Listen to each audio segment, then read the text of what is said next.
We're going to start our event shortly, so just to stay on, and we're going to just wait for a few more people. And I invite.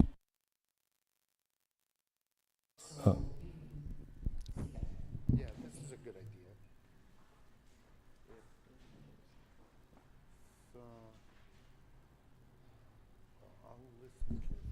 예, 안녕하세요. 오늘 저 세미나에 참가해 주셔서 감사합니다.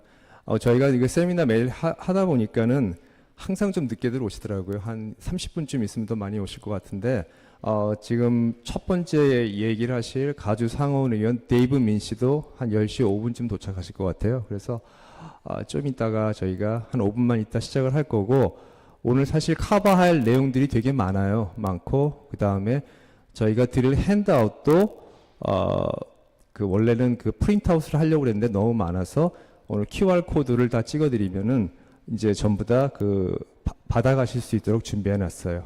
예, 그럼 좀 이따 시작하겠습니다.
It's already third year, and I was just kind of asking each people, and I think it's gonna be for language-wise, Korean and English. Some of them is gonna be English speakers, some of them it's gonna be Konglish, some of them is gonna be Korean. 이 부모님들은 사실 한국말이 편하시니까 아무래도 한국말로 하시는 게 더 귀에 잘 들어오실 것 같고, 여기 보니까 지금 학생들도 많이 오셨어요, 그죠? 네, 학생분들 손 좀 들어볼까요? 학생들, 네. Welcome. 부모님한테 끌려오신 거죠? 그래도 오늘 굉장히 유익한 시간이 될 것 같습니다. It's going to be very educational and informative time. So it's going to be one of those best Saturday morning, I hope. So, let's begin. Well, good morning, ladies and gentlemen. Welcome to RadioSoul's the third education seminar. Well, living in America as an immigrant, we have a lot of unexpected issues, I'm sure. 미국에 살다 보면, 또 이민자로 살다 보면 매일매일 이렇게 여러 가지 생각하지 않았던 문제나 이런 것들을 겪게 되는 것 같습니다. 근데 what is the main reason to move to United States? Without a doubt, I'm pretty sure kids' education is the number one reason. 다들 여기 이민 왜 오셨을까 하고 여쭈어보면 대부분의 분들은 아이들 교육 때문에 왔습니다. 이런 분들이 많으신 것 같아요. 그래서 오늘 세미나가 더 유익하게 저희가 정말 열심히 준비를 했습니다. So that's why we're here today. We have a lot of very useful information for you. Today's seminar will be in English and Korean, like I said. So let's begin. First, let me introduce Brian John, President of RadioSoul. He will give us a few words to welcome everyone. Please welcome Brian John.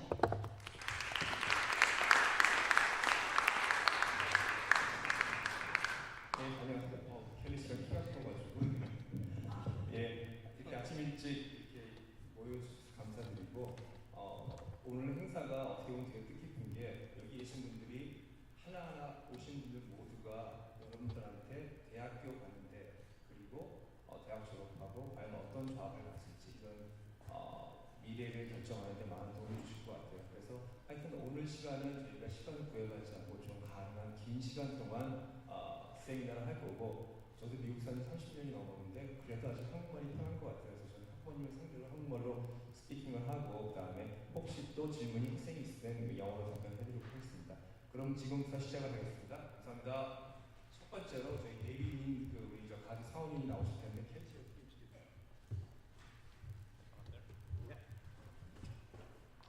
Well, okay. Now I'll invite David Mann, Democratic Senator for California's 37th Senate District. He's an American attorney, professor, and politician. So please welcome Mr. David Mann.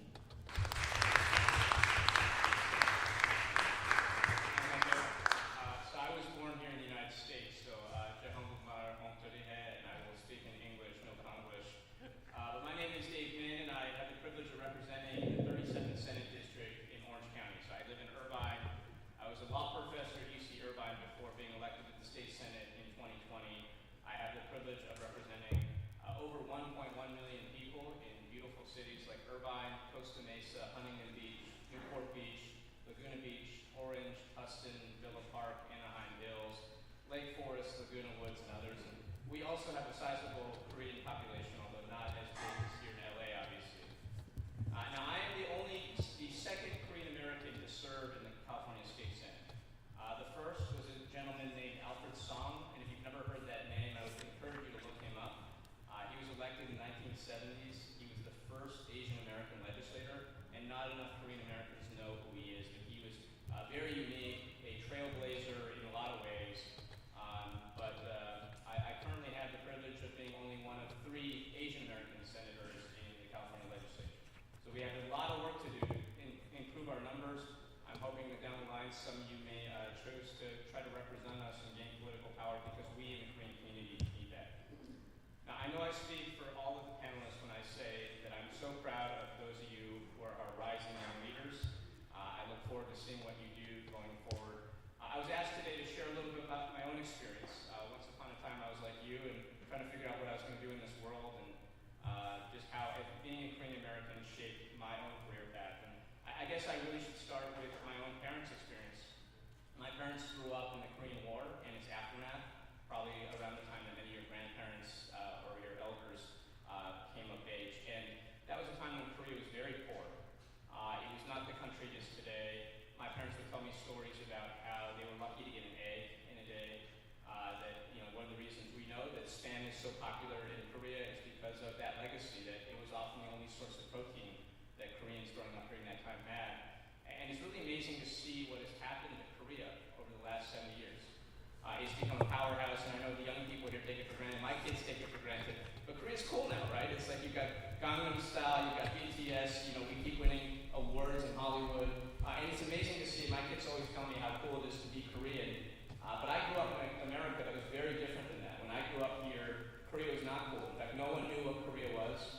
I was typically called Chinese or Japanese, and that was not meant as a compliment. It was a much tougher time, I think, to be Asian American and Korean American in this country. But I always grew up with kind of different experiences, partially because of my parents.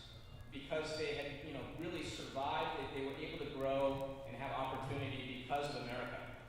Because 56,000 American soldiers sacrificed their lives, they were able to grow up in freedom and democracy, and not under tyranny in something like North Korea.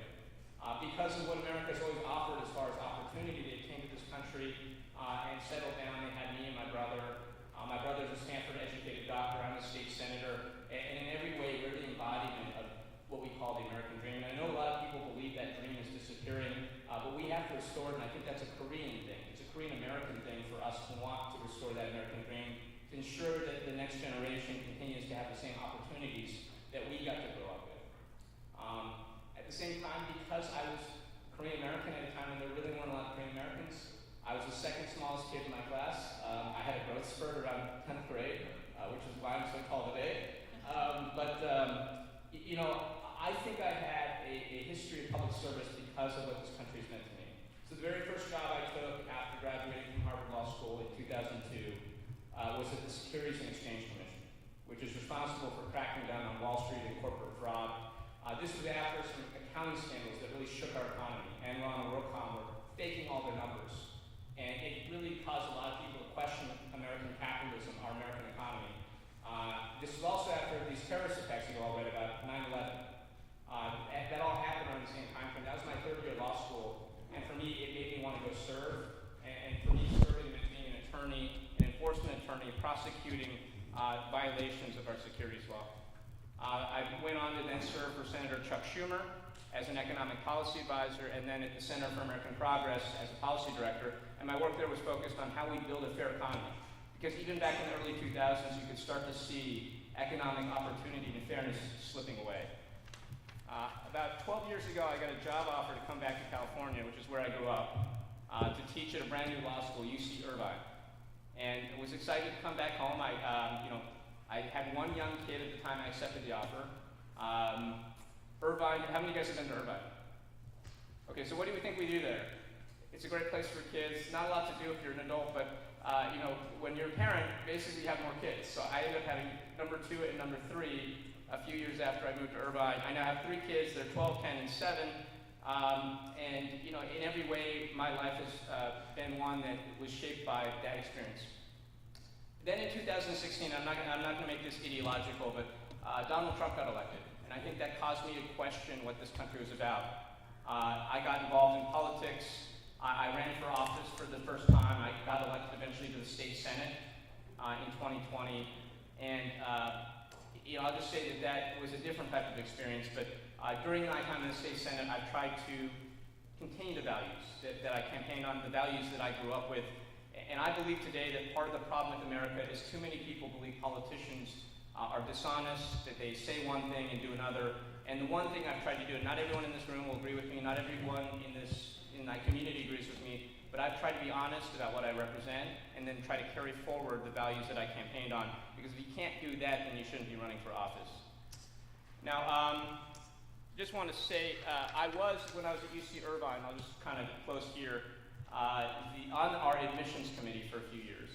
And I do know a little bit about what it takes to get admitted to some of these schools. And I would say today I sit on the education subcommittee for our budget, which is responsible for handling all the budgets for K through 12, community colleges, CSUs, and the UCs. So it's an enormous purview, and it's given me an enormous window into how our education system works, including on issues like admission. So I think I come with a unique viewpoint.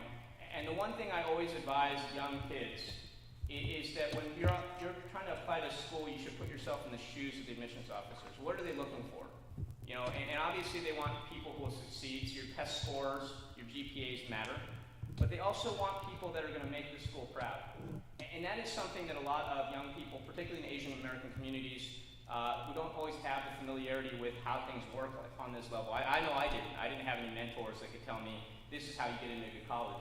But I think you want to start developing a story for yourself that makes you stand out, that makes people say, hey, if we admit that kid, he's going to make us proud after he graduates. And for some people, that's, hey, doing environmental activism. For some people, that's, you know, being in the arts. But just think about what your passions are. You want to start developing that story, and it's never too late, but it helps us start early. I tell my kid right now, 12, I don't care what you do. You know, if you really are in video games, start developing a pathway there. Think about joining a video game team, maybe coding, designing your own video games, but you want to tell a story that is consistent. Too many Asian kids, I find, have a lot of check-the-box extracurricular activities. They're in a lot of clubs, but there's no cohesive story there. And it looks like they're just trying to impress people with how many activities they're doing. And that's not really the way to stand out. You want to stand out by telling a story that says, hey, that kid, that woman, young man or woman, has passion. They are going to go do something. We can see that they're on a trajectory. And if we admit them, we know that there's a high likelihood they'll make us proud. And maybe give us money, because all of the schools want your money after you graduate as well. And that to me is a lot of what you probably should think about as well. And I think for us as Asian Americans, we have a unique story to tell. Because we're often new Americans. We're settling in this country. We have a mixed relationship with this country because on the one hand, the American dream is real for us. It's given us a lot of opportunities. For Korean Americans, that's particularly true. But at the same time, there's a history of discrimination against us in this country.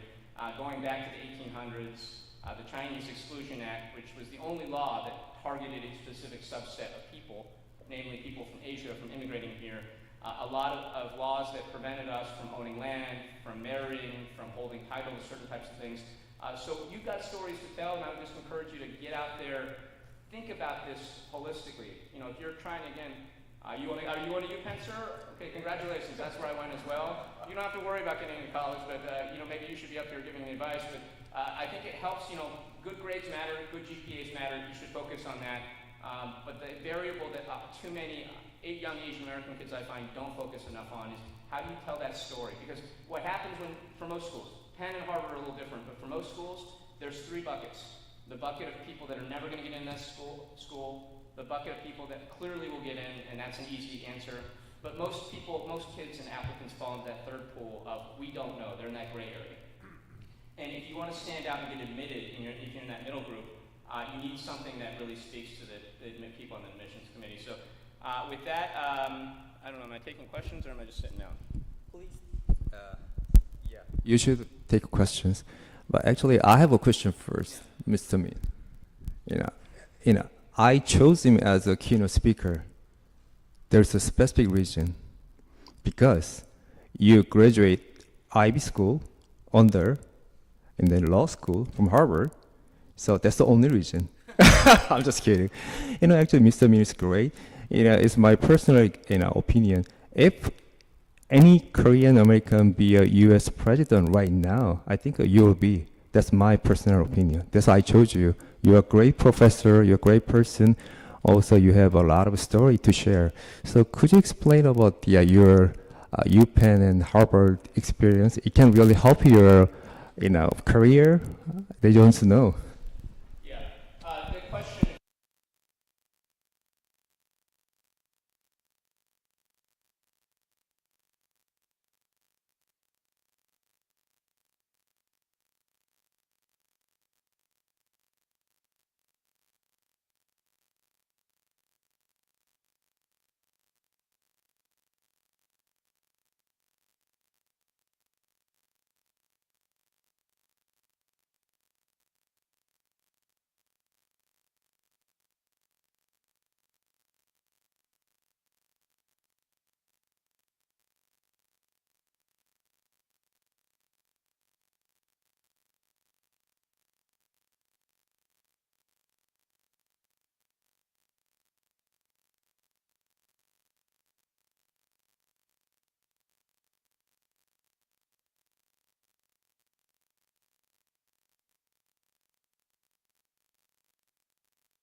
they've helped me, get into certain types of opportunities. They've helped fuel my political career. They've opened doors, and when you have those networks of people, who are successful in life in different ways, they can help you.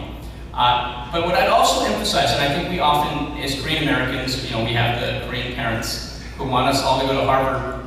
If you don't get into Harvard, you're still going to do fine, and you shouldn't let that deter you. I want my kids to go to Harvard too, but if they don't, what I tell them is, hey, make the best of what you do. First of all, if you're close to Harvard and you don't get in, don't let that get you down. You're probably still going to a damn good school like Penn or Princeton or something like that, right? And that's going to still open doors for you. You still got to succeed at the next level. And too many kids, I think, sometimes get into their dream school and then they're done. And they just kind of take time off. They don't really focus on continuing to strive and achieve. And if you don't want to do that, you want to keep doing it. And so even if you end up, and I'll tell you a story of someone I met who was a Korean American who went to a community college, and their parents were not proud of that, obviously. Then went to CSU Fullerton, and then transferred to Cal Berkeley. And that person then went on to Stanford Law School, right? And is now a very successful lawyer. And that story also happened. So don't let that initial, maybe you don't get what you want on the first round. Keep trying, because life will continue to progress. And I can tell you, I know Harvard Law School graduates who have not done well in life because they just, they plateau. And, in your 20s, you still have a chance to succeed. In your 30s, you have a chance to succeed. So it's not just about getting in the right school. It's about what you do after that. And, school can open doors for you. Like, I'll be honest, having gone to Harvard Law School and Penn opens more doors for me, even today in my late 40s, even today as a state senator, than if I had not gone to those schools. But some of the most successful people I know in life, particularly on the business side, just went to the school of what we call hard knocks. It doesn't matter what your political party preference is. We need more of you out there. If any of you are interested in public service, happy to connect with you. My personal email is dave@davemin.com. Please feel free to reach out to me. If you'd like to intern on our campaign, for example, even if you just want to talk, I just think we need to build a bench because we don't have a voice. And there's a saying in politics and a lot of things, if you're not at the table, you're on the menu. And that has been true for the Korean community for too long. And I'll just give you two quick examples. When I got to the Senate, my first year there, I had some Korean activists here in LA reach out to me and tell me that the DMV was about to announce a plan to eliminate 28 written tests from their written languages from the written driver's test. One of those was Korean, of course. Vietnamese, Arabic, there are a whole bunch of languages that were being eliminated. We don't have Indians, we don't have Vietnamese people in the state Senate, or we didn't back then. And so I was asked to carry this forward. I called the governor, I wrote a letter to the DMV, we did a press conference. We got that proposal overturned within 24 hours, but we need to have that voice at the table because if I hadn't been there, I'm not sure that proposal wouldn't have gone through. It certainly saved the DMV money. We had to make the case, hey, this is going to cost our communities because you're going to have people who can't drive because of that language access barrier. But we need those voices. There's countless examples of ways in which that representation matters. And frankly, they say Asian Americans are underrepresented. Korean Americans are particularly underrepresented in politics. So I know politics goes against many of our cultural values, but I would encourage you all to get involved. Thank you very much. Okay, you guys have to write down his email address and then ask for some of each, no matter what. That's the first start. Thank you very much, Senator. Yeah, I agree with you because we need more, voices for not only for the community but for this country. I don't know, some of you kind of a dream to be a politician. I want to be a politician, but I wasn't born here. I want to be a president, but I wasn't born here, so I am disqualified. But hopefully, you guys dream big and never give up, like you said. Thank you very much, Senator. Now, let me introduce our next speaker, Lucy Depp. Actually, you guys are going to be really pay attention to her because she's currently UC San Diego admission officer. So I'm sure you have a lot of questions about a lot of different things. So she's going to explain a little bit about the admission process, especially for UC school, and also what's the difference before and then after a pandemic. So please welcome Miss Lucy Depp.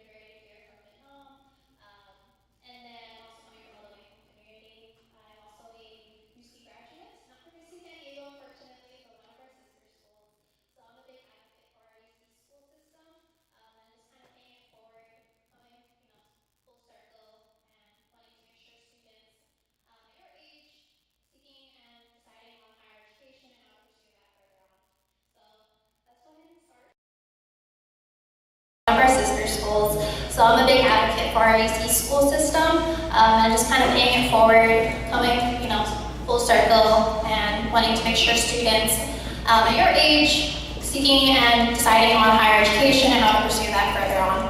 So let's go ahead and start. So a little bit about UC San Diego. For location-wise, there are 9 undergrad UC campuses, and we are the furthest one down south in San Diego, more specifically in La Jolla. Beautiful campus. We like to compare it to about the size as like 10 Disneyland, which includes California Adventures, so it is fairly massive. And as you know now, the weather here is 90 degrees, very, very hot in LA. But this summer, it's only about like up to close to like 80, which is wonderful during the summer. So if you're really big on aquatic activities on our campus, we're like 10 minutes away from the beach. We also have on one of our dormitories a view of our ocean as well. So that's really amazing. So on here, I want to talk about our academics for our campus. If a couple of you in the beginning have picked up one of our Triton brochures, which is in the front, you're more welcome to pick it up afterwards too. But if those who do have it, if you turn over to our second page, there is a list of our majors. We have over 140. It's not going to be on that brochure all of our majors. Some are left out, which also includes our educational studies program. So those are definitely some majors to look at. We also have minors as well. I want you guys to pay attention though on the left-hand side of the screen about our capped majors. So we have about 5 capped majors on our campus. So of course it's going to be more of our STEM backgrounds, a lot of our engineering, which includes like civil, mechanical, nano, aerospace engineering are capped.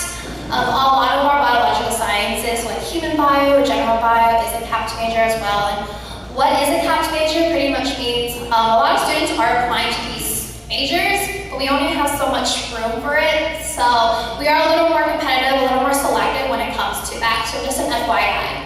For current seniors in high school right now, transitioning to the upcoming year and applying to the UC schools, on the UC application there are 2 majors you can select. There's a primary and an alternate major. So any of you guys interested in UC San Diego, or any of the schools actually, within the UC system, we highly suggest for your primary first major, if you're looking into one of these capped majors here for our school specifically, do select that. But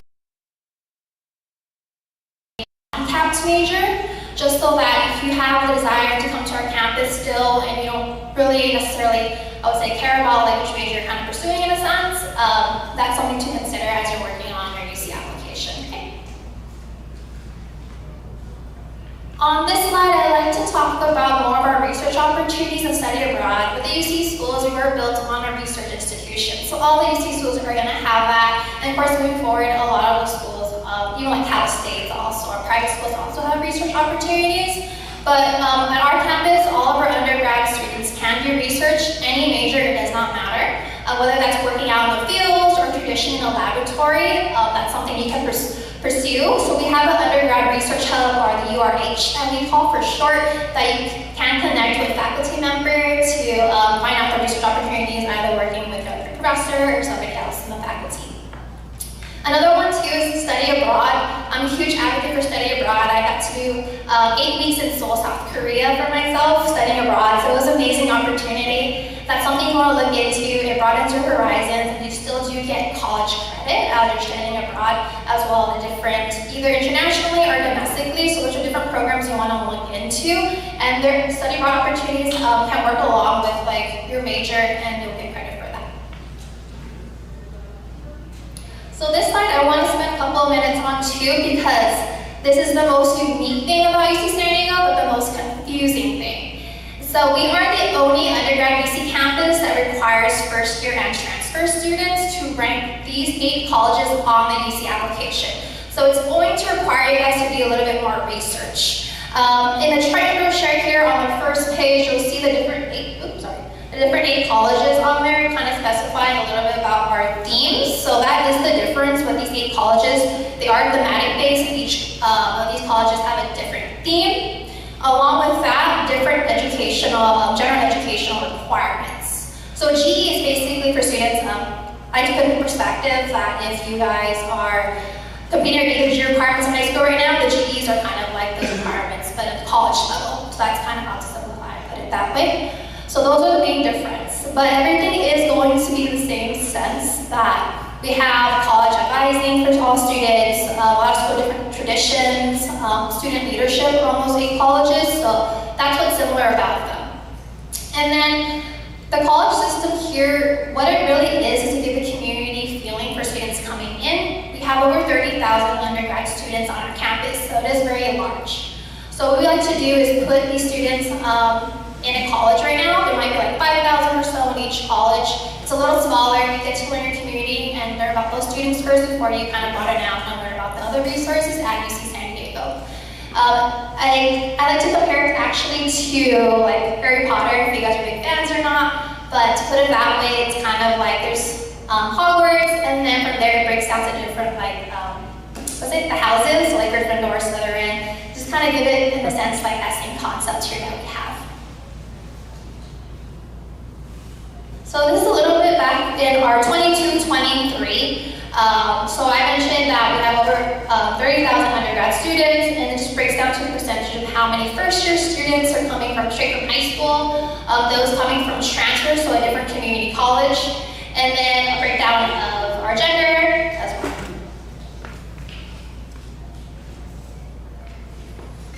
And then this is our time to degree for most students. Typically, students coming in from first year will graduate within their 4-year. And then transfer students are just a little bit over 2 years. And I do like to highlight our alumni as well. So we have been founded back in 1960s. So it is a very old institution, similar kind of old institution, right? But that just means that there's resources and networking opportunities for students to look into that. And staying on our campus, what's great is that last year in 22-23 and moving forward, we announced that we're going to have a 2-year housing guarantee for students. So you'll be guaranteed for your first year and your second year. And if you want to stay on campus for a 3rd or 4th, that might be based on a lottery system, you still kind of apply for that. You just may not get the priority how incoming students might be receiving. So we have in our residential halls, it's a little more unique. We do more of a suite style or apartment style living. The apartment style is exactly what we think of an apartment. It's furnished, it has a kitchen for you to utilize as well. We do have communal restrooms as well. And of course, living on campus is going to come along with a meal plan. So that's something you want to look into. Buffet styles, like how some UC campuses have, or more of like little marketplaces, little cafes, little restaurant areas, and stuff. So getting involved on campus is super important.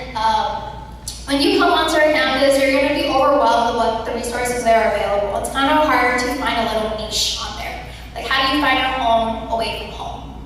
And that's why I believe that having student organizations or joining them is very important, whether it's just one group for now, the next club after that. It's a way for you to feel involved on campus. A great place to start is once in our college system, really learn about your college and meet those people in your college. You might get invited out, like, hey, please come to this club with me, I'm gonna go to the orientation. So that's another way to meet. If you're interested in Greek life, we do have sorority fraternities, either multicultural. We also have more health professional, like sorority fraternities as well, if you want to look into for more professional networking.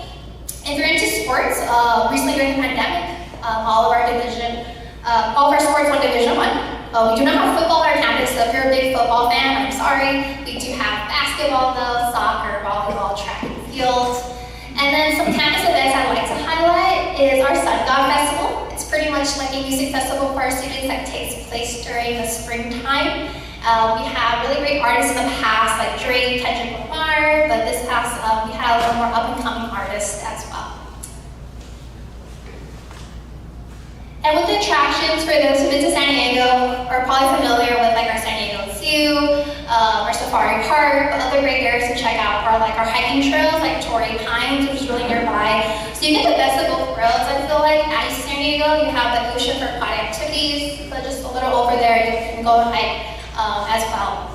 Another thing I'd like to point out is how do you get around San Diego? So as a current student, you do have access to our Triton U-Pass. That gives you the ability to utilize the city buses, our tram on campus, anything else. bus. The students, of course, on our campus is very large. There is a bus that goes around campus, so you can utilize that to get easily dropped off or picked up. And students, of course, still choose to walk, bring their bike, skateboard. We also have electric scooters you can rent on campus if you like. I like to highlight some of our resource communities on our campus as well. Some of them being like our Raza Resource Center, which is for Latinx community. We have our Asian Pacific Islander, our Black resource. So these are really just great ways. If you want to feel connected to your community, like ethnic or race group, please come check one of these out. There's always something going on. They have their own spaces. If it's just a place you need to relax in between classes, you don't want to walk back to your apartment or dorm room, you can definitely do that. What's great too is that some of these resource centers have their own graduations. Like this is a picture of our Raza graduation. So students got their own sashes, their own celebration on top of their own UC San Diego campus-wide major graduation too. All right, so you listened to about our campus, what we have to offer. Now I want to talk about in this slide, what are the requirements for first-year students. So I do want to kind of go back to our 14, well now 13 factors that we kind of looked at. So for UCs, for our campus specifically, we are looking at a holistic review. So we're looking at other components other than like your academics, but also personal qualities as well. So as the pandemic happened, they reevaluated actually some of our 14 factors. One of them being our test scores.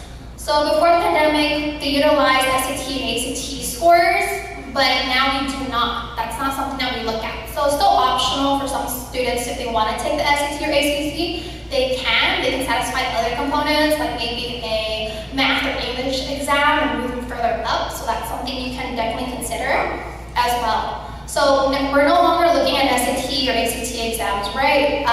But other factors we're looking at, which I want to get into, I want to go back to our A through G courses, which I know the students here are very familiar with, right? You have to satisfy like 4 years of English, 3 years of math, 2 years of history. So those are some of the requirements students have to satisfy if they see your better grade. If you have any of these or EVs, I highly recommend that you're making that up during a winter session or summer school as well. For your GPA, there is a UC GPA calculated that's based off of your sophomore and your junior year grades. Then it also includes any summer courses you've taken after 9th grade and after 11th grade as well. So that some of those can be factored in as well. And then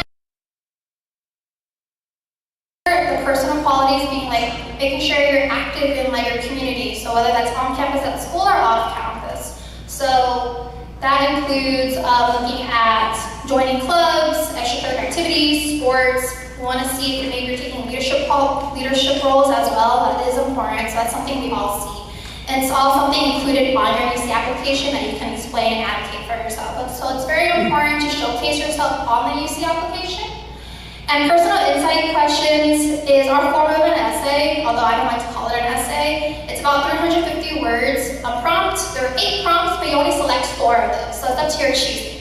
Each prompt does vary. It goes from leadership qualities to more of a broader, like why do you believe that you would be a great fit for UC, right? So that's something you want to actually look into, and I think that's why it's so important to get involved now on campus, like in high school if you haven't done so already or in your community. This does help you be able to write something about yourself and explain to us. And also what the senator was talking about with like your passion too. That helps out a lot, not just joining clubs just for the heck of it and just like putting them on your list, but give us your passion, because you're going to be able to write things and it's going to be a lot easier for you. So this is our Fall 22 snapshot for our first year students. We had over 130,000 applications, and about 31,000 of those were admitted. So it puts us about a 24% admission rate for the students who can come in. We don't have the Fall 23 applicant pool available yet. That will be available later this fall and for the public to see. And this, I'm not going to spend too much time on. It's just to let you guys know that if, for whatever reason that you didn't get admitted your first year time around, or maybe money or financial reasons got in the way of paying for like your tuition, a transfer is another option for students to go into. It's going to be a whole set of different requirements. We're no longer looking at your high school requirements. We're looking more at your community college level, what you guys do with your grades then. So If you want to, I know that our Pasadena Judge is going to speak more about the transfer route, so that would be really great if you guys want to stay for that and listen to it. So this is just a timeline of what breaks down during the UC application. August 1st, it opens up for students to work on their application, and our submission period is from October 1st to November 30th, and March 31st is when students can hear about, or like by March 31st is when the release date for admissions will be released for first year students, and then in April for transfer students. So with financing our education, how do you afford our tuition here? So the UC tuition is the same across all the board for all the UC schools. This past year, 22-23 academic year, is around $15,000. It is a lot, it is steep. But just be aware that there is financial assistance kind of depending on your parents' income and how much they can support. It really does depend. So you have to consider other factors too, like housing and meals, right? Are you going to pay for that? Book supplies, transportation, if you're going to bring a car on campus or not, and other personal expenses like miscellaneous ones that you might want to factor in maybe. So there is actually, like I mentioned, actually I want to go back to this. So our tuition stability plan is something that's new for our UC schools. So it actually gives students the opportunity to pay the same tuition rate for up to 6 years. So for example, you're admitted, you're paying at $15,000, but next year the tuition increases by another $1,000. So it's $16,000 now. But you're actually going to be stuck paying that same amount that you came in with. So that's a good thing. It kind of helps out with that payment part. I know when I attended my school, the tuition always went up every year. There's a lot of protests on that. So the UC system tried to kind of figure that out for some students. So applying for financial aid, we utilize the FAFSA or the California Dream Act, one or the other, whichever one you qualify for and you fill out. And that period usually is going to start from October 1st when it opens, and then you submit submission date by March 2nd. So if you want to find ways of how to support yourself for education instead of like need to rely on your parents, please make sure you fill out one of these. It's free, you don't pay for it. You're pretty much going to put in like your parents' tax form from like the previous years to see possibly how much you might receive on your financial aid plan for whatever university you get admitted to. So this is just not for UC San Diego, this is for all the UC schools, Cal State's private schools, and community colleges. So do keep that in mind. That's something you're filling out every year though, for the next academic year to receive financial aid. And of course there is scholarships available for students, whether that's with UC like a merit-based scholarship. But also, please apply to outside scholarships. There's so much money out there. Somebody's not really applying, so really look into those. And I'm nearly done the presentation. This is just going to be the next couple of slides about some of our tours that are available to students if you want to visit our campus. I know we are having summer campus tours. And then also check out the events that we're going to be having in the upcoming fall. They're also going to be like webinar virtual versions. So if you can't make it down to UC San Diego, please join us on our virtual session. You're still going to get a lot of good information from us and any updated info that might be outdated right now and updated next year. And of course, subscribe to our email list. Super helpful if you want to learn about like when the application opens. This talks about our tours again that are available to students who want to book one with us. You get a presentation along with a guided tour from the student. And this is our social media, so if you want to follow us as well, just keep updated on what's happening on campus. And any like further questions for us, we have our email and our contact if you like as well. Thanks for 질문 있으시면 제가 전달을 해드리려고 하는데 혹시 이 UCL 어드미션 오피서분한테 질문하실 거 있으신지? So you went to UCLA, but now you work for UC San Diego. Yes, I did. Yes, right? I earned my bachelor's from there. Oh, okay. 질문 혹시 있으신가요? Just for your information, all this presentation we're going to share with you after today's event, right? Yeah. Okay. So you show all the UC admission requirement of the, it looks like now it's a holistic, admission process, right? So we don't have to submit any standardized test. Then even though I want to, you don't read it at all, right? Correct. Okay.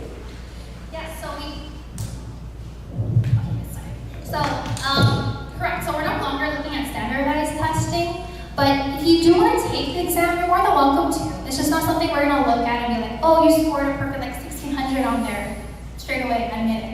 We do based off, like I said, holistic review. We've been doing that for a while, so it's not only just academic factors like you mentioned, we gotta look at personal qualities as well.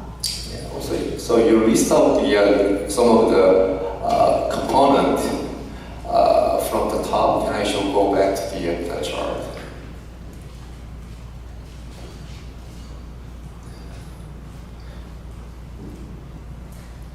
Yeah, so basically, you put based on importance, the academic legal achievement is number one factor you consider for the admission. Can I say that? No, actually, sorry. Yeah, it's not listed on like top priority. It's just listed like as kind of random. Yeah, because the things like now there's a lot of controversial talking among the students and parents. You know, as you know, there are so many public schools, so many private school, charter school, or boarding school all over the place. Now each school has a different like a rating system. All their GPA is not really match to match. Some schools it's really hard to get the GPA. Some schools it's much less competitive. So how do you guys manage that part? Yeah. So part of those factors too within 13 is also like school context. So we do look at it by your school too. So whether that be like more of a low-income school, right, or more of the top-tier schools as well, it's something we have to consider in terms of the ranking. And also we look at like what kind of APs or like honors they have on campus as well. Sometimes there's some that have less. There are a lot that have a lot of opportunities for students to enroll in as well. So that's something to look into. Sometimes some schools, some areas on the basically not a rich area, very underrepresented area. So that kind of school, still you guys have any extra point incentive?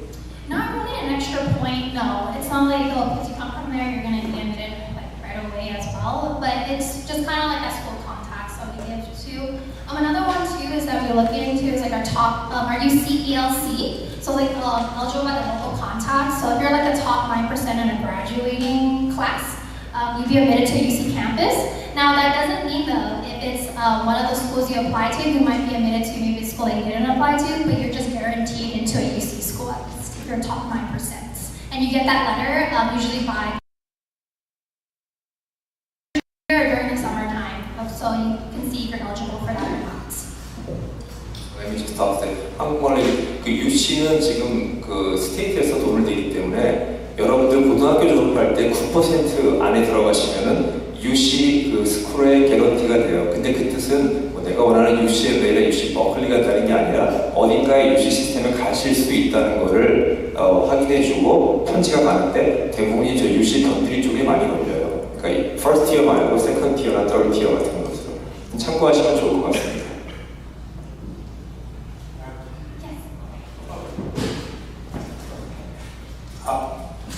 Thank you for that great talk, Lucy. I have a question about, are you allowed to talk about admission review process? As I know that, different schools to serve in a different format. For UC San Diego, can you talk about how the review process goes? Yeah, that's a great question. So I can't fully go into detail how it really works, but I want to let you guys know that your application is reviewed by 2 admission officers. So it does get that view as well. But I can't go fully into detail exactly where it goes. But it is reviewed fully with 2 admission officers at least, and kind of depending where that is, it might go into like a 3rd read as well. So Brian said are there specific factors that are ranked sort of most important to less important? There isn't the top preference necessarily, but you have to make sure you're meeting those minimums at least. So for the UC schools, we're looking at least a 3.0 GPA to be eligible to apply.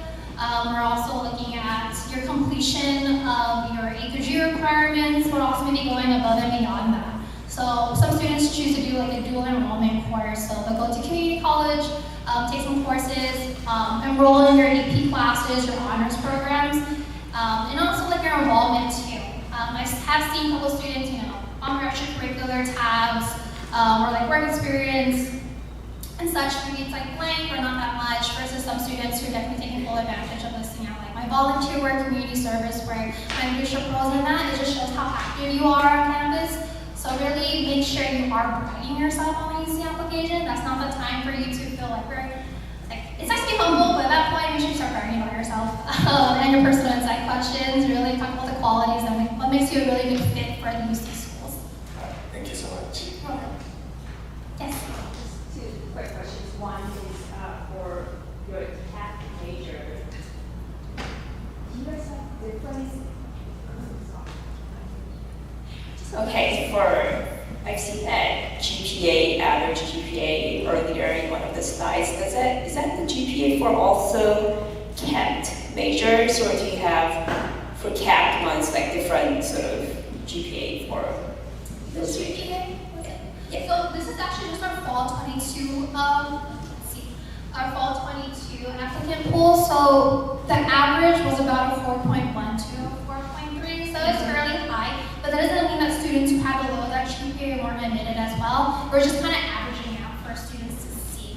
But I don't want this to be ever discouraging to students because we have admitted students who don't fall with having a 4.0.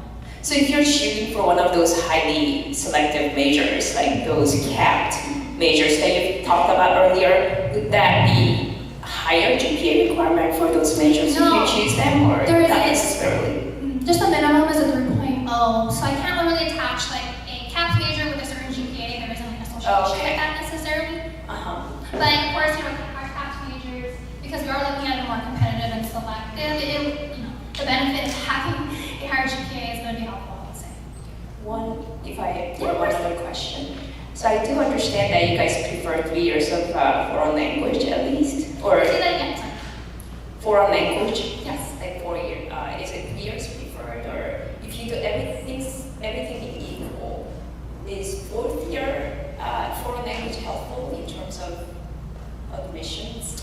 No, so we're looking at 2 years as minimum for students to complete right here in California.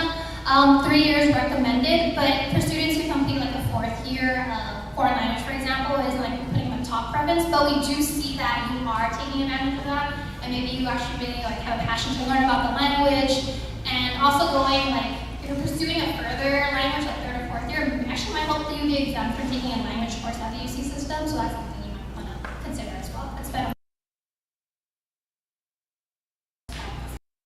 But it shows you going above and beyond your internship requirements and completion. Yeah, you're welcome. I'll turn it back to you.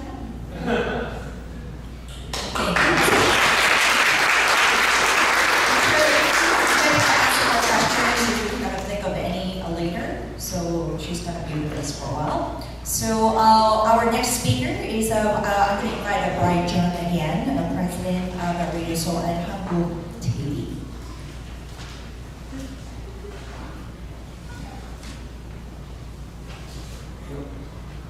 시간이 많이 된 것 같아서 파이낸셜 얘기는 나중에 시작할게요. 제가 오늘 커버할 거는 두 가지 파트예요. 그래서 개인적으로 좀 말씀을 드리면은 저는 뭐 지금은 안 하지만 몇 년 전까지는 스탠포드 알umni 인터뷰를 했었어요. 그래서 학교 일에 좀 관심이 많았고 그 다음에 비영리 단체에서 학생들을 티칭하고 그 다음에 뭐 도와주는 일들을 취미삼아 하는 게 제가 관심이 있어서 이런 그 교육 세미나도 저희가 시작을 하게 됐는데 오늘 아까 그 UC 얘기를 잠깐 해서 궁금하신 것을 말씀을 좀 드릴게요. 제가 알기로는 UC는 이렇게 생각하시면 돼요. 지금은 이제 그 올해 같은 경우 아이비리그에 붙은 사람이 UCLA나 UC 버클리 떨어지는 애들이 생겨요. 이미 생겼어요. 되게 많은 변화가 있다는 거예요. 그러니까 뭐냐면 홀리스틱이라고 하는 그 전체를 다 보는 홀리스틱 어드미션을 시작을 했어요. UC가. 왜냐면 너무 많은 사람들이 오고 그 다음에 더 중요한 거는 지금 이제는 그 SAT 점수를 보지 말라고 하기 때문에 결국은 우리가 성적, GPA 이런 것들이 제일 중요한 요소다. 그 SA가 중요한 요소가 됐기 때문에 소위 말하는 그 사립학교의 어드미션과 아주 유사해졌어요. 특히 UCLA나 UC 버클리, 그다음에 UC 얼바인 같은 경우는 그렇다고 보시면 돼요. 그러다 보니까는 준비를 잘못하면은 학생들이 떨어져 나가요. 그냥 실력이 나빠서가 아니라. 그래서 하여튼 그런 부분들은 뭐 나중에 시간이 되면 좀 말씀을 드리겠지만은 만약에 지금 UC를 준비하시는데 뭐 학생 중에서는 아마 그럴 거예요. 지금 여기 혹시 그 하이스쿨 스튜던트 있으면 손 좀 들어주시겠어요? 하이스쿨 스튜던트? 부모님도. 그럼 미들스쿨. 미들스쿨이 아무도 없나요? 제가 이거 왜 물어보냐면은 지금은 이따 우리 닥터 김이 좀 정확했지만 요즘은 대학교 준비를 미들스쿨부터 하셔야 돼요. 어쩔 수 없이. 왜냐하면 얼마나 많은 오랜 기간 동안 어느 정도 깊이까지를 하느냐가 되게 중요하기 때문에요. 그리고 부모님들이 만약에 내가 지금 12학년이다 그러시면 이미 시간이 많이 늦었어요. 그러면 내가 어떻게 준비하는 게 좋은지를 갖다가 계획을 잘 세우셔야 돼요. 지금 다시 뭐 다 고쳐가지고 하기 늦었기 때문에. 그리고 제가 시작하기 전에 하나 더, 혹시 여기 사립학교 다니시는 분 손 들어주시겠어요? 학생이 사립학교. 오케이. 다른 공립학교 다니시는 거죠? 오케이, 좋습니다. 그러면 전국 오신 분 중에서 그 인문계열을 그 학생이 지원하고 싶다. 휴머니티. 그러면 아니면 스템, 공학이나 뭐 엔지니어링이나 이런 걸 했으면 좋겠다. 네. 그럼 뭐 아직 잘 모르겠다. 아니, 손 드시는 분이 이렇게 두 분밖에 안 계세요. 그래서 여쭤보는 게 이게 지금 제가 이런 말씀을 왜 드리냐면 오늘 제가 드리고 싶은 내용들은 제가 어드미션 인터뷰도 하고 이러면서 그 사람들이 과연 어떻게 보는지를 말씀드리려고 해요. 그래서 그걸 아시는 게 되게 중요해요. 그리고 아까 데이비님이 한 것도 그게 있기 때문에 그것도 이어서 말씀드리겠지만 아마 지금 제일 중요한 게 지금 3년 계획을 짜셔야 되거든요. 근데 요즘 아주 탑스쿨을 가시는 분들은 보통 5년 계획을 짜세요. 5year, 그렇지 않고 3년 계획. 근데 이 3년 계획을 애들이 짤 수가 없어요, 학생들이. 엄마도 부모님이 같이 안 하시면 절대 못 짜요. 5년 계획은 더 심하고요. 근데 뭐 말은 되게 고창해 보여요. 이게 무슨 3년 계획이냐 5년 계획이 그렇지만은 그때서부터는 우리가 어렸을 때 시작을 하면은 그 공부보다는 다른 엑스트라 커리큘럼을 준비할 시간들이 많아져요. 그리고 조그만 거라도 씨를 뿌려서 지금부터 준비를 하셔야 돼요.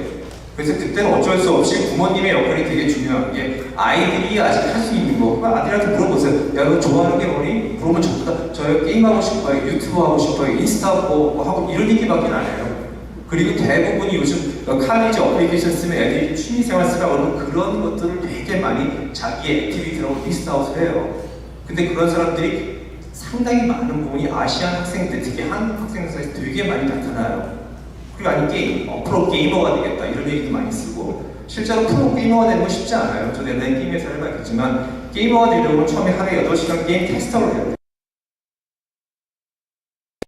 찾아내고 그렇지 그게 그렇게 재밌는 작은 아닌데 사람들이 쉽게 생각하죠. 그래서 하여튼 중요한 거는 계획이 되게 중요하다. 계획을 잘 하시면 좋은데 지금서부터 저는 제가 좀 이따 학생들 좀 설명을 아마 그걸 보내드릴 텐데 example을 고등학교 1학년서부터가 되게 중요하다고 봐요, 저는요.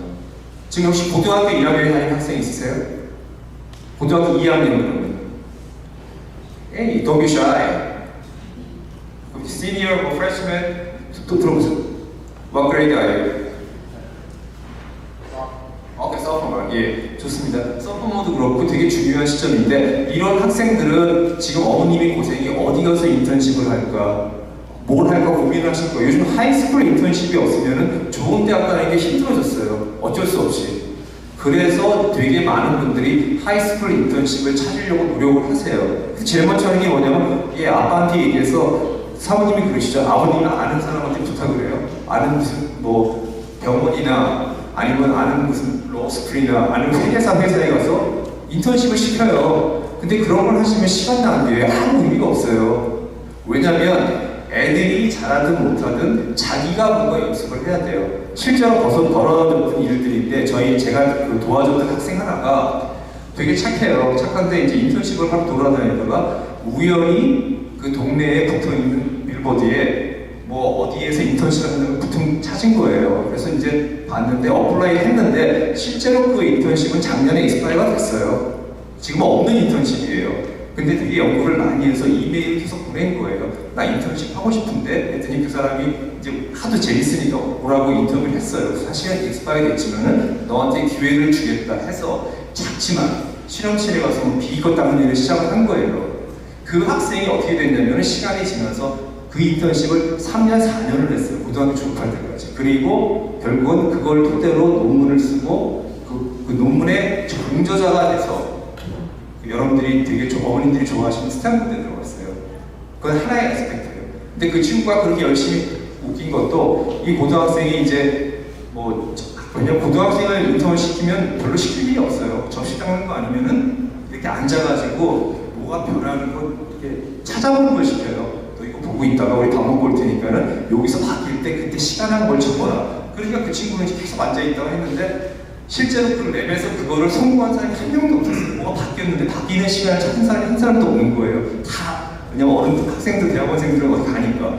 근데 이 친구는 너무 열심히 그걸 보고 있다가 12월 20 며칠 날 밤 10시에 바뀌는 시점을 찾아낸 거예요. 그래서 그때 데이터를 적고.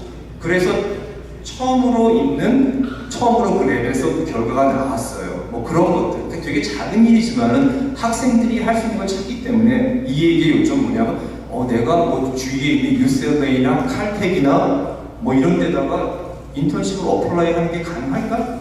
되게 가능해요.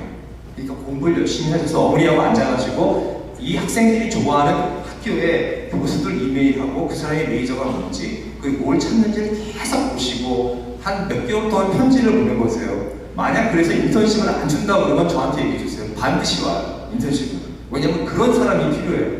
학생들의 열정과 순수함과 계속적으로 뭔가 디보트 할 수 있는 애들을 고등학생들이 찾아요. 근데 이거 시작도 안 하는 거예요, 전부 다. 그건 너무 안타까운 일이고 그 다음에 이제 사실 뭐 저도 시간이 없어 할 건 너무 많은데 그 다음에 이제 제일 중요한 게 이런 거예요. 아까 그 UC 시스템 얘기했지만은 지금 만약 여기 오셨는데 내 애가 12학년이야. 근데 UC에 못 갈 것 같아. 못 갈 것 같은 게 뭐냐면 UCLA나 UC 버클리는 보통 에버리지 GPA가 4.2에서 4.3예요. 그러니까 학교에서 공부 제일 잘하는 애들이에요. 그냥 all A student. 세컨드 티어로 들어와도 4.4.1, 4.2 그래요. 그러니까 사실 UC는 지금 first tier, second tier 이런 게 별로 의미가 없는 게 학교에서 1등, 2등을 해야 돼요. 그래야지 UCLA, UC 버클리, UC 얼마인을 가요. 근데 재밌는 게 학교에 좋은 학교에 들어가는 게 목적이 아니에요. 여러분들 그걸 잊어버리셔야 돼요. 좋은 학교에 들어가는 게 목적이라고 생각하셨으면 정말 잘못 생각하시는 거예요. 지금서부터 시작해서 내가 학교에 들어가는 이유는 좋은 좌업을 갖는 거기 때문에 그 과정은 아까 데이비 미니한 거 똑같은 얘기예요. 시작이 어떤지 아무 중요하지 않아요. 여러분들 하버드 가고 스탠퍼드 들어가 보세요. 입학하시면 들어가는 순간에 한 6개월 동안 좋아요. 그리고 그때 들어가면 전부 다 하버드 학생이고 전부 다 스탠퍼드예요.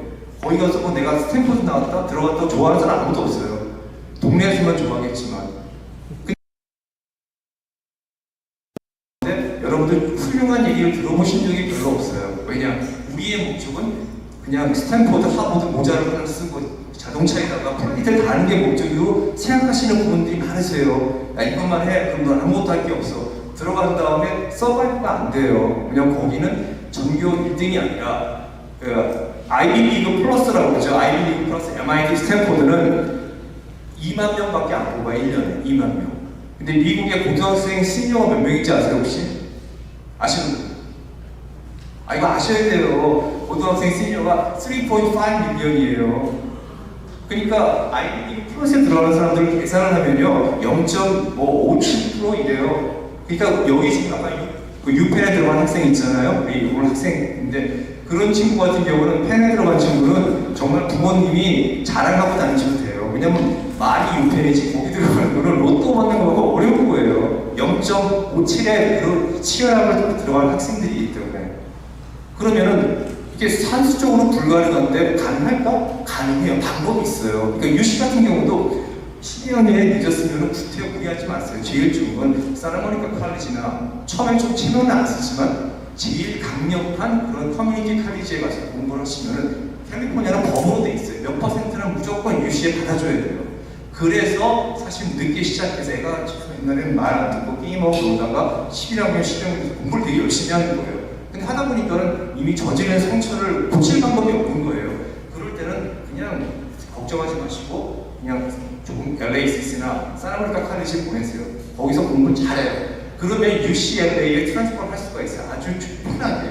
사실 아무 의미가 없어요. 그냥 UCLA에 들어가서 내가 원하는 전공을 하지 못하고 뭐 이상한 그 인기 학과가 아닌 그런 전공을 한다고 하면 아무 의미가 없어요. 물론 부모님이 내 아들이 UCLA에 나왔으니까 난 그걸로 만족하다라고 생각하시면 괜찮아요. 그리고 뭐 평생 그냥 월급 주고 용돈 주면 괜찮은데 그게 아니시라고 그러면은 그런 생각을 버리세요. 그리고 나서도 그런 거예요. 요즘 대학을 졸업하잖아요. 어디 대학을 졸업해도 갈 데가 별로 없어요. 죄송한 얘기지만 제가 아는 주위에서도 뭐 스탠포드 나오고 MIT 나오고 이렇게 언더를 딱 나와도 잡이 별로 없어요. 특히 뭐 전공이 STEM, 그러니까 사이언스, 테크놀로지, 엔지니어링, 메디칼이라고 해도 잡이 별로 없어요. 왜냐하면 그만큼 1년에 쏟아내는 언더애들이 너무 많기 때문에. 그리고 잡이 이제는 계속 바뀌고 있어요. 잡이 바뀌어요.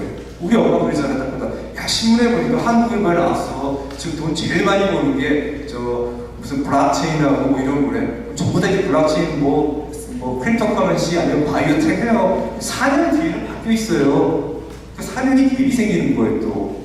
심지어 그게 더 빨리 바뀌어요. 대학교 들어갔더니 이거 그거 아닌데 전공을 바꿔야 돼요. 아무 준비가 없으니까. 이런 것들이 너무 무서운 현실이에요. 그래서 제가 드리고 싶은 말씀은 좋은 기왕이면은 좋은 대학 가면 좋아요. 그렇지만 들어가는 것 자체는 아무 문제가 안 되고 졸업을 하고 좋은 과를 갖는 게 되게 중요하다.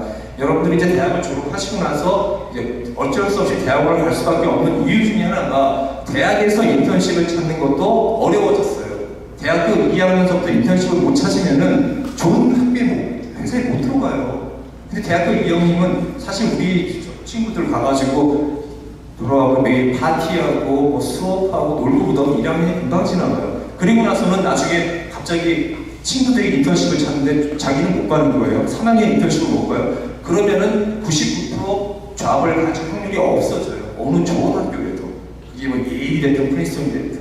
There's no excuse가 없어요. 그냥 그만큼 사회가 경쟁적이기 때문에. 그래서 가장 좋은 거는 제가 뭐 저희 아들도 그렇고 제 주위에 계신 분들한테 애들한테 계획을 세우는 방법을 세우자. 무조건 계획을 세워주셔야 돼요. 부모님이 같이 앉아서 플랜을 세우고 그 플랜을 실행하는 방법들을 가르쳐 주셔야 돼요. 그래서 조금이라도 성공을 하셔야지 애들이 힘이 생겨요. 애들이 대학 가면 제일 힘든 게 뭐냐면 책을 못 읽어요. 책을 못 읽는다는 게 심각한 문제가 생겨요. 시험을 봐야 되는데 이 책을 못 읽는 거예요. 맨날 게임만 하고 유튜브만 보고 틱톡만 보고 이러다 보니까는 리딩 스킬이 너무 떨어져 버리는 거예요. 그러니까 뭘 하냐면은 뭐 어디 가서 구글 해가지고 테스트 프랩하는 거 이런 거 보고 이렇게 공부를 해요. 그러다 보니까 점점 실력이 떨어져서 실제로 대학을 졸업해서 회사에 가면은 뽑지는 못해요. 요즘은 좀 실리콘밸리의 그 기업들이 뭐 해고도 많이 하지만 실력 있는 사람 많이 뽑는데 그 사람들이 뽑는 과정이 뭐 4단계, 5단계 인터뷰를 해요. 여러 가지로. 근데 감당이 안 되는 거예요. 그나마 대학교 다닐 때 인턴십을 많이 하고 디스플레인 된 사람들은 가능해요. 그래서 어렸을 때부터 부모님들은 제가 생각하는 게 작은 거라도 계속 계획을 세워서 주셔야 돼요. 미션을 주고 그 다음에 그 월 단위, 주 단위, 일 단위로 다 스케줄을 하셔야 돼요. 만약에 월 단위, 일 단위, 주 단위로 하시는데 일일 계획을 세우시는 분들은 분명히 애들은 아이비리그에 가요. 지금서부터 만약 내가 9학년인데 지금부터 데일리 스케줄을 만든다? 그럼 거기에 자기 학교 스케줄, 시험 보는 거, 그 다음에 엑스트라 커리큘럼, 뭐 스포츠, 뭐 하다 못해 집에서 뭐 아버지 도와주는 것까지 다 스케줄하는 친구들은 아이비리그에 갈 수가 있어요. 위클리 하는 친구들은 위클리 플랜만 해도 뭐 한 2티어, 세컨티어까지 갈 수 있을 거예요. 왜냐하면 이게 대부분 학생들이 특정한 기간 동안 엑스트라 커리큘럼이라는 게 3년이고 4년이고 5년 동안 열심히 해서 계획을 세우고 실행하는 힘들을 계속 해서 자기가 성취감을 느껴야 되는데 그걸 하는 학생들은 무조건 성공해요. 개런티가 돼요. 그럼 어떤 분들이 이런 얘기 하시죠. 아니 그러면 계획을 잘못 세워가지고 우리가 이렇게 아버지하고 어머니가 앉아서 계획을 막 세웠어요. 근데 이거 잘못됐으면 어떡해? 그런 거 없어요. 왜냐하면 대학에서 보는 거는요. 이 사람들이 어떤 계획, 플랜을 짜가지고 공부가 아니잖아요. 플랜을 짜서 엑스큐션하고 계속해서 몇 년을 하면은 그 과정에 프로세스가 생기고 그 과정에 성과가 나오고 잘못되면 고치는 일들을 계속하게 돼요. 그런 것들 자체가 되게 큰 밸류를 찾아요. 그래서 그런 부분들도 했으면 좋고 또 항상 그렇게 자신감을 가지세요. 아까 뭐 아이비리그 들어가는 거, UCLA 들어가는 게 하늘이 벌떡이라 그러는데 실제로 우리 주위에 들어가요. 오늘 여기 두 학생이 와 있어요. 유펜에 얼리에 간 친구랑 코네에 들어간 친구들이 들어보면 알겠지만 평범한 친구들이에요. 근데 그분들도 계획을 세워서 열심히 해서 아이비리그 들어갔어요. 부모님들 얼마나 좋아하시겠어요. 뭐 동네에 떡이가 돌리셨는지 모르겠지만 하여튼 근데 이 두 학생들은 공통점이 있어요. 반만 게임은 안 해요.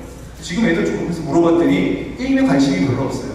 벌써 자기들이 하고 싶은 거, 대학 가서 할 것들 리딩하고 그런 걸 하고 있어요. 그냥 플랜을 하는 거예요. 이거 학교 가면 뭐 힘들겠지, 뭐 해야 되겠지, 그걸 알고 있는 거예요.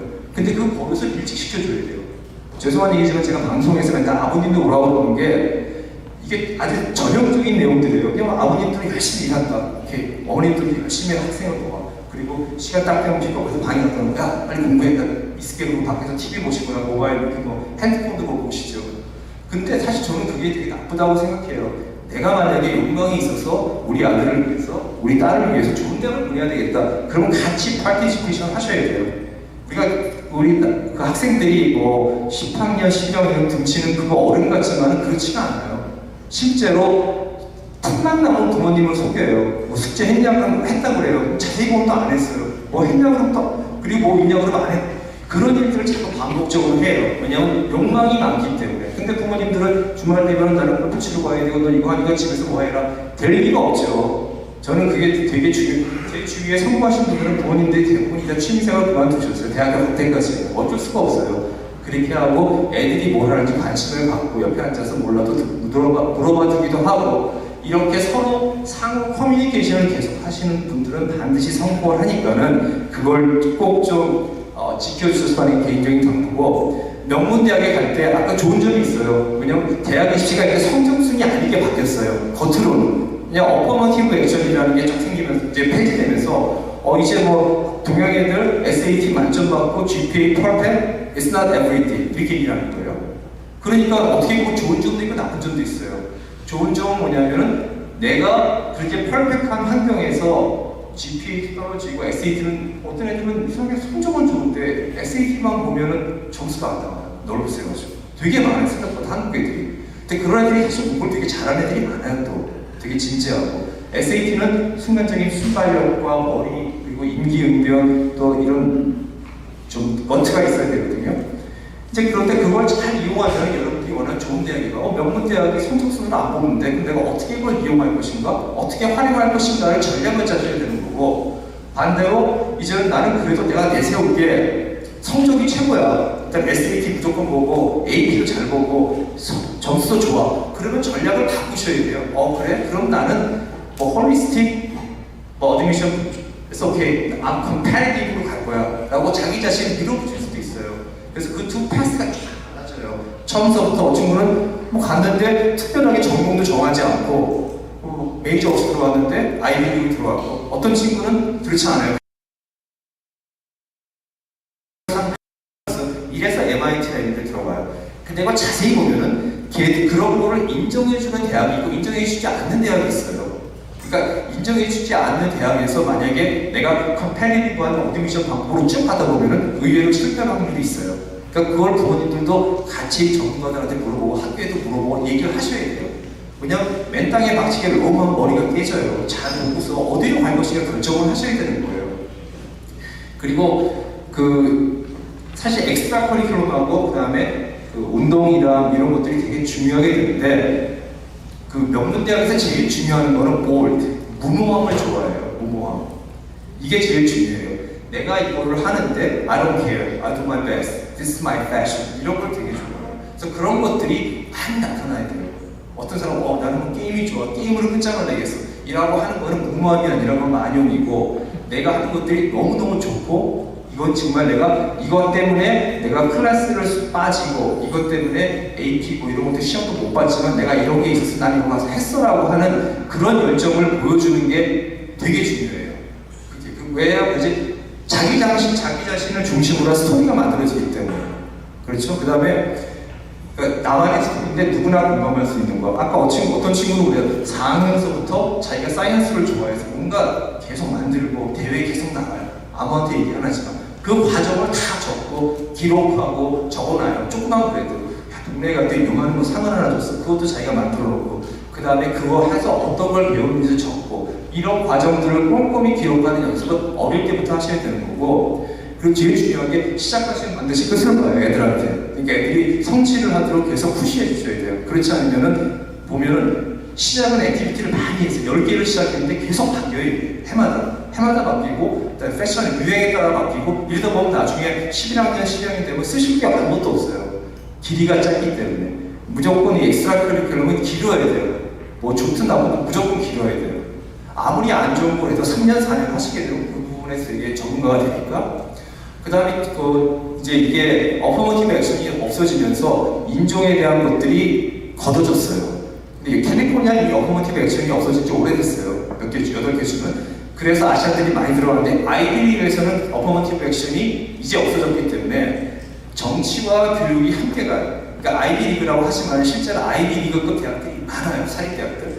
그 사람들은 여태까지 뭐 했냐면 PD가 좋은 거예요. 어퍼머티브 액션이 있으니까 뭐 다양성을 고려해서 한국 애들은 뭐 공부 잘하고 엑스트라 커리큘럼 다 똑같고 그 다음에 다 비슷비슷하고 그 다음에 말도 잘 듣고 뭐 개성도 없고라는 이상한 프레임을 씌워가지고 아이들을 많이 떨어뜨렸어요.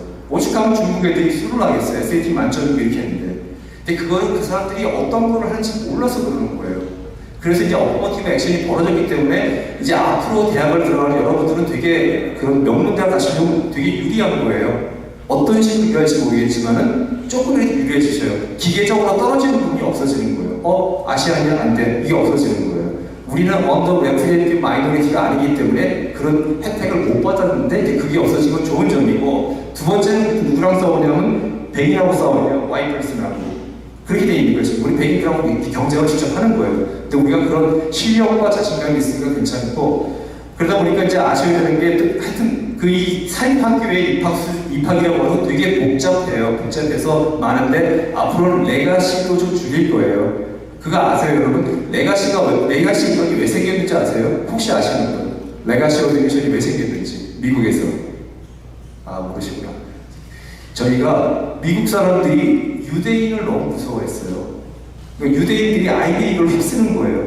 옛날에 유대인들은 하버드 로스쿨 집어넣어야 돼, 예인이나. 그러니까 너무너무 많이 들어오니까 얘들이 감당이 안 되니까 레가시를 만든 주이시를 브라하려고 만든 게 다시 레가시 어드미션이에요. 그러니까 주이시들은 우리만큼 차별을 많이 당했어요. 왜냐하면 LA 얼마 전까지 뭐 LA 클럽 같은데 주이시들을 멤버십을 못 썼어요. 아예 써 있어요. 그렇게 주는 안 된다고. 그래도 그 친구들은 열심히 해가지고 다 이제 극복을 하고 이제 주류 사회에서 가장 강력한 그룹이 됐는데 한국 사람들도 마찬가지일 거예요. 이제 에이션 아메리칸들도 어퍼머티브 액션이 바뀌었으니까 만약에 내 아들이 공부를 잘하고 탤런트가 있다 그러면 자신 있게 도전하시고 거기에 따른 전략을 잘 짜시면 좋은 성과가 나올 겁니다. 하여튼 뭐 되게 많은데 한 가지만 더 말씀드리고 넘어갈게요.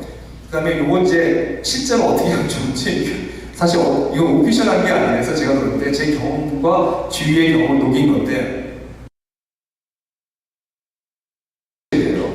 이라는 게 좋은지 나쁜지 그리고 애가 공부를 시키면 안 하는데 집에 가서 맨날 낙서만 해. 아니면 신발에다 그림만 그려. 아니면 바닷가에 가서 무슨 이게 뭐죠? 금속 탐지기로 뭘 찾고 다녀. 뭐 이런 걸 하는 애들이 있어요.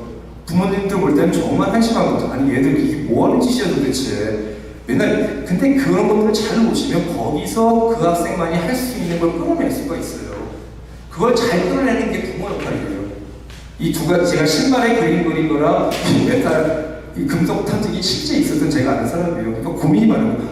우리 딸이 글쎄 맨날 주말만 되면 짊어 지고 나가는 거예요. 금속 탐지기를 바닷가 가서 동전을 모아요 매일. 그러니까 막 아무것도 없이 그걸 모아가지고 닦아가지고 전시를 했는데 그래서 어떻게 했으면 좋겠냐고 그래서 아니 그러면은 그게 패션이 있으면은 그런 거 모아가지고 그걸 그냥 써서 방에 놓지 말고 내가 이렇게 모은 걸 가지고 내 주위 사람들을 도움을 줄 수 있는 방법을 만드는 거 어떻게 했느냐 뭐 그런 게 사실 그 친구들 그걸 팔아가지고 하는 게 아니니까 그래서 그걸 다 모아서 뭐 자기가 어디다 도네이션을 한다든지 그냥 하면 그러니까 네가 조그만 그런 클럽을 만들어봐. 그래서 동정 클럽 만들어서 온라인에 뭐 SNS 통해가지고 친구들끼리 모여서 만들어서 어디다 기부하고 또 좋은 일 하고 이런 것들을 몇 년 동안 해보면 어떻겠냐고 했는데 그렇게 하셨더라고요. 그런 분도 계세요. 어떤 분은 또 자기 아들이 고민하시는 거 아니 집에만 오면 맨날 방에서 하얀 신발 사다가 그림을 그린대요. 그래가지고 학교 와서 판대요 그거를 뭐 100불 200불에 인기가 최고래요. 그러니까 어머님은 매일 걱정이고 얘가 지금 공부를 안 하고 운동도 안 하고 이것만 한다. 그래서 그럴 거면은 그런 거 똑같은 거예요. 이걸 그려서 그냥 너희가 하지 말고 학생들이 좋아하는 거니까 이렇게 해서 나보다 가난한 사람들 신발이 없는 사람들, 필요한 사람들한테 줄 수 있는 방법을 생각해보면 어떨까? 왜냐하면 그런 것들이 내가 속해 있는 내 주변, 내 도시와 내 학교와 내 영향력을 미치는 거예요. 선한 영향을 미친다고 하기 때문에 그런 것들을 잘 정리하시고 기록하시고 남겨놓으시면 여러분들이 되게 훌륭한 엑스트라 커리큘럼이 돼요. 뭐 엑스트라 커리큘럼 하면 아프리카에 가서 집을 짓는다, 뭐 우물을 판다 이렇게 생각하시는데 그렇지 않아요. 그렇게 조그마한 거지만 애들이 실증을 내서 계속 할 수 있는 것들, 그런 것들을 같이 찾아주시는 게 되게 중요할 것 같고, 그 다음에 이거는 뭐 드릴 말씀인지 모르겠지만 절대로 그 과외 활동이나 엑스트라 커리큘럼 같이 여기 있는 분들과 얘기할게요. 남의 뒷머리 쓰지 마세요. 용의 꼬리가 되지 마세요. 무조건 뱀의 머리가 돼야 돼요. 왜냐면 리더십이라는 게 무지하게 중요해요. 어디 가면 그러잖아요. 이런 철수한다. 그러면 우리 저기 애가 우리 클럽이 있는데 거기 가서 총무할래 이래요. 그러면 어머 총무가 어디야? 뭐 부회장 하려고 부회장이 어디야? 좋아서 하세요. 근데 가만히 보다 보니까 나중에는 리더십에는 자꾸 빠지게 되는 거예요. 시간이 지나면 노력은 노력대로 다 하고. 그러니까 여러분들이 어떻게든 만약에 엑스트라 커리큘럼을 한다고 되면 스스로 아들로 하여금, 딸로 하여금 내가 중심이 돼서 내가 리더십을 할 수 있는 것, 작지만 키워나갈 수 있는 것들, 그리고 내가 만약에 10학년이면 9학년 애들을 모으세요. 8학년 애들을. 나를 따라오는 애들 우리가 만들어서 그 다음에 네가 회장을 해 라고 하는 것들, 이런 것들이 바로 작지만 리더십의 연습이 되고, 그리고 따라오는 사람들은 마찰이 안 생겨요. 그렇잖아요. 그래서 어머님이 어디 가가지고 야 저기 저 KYCC에서 지금 뭐 거기 이 실제로 의미인데요. KYCC에 가서 뭐가 있냐면 가난한 남미 애들이 여름방학 공부를 해요. 그러니까 제가 말하는 거 듣고서 연락을 하세요. 무조건 하겠다고. 가난한 애들이 돈이 없어요. 그러니까 뭐 하고 공부를 가르치는데 선생님이 없어요. 선생님이 없으니까 선생님을 찾아요. 그러면 내가 학생들이 가가지고 난 we have 애들이 공부 잘하니까 우리가 수학이나 뭐 물리나 뭐 바이오를 가르쳐주고 싶다. 우리가 커미트먼트를 해가지고 그럼 그 사람들 너무 좋아해요. 뭐 그러냐? 그럼 뭐 어느 학교에서 올 때 나 좀 여기 어디 하이스쿨 다니는데 우리 그룹이 있다. 그래서 하나 만들어가지고 거기 가서 이제 주말에 뭐 이런 방과후에 가서 애들 공부 가르치고 애들 들어주고 이런 것들은 돈 주고도 못 사는 엑스트라 커리큘럼이에요. 제가 이거 시험을 해드리는 거 실제로 이런 일이 있어서 그 학생은 예일도 프린스턴도 갔어요. 제가 이 말 하라고 그래가지고. 근데 그건 무슨 돈이 안 들어가요. 그냥 노력이 필요한 거. 근데 그걸 학생들이 혼자 하니까 힘들어요. 부모님이 좀 도와주시고 연락도 하고 이런 일들을 계속 하시는 게 되게 중요하고, 부모님도 하나 조심하실 게 엑스트라 커리큘럼 하시면 친구들한테는 절대 얘기하지 마세요. 비밀이에요. 아무리 입이 근질근질해도 나랑 같은 12학년, 11학년을 쉐어하는 게 아니에요. 왜냐하면은 여기 어드미션 오피서가 있지만 어드미션 오피서들은 여러분들이 사람을 뽑는 건요 그 지역이 아니라 같은 학교에서 뽑는 어드미션 이제 시즌이 되면은 나눠서 서부 동부로 나누고 이 사람들이 돌아다녀요. 그리고 어느 학교에서 예를 들어서 그 많은 학교에서 사람 다 볼 수가 없잖아요. 그러니까 학교에 돌아다니면서 물어봐요. 리스트도 받고 니네 학교에서 공부 제일 잘하는 애가 누구니? 그럼 보통 리스트를 줘요. 물론 그렇지 않은 학교도 있어요. 너무 조그맣기 때문에 가지 않는 데도 있지만. 그래서 그런 좋은 학교에 가면은 리스트를 받아요. 근데 거기에 한국 애들이 10명이 들어왔는데 여기서는 자기들끼리 싸움을 하는 거예요. 다른 사람은 절대 싸움 안 해요. 컴피티션은 내 친구하고 매일 하는 거예요. 그게 어디가 되든지만. 그거는 뭐 나중에 물어보시면 이게 정확히 맞아요. 그래서 내가 하는 것들을 부모님들이 뭐 어렵게 만들었는데 막 공유하지 마시고 내가 스스로 잘 지켜서 키워나가셔야 돼요. 되게 중요한 거예요. 그리고 한 가지만 더 끝낼게요. 그리고 에세이가 되게 중요한데 아까도 말씀드렸지만 엑스트라 커리큘럼 하는 과정은 무조건 다 기록하세요. 영상이든 유튜브든 뭐든 그건 부모님이 다 아셔요. 애가 못하면. 애가 공부할 시간이 없어서 그걸 못해요. 하다 보면 편집도 좀 도와줘야 돼. 그런 것들은 부모님이 좀 아버님이 해주실 수 있어요. 뭐 찍어왔던 거 정리도 하고 뭐 올리고 하는 것들. 물론 쓰는 거는 학생이 해야 되겠지만 기계적으로 걸리는 게 너무 많아요. 돈 많은 사람들은 돈 주고 다 해요. 전부 다. 정말로요. 그거 다 해줘요. 그래. 찍고서 올리는 것까지. 그렇기 때문에 못하니까 약간의 도움이 필요하다 해주시는 게 되게 중요하고, 그 다음에 학생은 그걸 가지고 다듬어서 밸류를 만들어서 포트폴리오를 만드는 걸 어릴 때부터 할수록 좋아져요. 그게 3년, 4년이 쌓이면 생각을 해보세요. 내가 한 것도 아닌 게 애들 국민학교 라틴 애들한테 한국말 가르치고 산수 가르치는 걸 3년 동안 해가지고 내가 넘겨주고 다른 사람이 그 과정을 다 보면 나는 깜짝 놀라죠. 그게 바로 내가 생각하는 커뮤니티 인볼브먼트 그리고 리더십. 만약 그게 좀 잘 됐어. 야, 그럼 저 뉴욕이는 내 친구한테 얘기해요. 그럼 뉴욕이랑 얘네가 같이 해요. 그럼 인터내셔널 그게 액티비티가 되는 거예요. 내셔널와이드 액티비티가 되는 거고. 그러니까 사람들이 보통 얘는 돈도 없고 리소스가 없는데 그렇게 부자도 아닌데 아버지 엄마가 한 1년에 10만 불밖에 못 버는데 이걸 다 하네. 패션이 있구나. 그리고 강인한 정신력이 있다. 이런 과정들을 다 공부하기 때문에 꼭 하시면 좋을 것 같고, 그리고 요즘 학생들의 가장 문제는 글쓰기를 못해요. 근데 글쓰기가 망점이에요, 거의. 그래서 미리미리 에세이 쓰고 글 쓰는 연습을 많이 시키셔야 돼요. 그러니까 실제로 여러분들이 의욕만 있으시면 모든 대학에서 그 에세이하고 서플리먼터리 에세이 토픽을 다 얻을 수가 있어요. 그 책도 팔아요. 가져다가 써봐야 돼요. 써보고 상상력으로 써보고 계속 라이딩을 하시면 돼요. 어려운 거 아니에요. 근데 귀찮으니까 아무도 안 하기 때문에 나중에 회사 가서도 문제가 되고 대학원 갈 때도 문제가 돼요. 오케이. 자, 여기까지만 하고 그 다음에 파이낸셜 시간을 제가 많이 먹어서 파이낸셜 에이드로 설명드릴게요.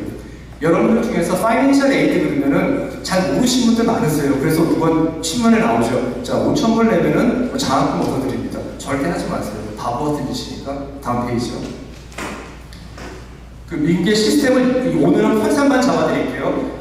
미국의 교육 시스템을 이해하시면은 공부하기가 쉬워요. 사립이든 주립이든. 그러니까 COA하고 EFC가 있는데 COA는 Cost of Attendance, 그리고 EFC는 Expected Family Contribution. 그래서 실제로 대학을 다니면 돈이 얼마나 필요하고 패밀리가 얼마만까지 돈을 줄 수 있는가를 기본으로해요. 그래서 이걸 이해를 하고 계셔야 돼요. 거기 두 가지가 있어요. 다음 페이지로. 제일 중요한 거는 그 아까 얘기했던 FAFSA라는 거고 CSS라는 게 있어요. 다음 페이지 넘겨주세요. FAFSA하고 CSS가 있는데 FAFSA라고 하는 거는 뭐죠? 네, 공짜고 이거는 스테이트하고 페더럴에서 주는 그랜트를 받는 거예요. 그 다음에 CSS는 프라이빗 칼리지에서 받는 거예요. 이 두 개가 왜 필요한가? 10월 1일 되면 이걸 무조건 파일을 하셔야 돼요. 대학교 들어갈 때, 준비될 때. 그래가지고 이거 가지고 이제 모든 그 장학금이나 그 다음에 니드 베이스, 장학금은 여러 가지가 있어요. 니드 베이스가 있고 그 다음에 메리트 베이스가 있어요. 그 두 개 섞어놓은 게 있고, 그 니드 베이스는 뭐냐면은 미국의 아이비리그 탑 20 스쿨들은 전부 다 장학 메리트를 안 줘요. 메리트가 없어요, 아예. 그래서 어떤 분들이 그러죠. 우리 아들이 스탠포드 가는데 풀 스칼라십을 받았어. 그러면 그건 좀 make sense. 왜냐하면 스탠포드는 풀 스칼라십을 안 줘요. 하버드도 안 주고. 그냥 니드 베이스를 줘요. 이건 전부 다 드릴 거예요. 전부 다 안 찍으셔도 돼요. 니드 베이스는 뭐냐면 내가 20만 불을 벌어. 30만 불을 버는데 1년에 10만 불을 버는데 내 식구가 몇 명이야. 그러면은 그 학생이 들어가는 코스트와 이걸 계산을 해가지고 계산을 해줘요. 스탠포드 하버드가 1년에 9만 불. 룸앤 보드 합쳐서 9만 불.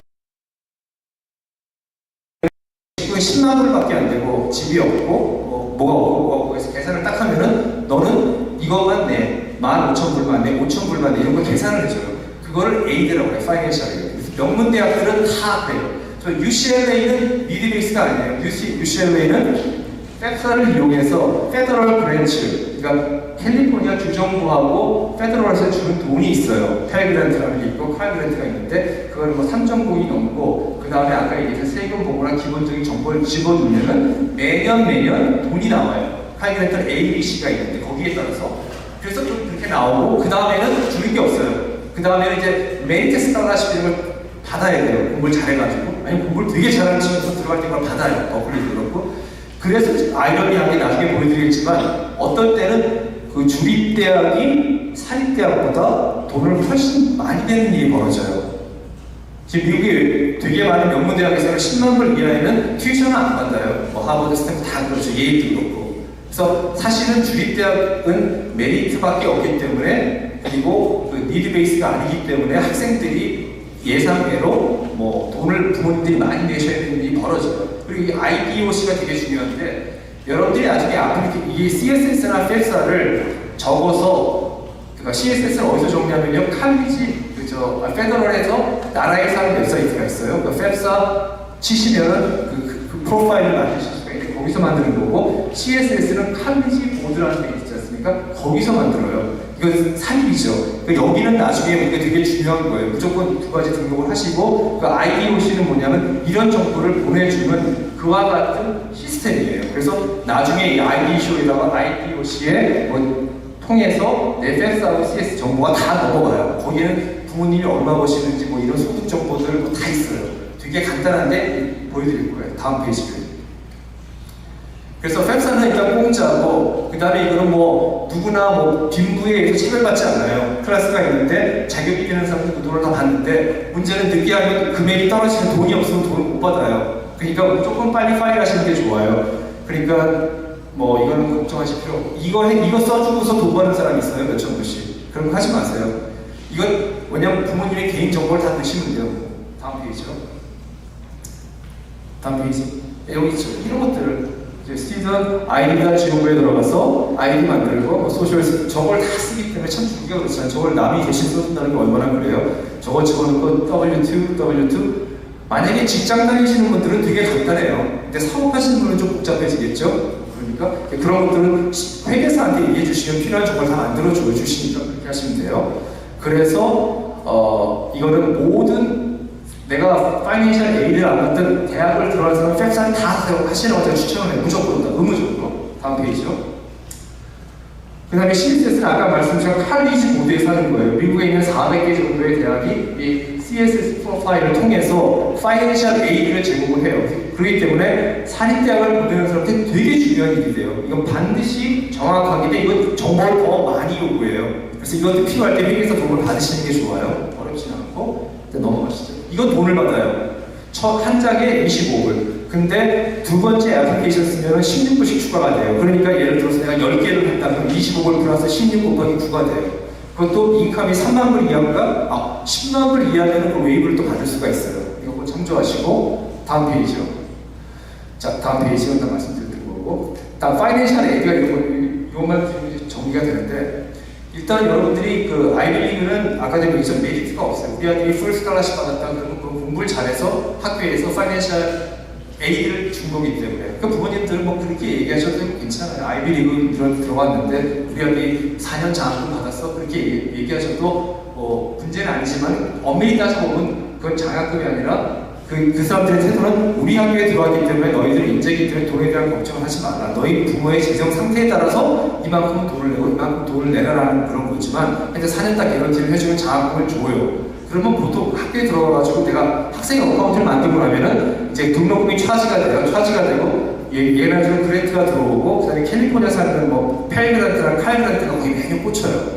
그러니까 아까 얘기했던 그 팩사는 매년 파일을 하셔야 돼요. 매년 파일을 해야지 내 등록금하고 익스펜스하고 자기 학생 어카운트에서 빠져나가요. 저것도 다 볼 수가 있거든요. 그렇고, 그 다음에 메리트 베이스는 아까도 말씀드린 저런 거 가지고 컨설팅을 해요. 돈을 내면은 내가 메리트 장학금을 다 해주겠다. 근데 저건 권하지 않는 게, 학생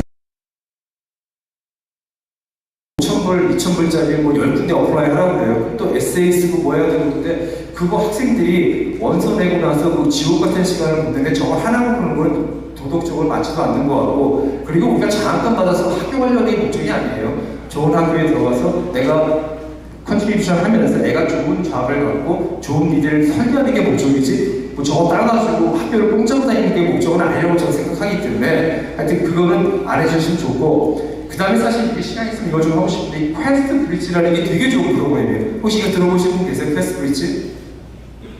일단 부자가 오신 것 같네요. 이 퀘스트 브릿지가 뭐냐면은, 사실 이게 왜 좋은 프로그램이냐면, 이게 메리트도 아니고 니드 베이스 아니고 특이해요. 퀘스트 브릿지라는 프로그램을 뽑히면은 파이널리스트가 되면 4년 장학금을 주고, 그 안에 선택한 대학이 개런티가 돼요. 여기에 뭐 스탠퍼드, 예일, 프린스턴 뭐 다 들어가 있어요.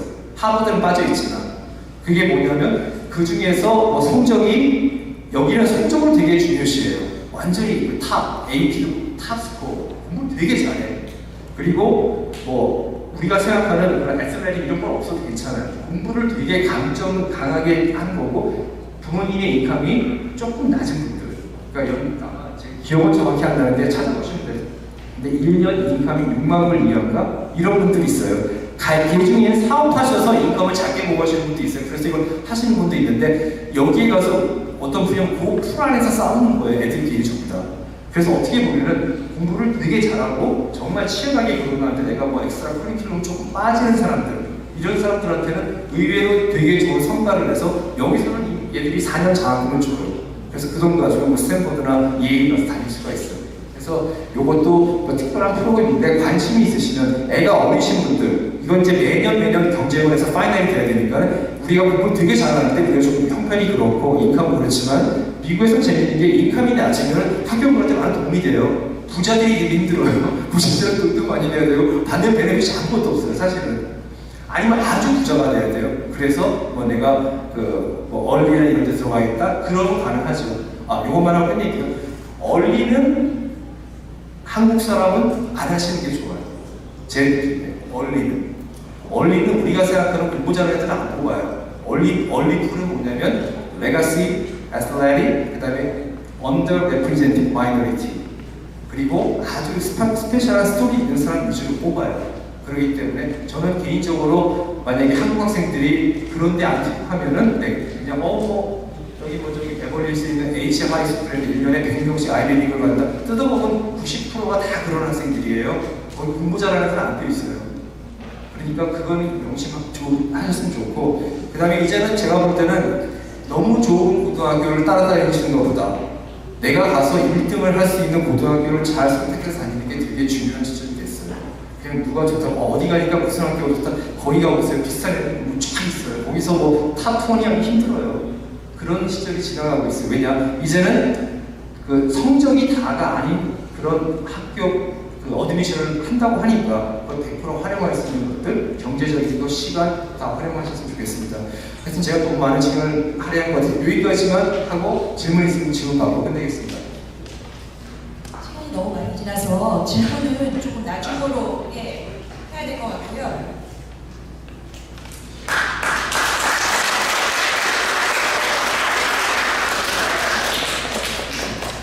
네, 오늘 힘든 시간, 바쁜 시간 내주셔서 여기까지 오셨는데 지금도 사실 굉장히 배고픈 시간이잖아요. 그래서 다들 좀 얼굴들이 되셨어요. 그래서 일단 조금 스케줄을 좀 바꾸어서 저희가 짧게 뒤에 저희가 김밥하고 떡을 조금 준비를 해놨습니다. 그래서 거기서 픽업해서 가지고 오셔서 그 다음 분 스피커를 시작하시는 게 좋을 것 같은데 어떠세요? Guys okay with that? Okay.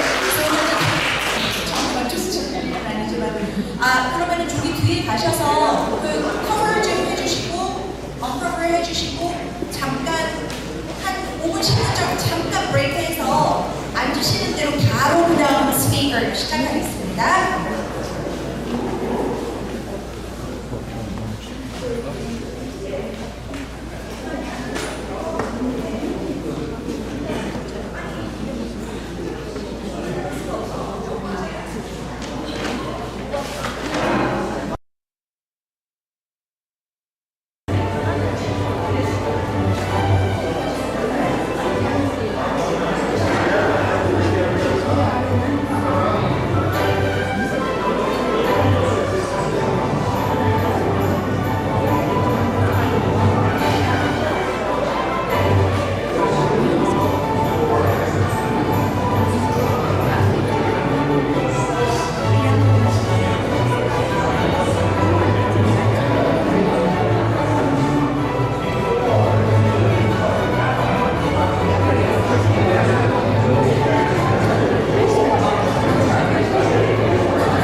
start the rest of the program.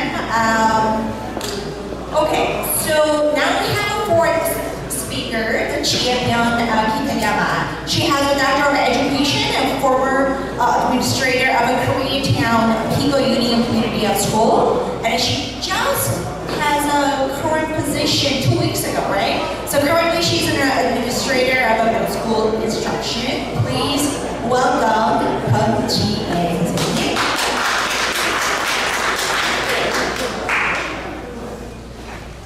안녕하세요. Good morning. So my name is Chiae Byun. I'm an administrator of Los Angeles Unified School District. I'm in charge of middle school instruction which I started on July 1st. Prior to that, I was supporting 18 schools in Koreatown, Pico Union area. So we have high schools, pre-kinder through high school. So I know that it's a clicker.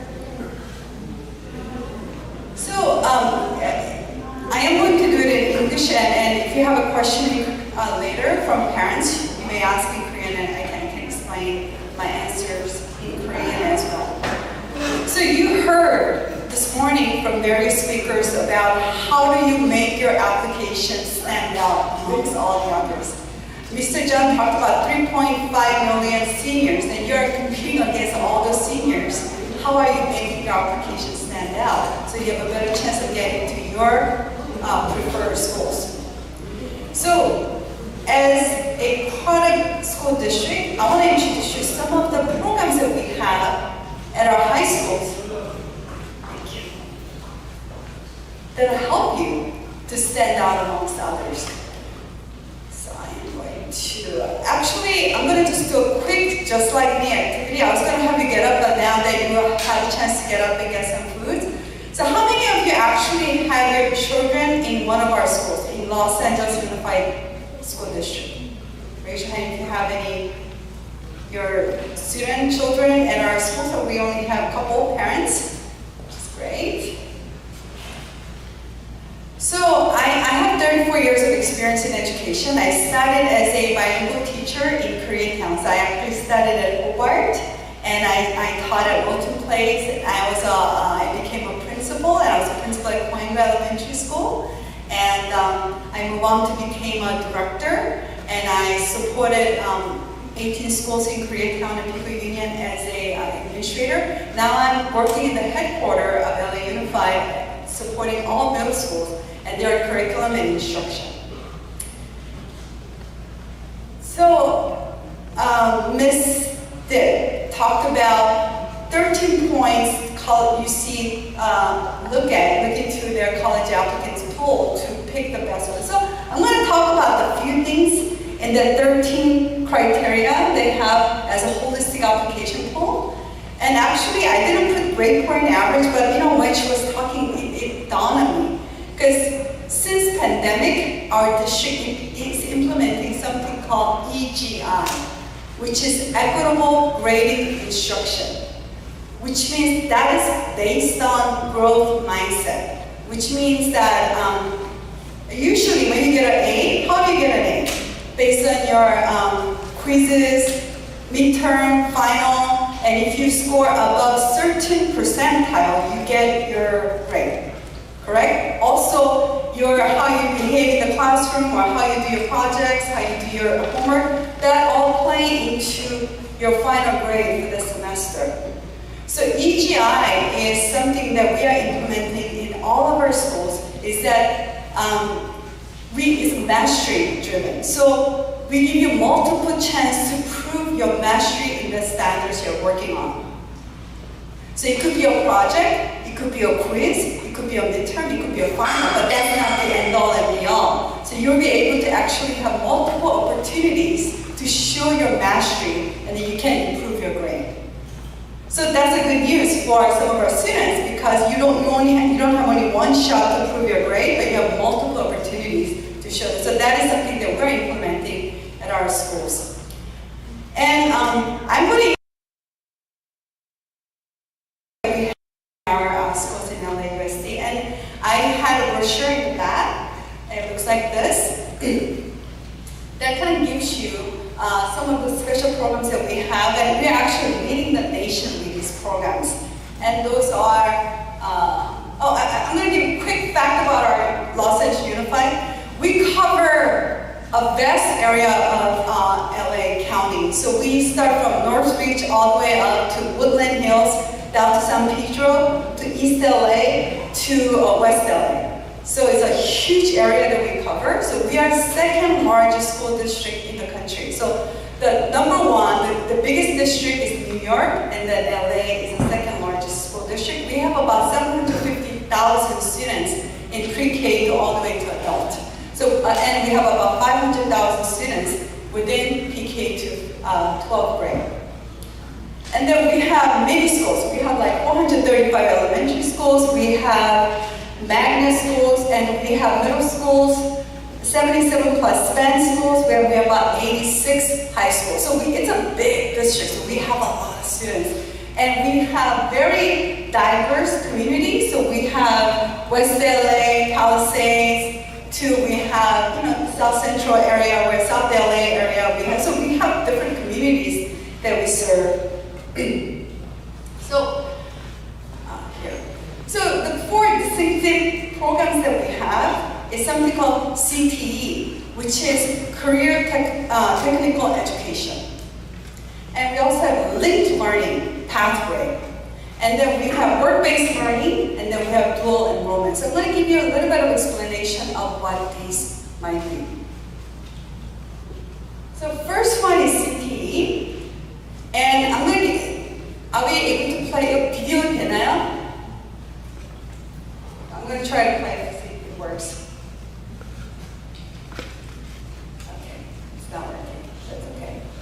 So, Career Technical Education is like an old way of learning those workshop model classrooms. So how many of you went to high school in 80s and 90s when you have a wood workshop? Or you have the auto shop? How many of you experienced those? The parents, I guess. So you had those wood workshops, you had those. So those are part of a career workshop, so they provide training for our students. They can kind of get a taste of what that would look like. Since No Child Left Behind, we took away a lot of those because we felt that by creating those classes, we're pigeonholing some of the students that, well, you look like you're going to be a good candidate for auto shops, so I'm going to put you in there, so you don't go to college, but you become a mechanic, right? So since No Child Left Behind, we took away a lot of those opportunities, and then we put it in to focus more on core instruction. But we're bringing these back because we realize not only all students are interested in going to college, we need to make sure that our students are ready for career pathway as well, not just college, career pathway. Not only that, through these programs, students actually kind of get a taste of it. So they say, wow, I really like working with cars by going through the CP pathway in auto shop. But that doesn't mean you have to be a mechanic after high school. You can actually go to LA Trade Tech to learn more, get your associate degree in car mechanics, or you can learn car design. You can go to Art Center College to become a car designer, or you could study computer engineering to create those engineering majors. So actually the CTE is providing opportunity for students to explore a different career pathway and get a plan what they really want to do after high school. So currently we have about 437 pathways at our schools. So they could be, and they could get a certificate too. So you could do like Microsoft certificate, or they could get a computer certificate, or they could get a auto mechanic certificate. So we have those CP pathways at our schools. And then linked learning, we have a linked learning pathways. What we are doing is marrying, let's say, we have, let's say animation, for instance. We have a CP animation, and these are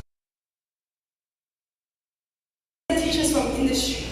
So the teachers we select, they have to have at least minimum 2 years of experience to become a teacher in this CP pathways. So let's say we have an animation CTE, then the teachers who are animation workers at Disney Studio, they get to come and work with our students. So after that, what we do is as a linked learning pathway is, now we're marrying the Disney trained animation teacher with our art teacher, math teacher, and English teacher. We all work together and we create a course. So introductory course and a course have a 4-year course, the pathway, and we call it that's linked learning. And then they can also, we link it to community colleges or UCLA colleges courses or art center courses. So the students have an opportunity in a high school to get some of those experiences. That'll make their essays and that'll make their college application stronger because they have experienced those at their school, high school. So that is linked learning. And the work-based learning, earlier Mr. John mentioned about it's really hard to get those internship opportunities. Our schools already have a contract, MOU, with companies in LA. So our students automatically goes into those internship programs. So that's work-based learning. And the dual enrollment is actually, you could have concurrent enrollment. So you're a high school student, but you can take courses from community colleges. So I'm going to give you a little bit of that. So in the brochure, actually, if you look through it, there are different, this brochure will give you different CT pathway and where those pathways are being provided at different schools. So different, the very multitude of programs. So that again, 433 CT pathways in 155 schools. And it starts from middle and high school. So it starts from not only just high school, we have middle school CT programs. And then we have the linked learning. So we have sports medicine is one example of the CTE. We have video production. We have education. So we want to train our students to become TAs and also become teachers in the future. And information communication technology. And we actually have a certificate program for, what is that? It's escaping my mind, but the security. What is that security? Cybersecurity. And agriculture and natural resources. We have fashion and interior design. We have architecture and engineering. Health science and medical technology. This is some of the CT pathway we have at our schools. And transportation. So students get to work at the school site, or they take it to the actual industry to work in those sites to learn about what they do and how, and also accompanies a certificate program as well. So linked learning is, not all schools with CT has a linked learning, because linked learning, as I said, is integrated with the core and the CT classes. So,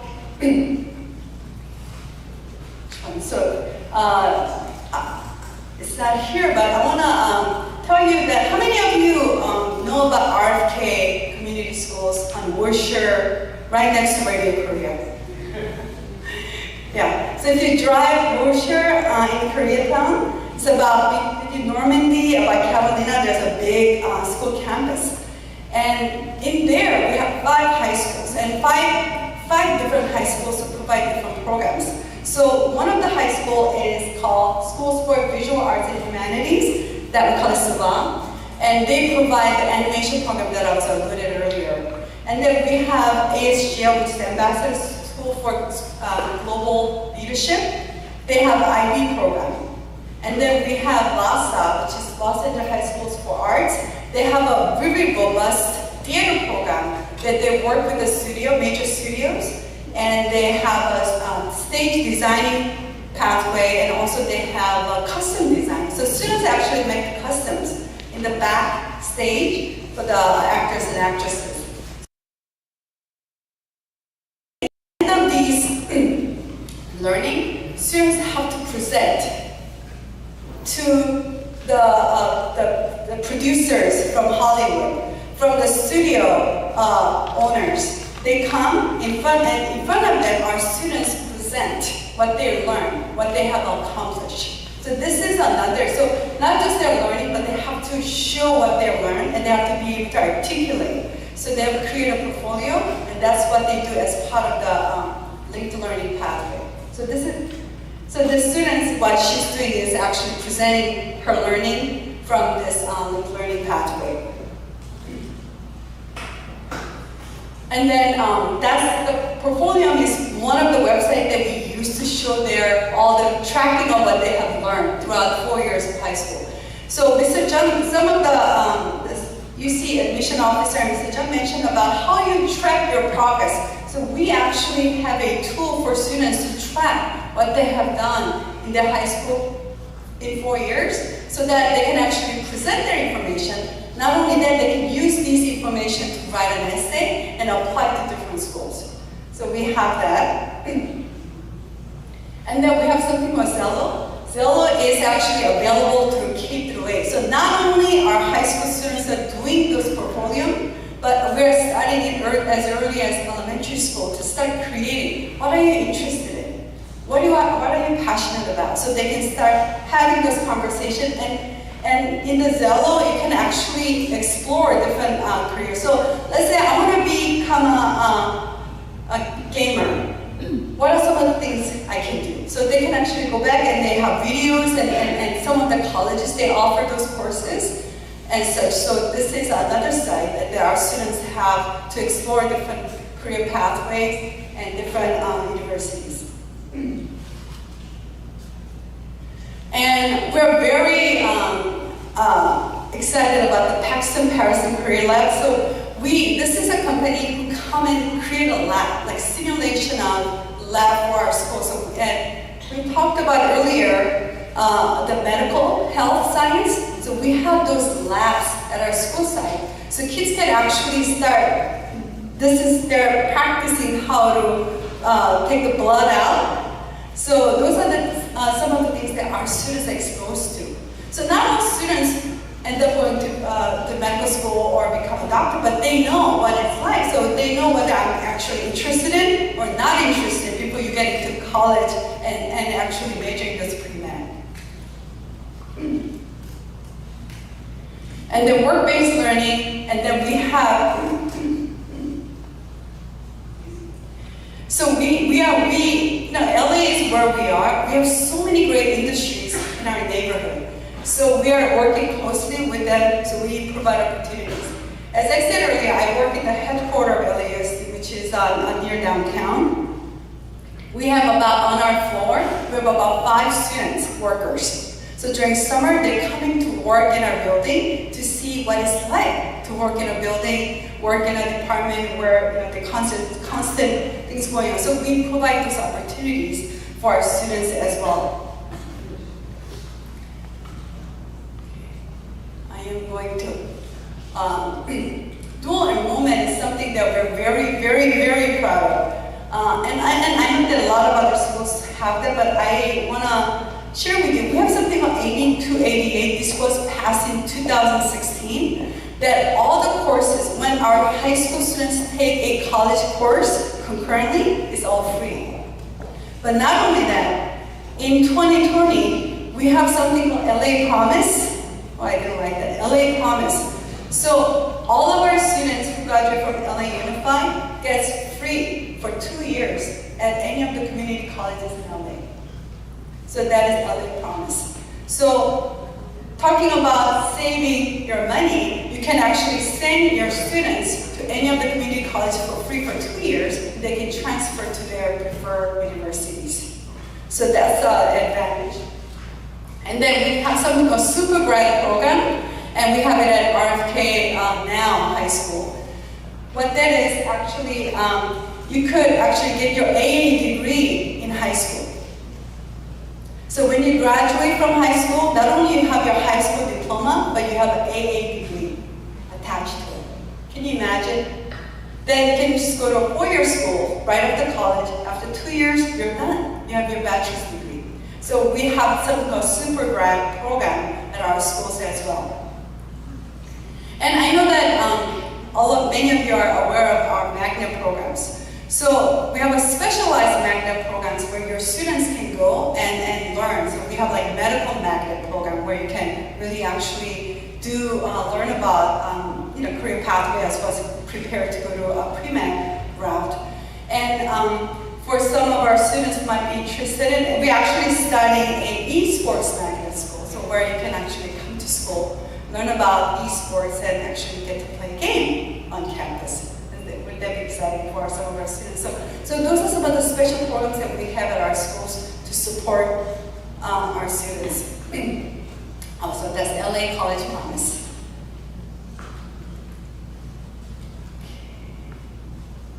So these are some of the resources. So before I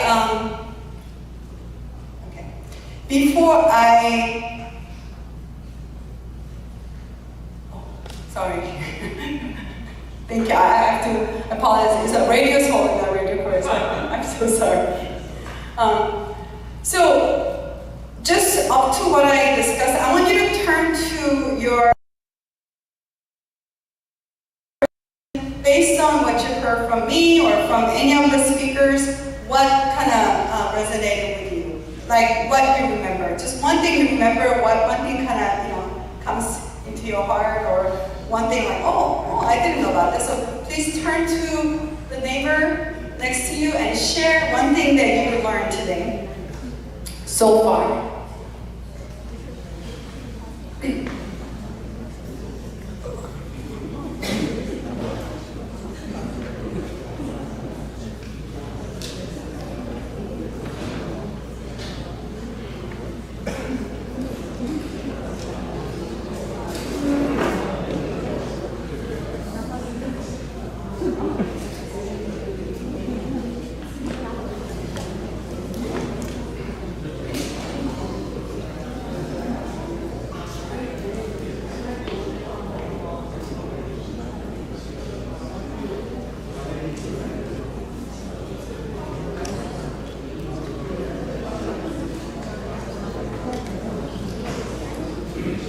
Okay, thank you. I always say whoever talks the most gets the most learning. So the more you talk, you actually process your learning and then you walk away something, right? So in closing, I want to really think about this. I want you to ask yourself or ask your children, instead of asking, what do you want to be when you grow up? I would like you to ask this. What problems do you want to solve in the world? Because that thinking is going to shift you from who am I going to work for in the future to what do I need to learn to make that happen. So I really want you to think about this. It's not about what do you want to be when you grow up, or what do you want to do? No. What problem do you want to solve in the world? That's going to make you stand out. And that's going to guide you to which college you want to go to, what you want to major, what you want to do with your life. Right? So that is something that I really want you to walk away with. And then in the guide, there's a list of our schools and different programs that we provide.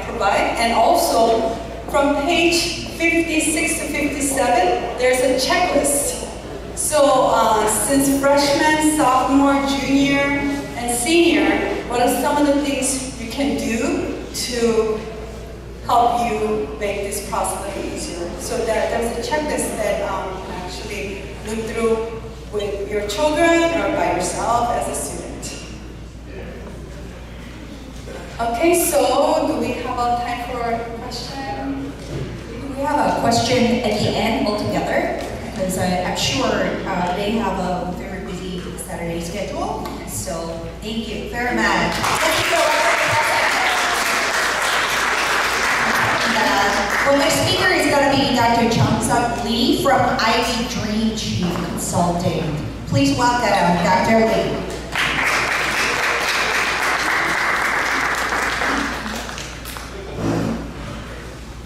And for your information, all this presentation you see today, you can take So the people have this event is gonna give you the invitation. 오늘 이 자리에 와주신 거 토요일 날 더운 날 굉장히 힘든 걸 하셨을 것 같은데 I'll speak both English and Korean. But then I see majority of the audience to the parents. I want to convey them. If I want to convey them in Korean, it's like if I want to actually, if your parents need to know, I'll speak Korean. If the students need to know, I'll speak English. By the way, before I start, I want to see among students who want to go to good colleges, top colleges, really good, great colleges. Raise your hand. Raise your hand. So no one wants to go to good college. My talk's going to change based on your preference. If you want to go to marginal college, I'll just, my talk will be probably cut in half. So I want to know, I need to know, because time is pressing, right? I don't want to delay this like any longer than I need to. So who want to go to good college? Why are you here? If you're here because you want to go to college, raise your hand. It's okay. I need you to stand up and come to front. Like, sit on the front, because you know what I see? It's like all these like empty rows in the front. You only see that in the theater, right? You go to theater, nobody sits in the front, right? I need you to come forward. I know my next speakers, Judge Brody and Dr. Kim from Boston Education will appreciate that too. Please come forward. I need all of you to sit in the front, because then you're gonna get so much out of this. I promise. Stand up, come up. You're gonna be a leader, I know. I'm gonna talk about leadership too. I know your parents are gonna follow you, so come forward.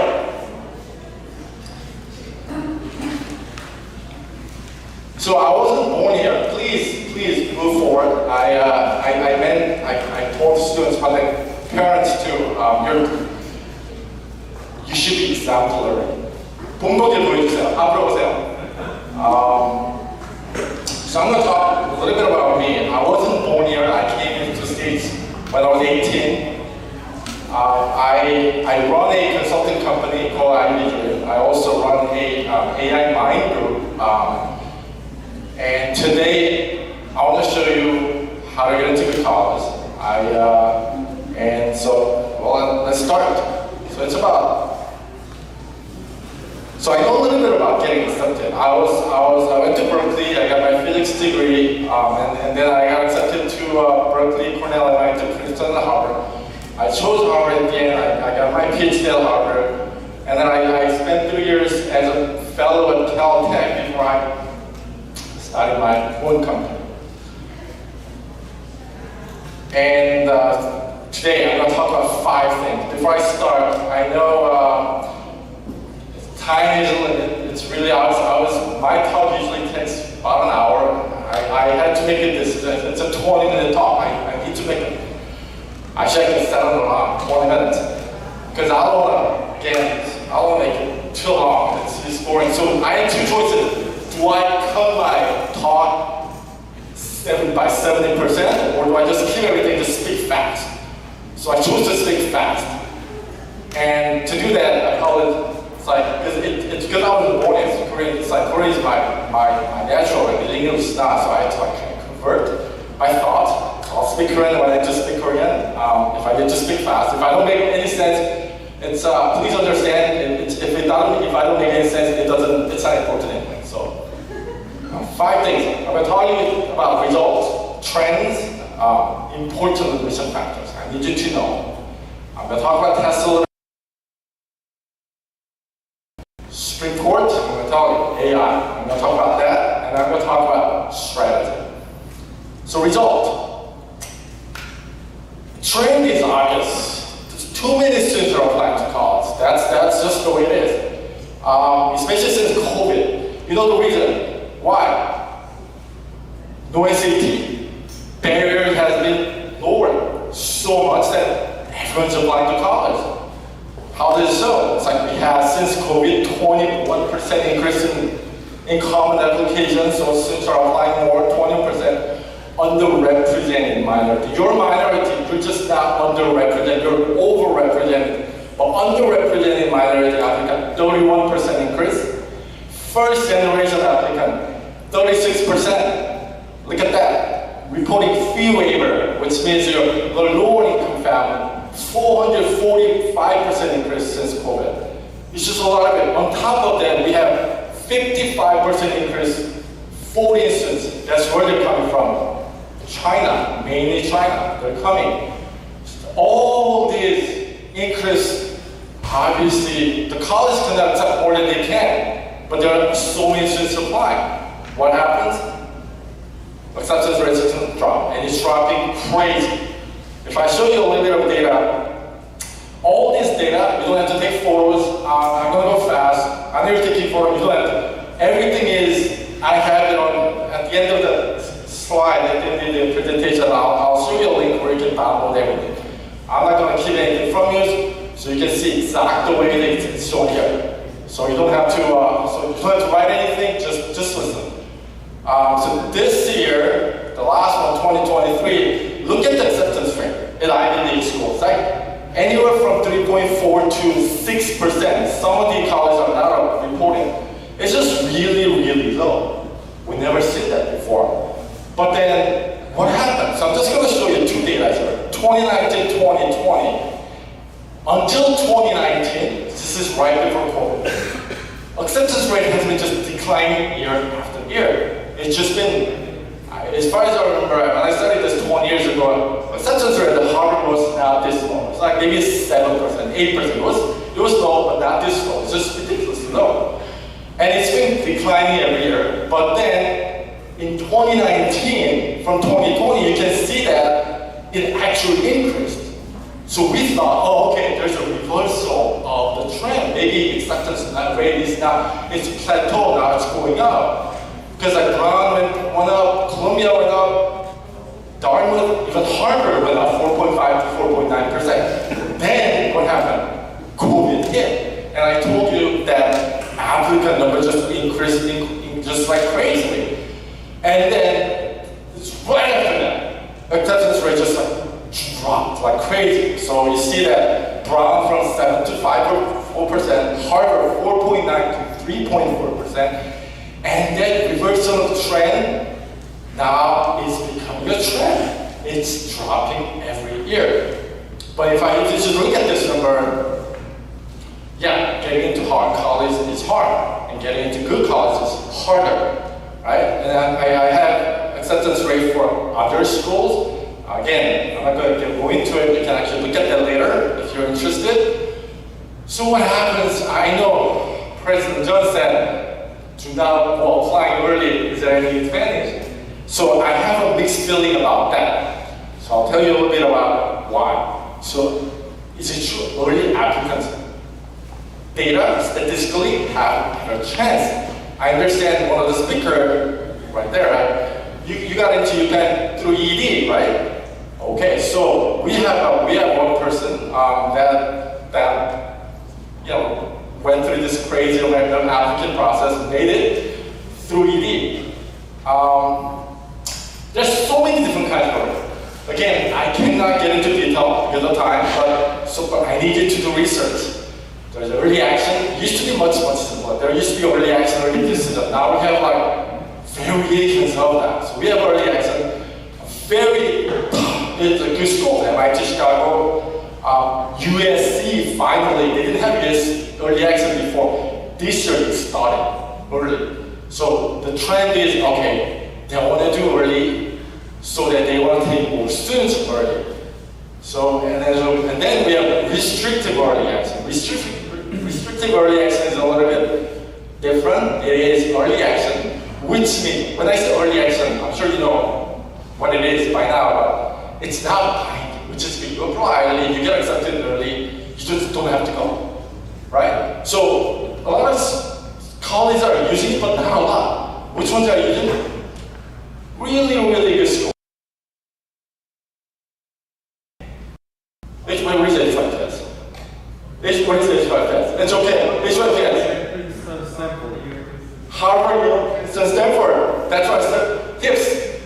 You'll hear it when it's about time to write an application. You'll like, Caltech using it, Notre Dame, Georgetown. restrictive early actually is something that you can apply early, you don't have to come if you get accepted, but you cannot apply to somewhere else early. They have some restrictions. You need to know. If you're applying early school, and any of the school, you gotta know those things. Every school has a different rule. So if you apply, you'll be surprised, oh shit, I should know. So make sure you understand that if you're actually doing any of that. Most colleges, however, use early decision. Early decision is binding, which means you apply early, you get accepted early, that's it. You're going to UPenn. There's no other way. You got accepted early, UPenn, right? There's no other way. That's how it is. And then again, most private colleges that are not listed here are using early decision. And now another variation, early decision too. Oh, you didn't get in early any other place. Okay, there's a second chance of early decision. You know what? We still want you, and it's still binding, but they will give you a second chance. Early decision happens November 1st. Early decision 2 happens, the deadline is like January 1st. So when you're writing the application for regular, you can actually choose one for early decision 2. Surprisingly, a lot of good colleges are on this list. You see Johns Hopkins, NYU, Pomona, Swarthmore, Tufts, Vanderbilt, Wellesley, WashU, Chicago. Chicago is early decision 1, early decision 2, early action. And let me tell you, if you want to go to Chicago, if you do early action, you're not going to get it. I can tell you that. Because early action means you don't have to come. I told you, right? And we got 2 other programs, early decision 1, early decision 2. If you get accepted, you got to come. Which student you're going to choose if you're U Chicago? Decision 1 and 2, right? So I know a lot of students think that, Chicago, you know what, I can just do early action and see. They're not going to get it. I almost guarantee that. And the trend is more than 50% of the classes are chosen from early applicants. So, which means regular pool it's just so small. So many students are applying, more students, but then because half of them are already filled through early decision, it's just hard through regular decision. And here's acceptance rate. I'm just going to give you one example. Look at Harvard. Again, you can look at the data later. So if you look at Harvard on the far left, what you see is 7.6, 3.4, 2.6%. 3.4% is overall acceptance rate. Overall, 7.6% is early acceptance rate. And then what happens if you apply in January? 2.6%. That's 40. That's like 1 out of 40 students. And these are not regular students applying to Harvard. So it's just much tougher. Yes, President Johnson said, early is, we call it early game. Early is filled with legacy, athletes, special case. It is absolutely true. It is absolute. But there are still spaces, and they're filling those spaces with students who may not be admitted through regular decision. So, my suggestion is, if you're applying to college in any way, use early action decision, use one of those. It should give you, even if it's partial, it should give you a little bit of a better chance.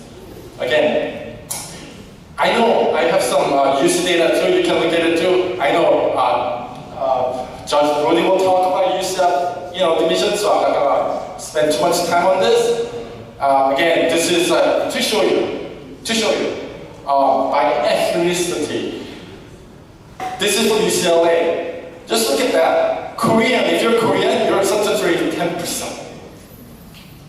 So here, if there are 10 students, 1 will get in, statistically. But I'm sure the fact that you're here, I know you'll have a higher chance. Same thing. Berkeley, if you're Korean, 13.5%. Can I say this? Sucks to be Chinese. 9.3%. They're so overrepresented in college. Their acceptance rate, as you can see from here too, Korean 10%, Chinese 8%, 8.0% UCLA, Berkeley 13.5%. So as a Korean, even though you're overrepresented, you're less overrepresented than Chinese, apparently. So you have a little bit of a shot. You can see that. Again, you can look at the data later. for everyone. You will come in 30%. That should give you a little bit of breathing room, right? Okay. I want to talk a little bit about anybody, girls, who know study STEM, science. There you go. I love that. I have physics background, so. How about anybody else? Girls. Sorry guys, girls. We have one STEM. Anybody else? Nobody? So this is like useless then. Well, I'll show you anyway. Right? Caltech. I want to show you Caltech data. And then MIT. Who knows Caltech or MIT? Do you mean like Caltech or MIT? It's like top schools, right? STEM. Who knows Caltech or MIT? Okay. Boy or girl, doesn't matter.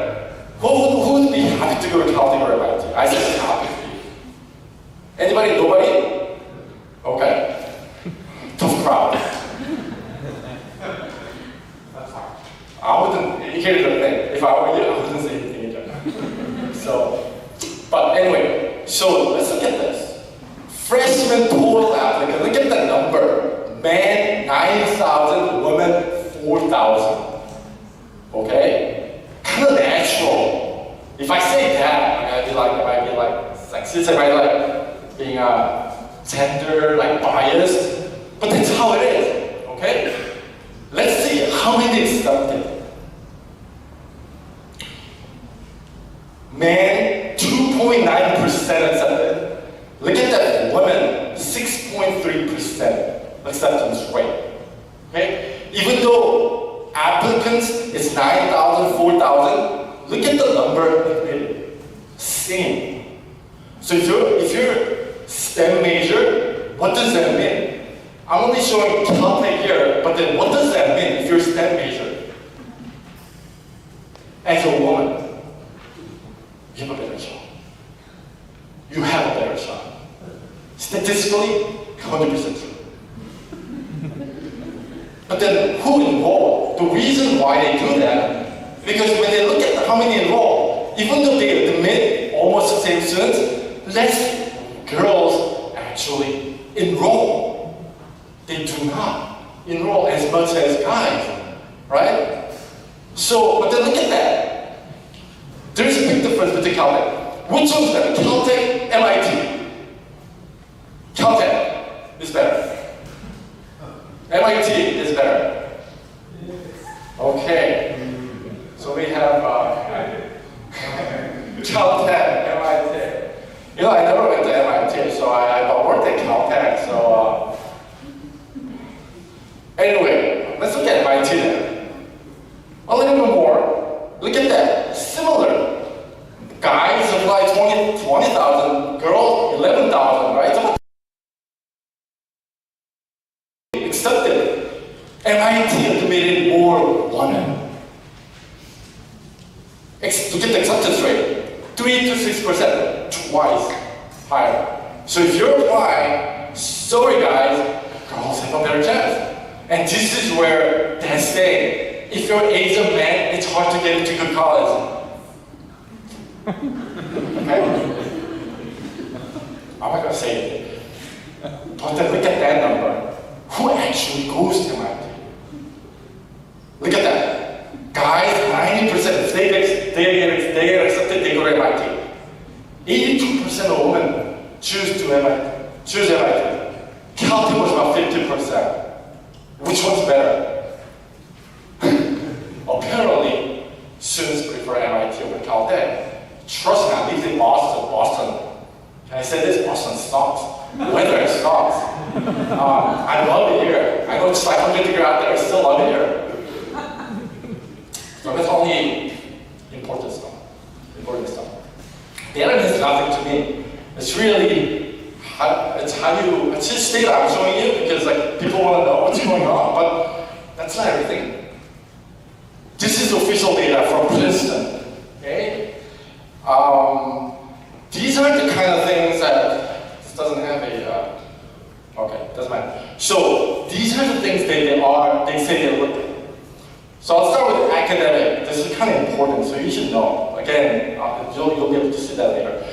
Rigor, class rank, academic GPA, SAT, essay, recommendation, 추천서, interview, extracurricular activities, talent, character, first generation, alumni, geographical residence, where do you live, state residency, religions, racial, volunteer work, okay, etc. And then Princeton says, you know what, this is what's the most important. Important, consider, not consider. Look at what Princeton very important. Rigor before. By the way, let me ask you one again. I know you're going to say anything, but let me ask you right now. What is the most important thing? I have that on the list. What is the most important thing when as you prepare your high school for college admission? What is if I say one thing? Just say one thing. What is it? Anybody? 뭐가 제일 중요한가요? 대학가는 GPA, right? Okay. Does everyone agree? GPA? Anybody else? What do you call? Object? Subside? What do you push? Judge Brody. Anybody object to that? Like anybody else? Class. Okay. So we have two. We'll see. Let's look at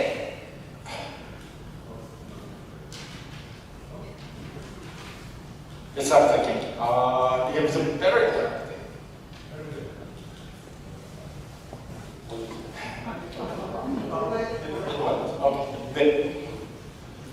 Okay, now it's working. So Yale, very, very similar. You can see that, right? Again, U Chicago, they say, okay, some of them are not as important, which is like rank, GPA, SAT, we just consider it, everything else is very important, just like the same as Princeton, Yale. UPenn, very, very similar, right? So important stuff all there. Look at Harvard. This is the definition, I think, very exemplary. This is Harvard's the best definition of holistic education. Do you agree? 하버드는 그렇게 얘기해요. 모든 게 중요하지 않고 모든 걸 고려한다. You know what? Holistic admission to me is holistic admission that colleagues say is, oh, we're choosing student looking at it holistically, right? Like overall student. You know what that means to me? It means, you know, we'll choose whoever we want. That's what it is. That is holistic admission. I'm not gonna lie. Yeah, everything we consider, nothing is very important. Is that true though? Right? But that's what. Well, let's be a little bit more objective. Berkeley, they say, okay, very important, rigor, GPA, essay. This is from last year, so that's why SAT is still considered, not anymore. Let's look at UCLA. Yeah, UCLA, they just came out with a new one. They say SAT not considered anymore, it's illegal, right? But still, very much important, rigor, GPA, essay. Let's get some other schools. Stanford.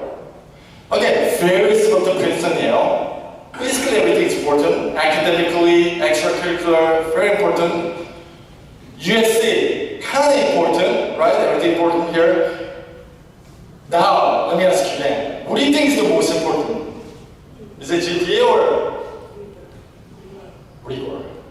I don't know if you have, yeah, I guess you paid attention. Rigor is the most important. Doesn't mean that, oh, can I take the most difficult classes and stop? No. But you could be a top. What I'm saying is, you could get 4.0 perfect GPA, but if you didn't have the rigor, you're not going to get into any of this. That's what I'm saying. So I need to understand that. But do not go and take, because like some guy said that, you know what, rigor is really important, so I'm going to take the most difficult classes that I can. I don't even care if I can handle it. If you do that, you'll be in serious trouble. So know yourself, based on your ability, based on how you've done, take the most rigorous classes. That's what I'm saying.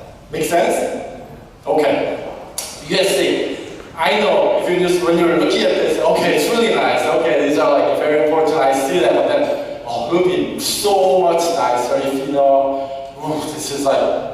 I know parents, 부모님들이 뭘 원하는지 잘 알아요. 이런 거 말고 이런 거 원하지 않아요? 이런 거.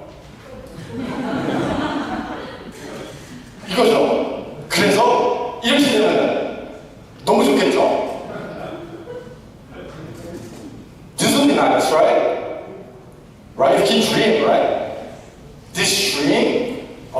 10, 20 years ago were used by UC.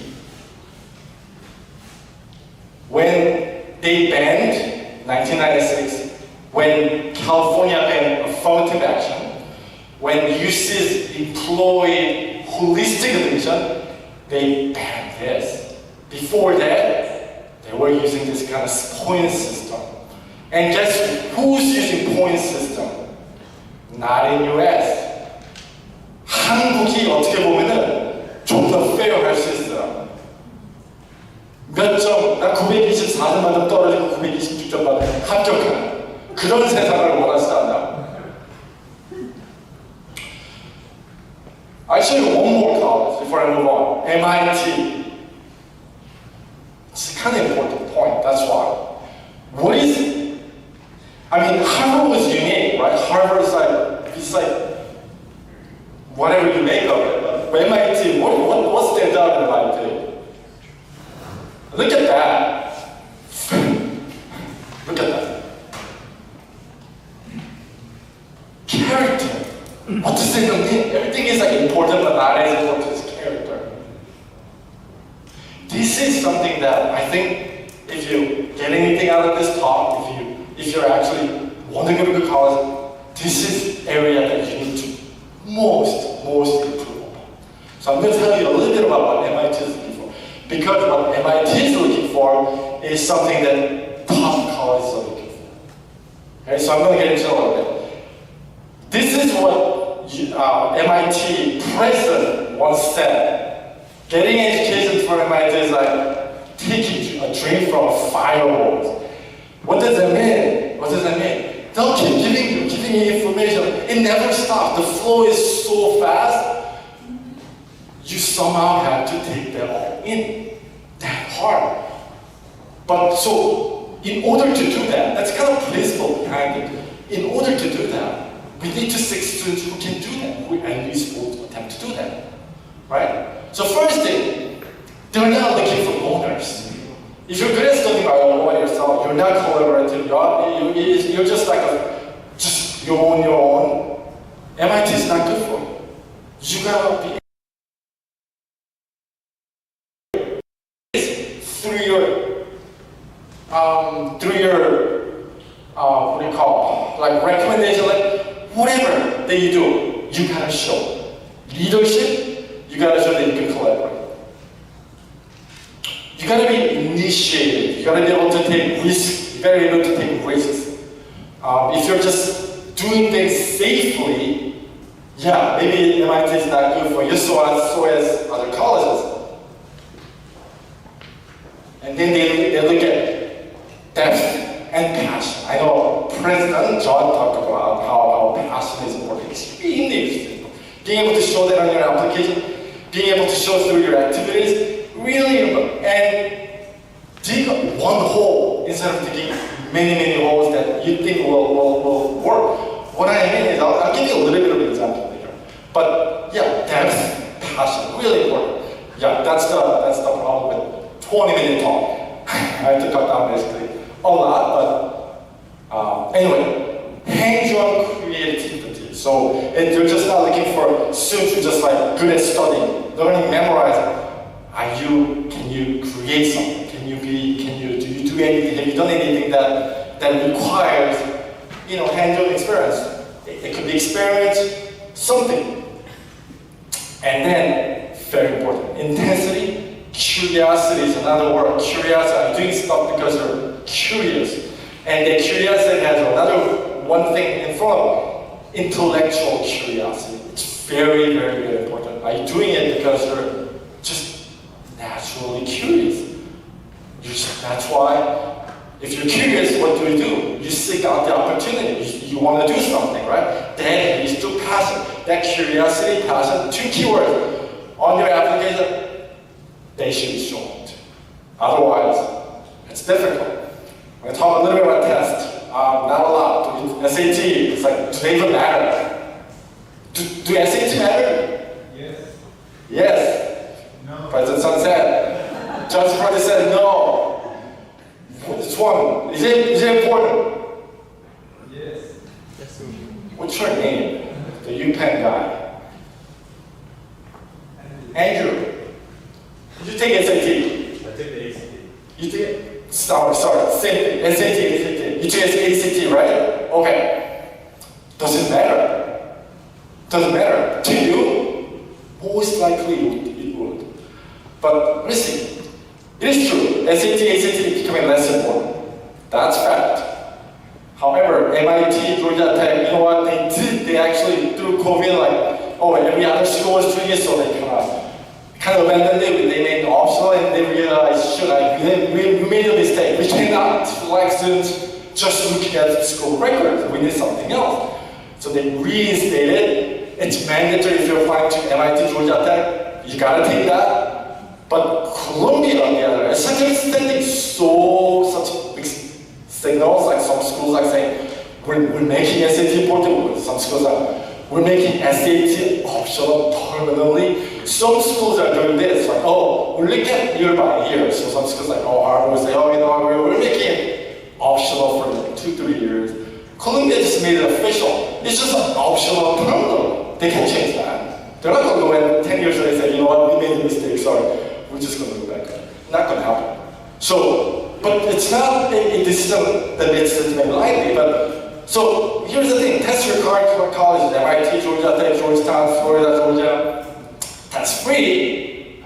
Most you see California State, and then because of the law, you know, many colleges in California are not requiring SAT. So if you get an SAT score, and that's good. You got like 1,500 or something in SAT, or 34, 35 in ACT. You want to send to UC application, right? No space. They even got rid of space. It's like before, a year before, they actually on the UC application, they had, oh, you can write the score, but we're not going to evaluate it now. But you're able to still write it. Not anymore. Because it keeps kind of what? The division officers kind of biased. Got rid of that, so you can't even write that. Even Cornell, some departments are doing that. Test optional, almost all other colleges. Columbia are making optional.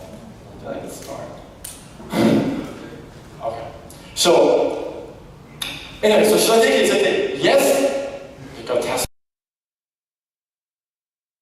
over. You know what college requires? Realize that we should have not made that mistake. May come back. High test score. Yeah, if you could score, send it. Send it. But here's the thing. I should prepare and take it to get the score, right? But the question is, do I take it, right? Do I even study for it? That's the question, right? Are you going to spend like, you know, a summer or like, you know, a year or two taking, you know, this SAT or ACT every like few months? Are you going to do that? It's a big investment, money-wise, time-wise, all big investment, right? But then, I think you can make that decision, like, am I going to take it? So yeah, for example, yeah, scholarship, but I'm not going to take a test. I think here's the thing, if you're aiming high, really good college, take it. Even though they say making it optional, and they're not showing statistically, but then behind the scenes, we know that students who are submitting SAT scores are admitted at a higher rate than who do not. Do you get that? So take that if you're applying to top colleges. But no, should I not take it because, yeah, I'm going to UC 100%. Don't take it. It's a waste of time, waste of money. You're not going to take it. I just hate taking tests. I'm sure that students like that. I can do school, or I can do well in school setting, but then not that. Then don't take it. It's fine. Yeah, because you can spend that time much more efficiently doing other things. So I'll make the decision to you. Again, I don't want to go too much in detail. But AP exams, though, AP exams is not going away. It is not. So since AP, funny thing, it did not used to be that important. It's becoming more important. Why? Because they got no other measure stick. They just can't know which is better. So AP is the only standardized test that gives that kind of measure that's a stick, right? So if you're taking AP classes, do that. Take AP exams again. I know some of you, I know a lot of students who are taking AP classes but realize, I'm not prepared, I haven't prepared enough, I don't think I'm going to get good score. They say, don't. Take the exam. Otherwise, the all year and all the time you spent on that AP classes, it may not be as fruitful as you think. Take that. Passing grade is 3. If you get 3, it's a pass. But passing, if you're aiming for a good college, it's basically fail. So yeah, 4 or 5, you gotta. So if you scored in 3, what do? Right? I put ...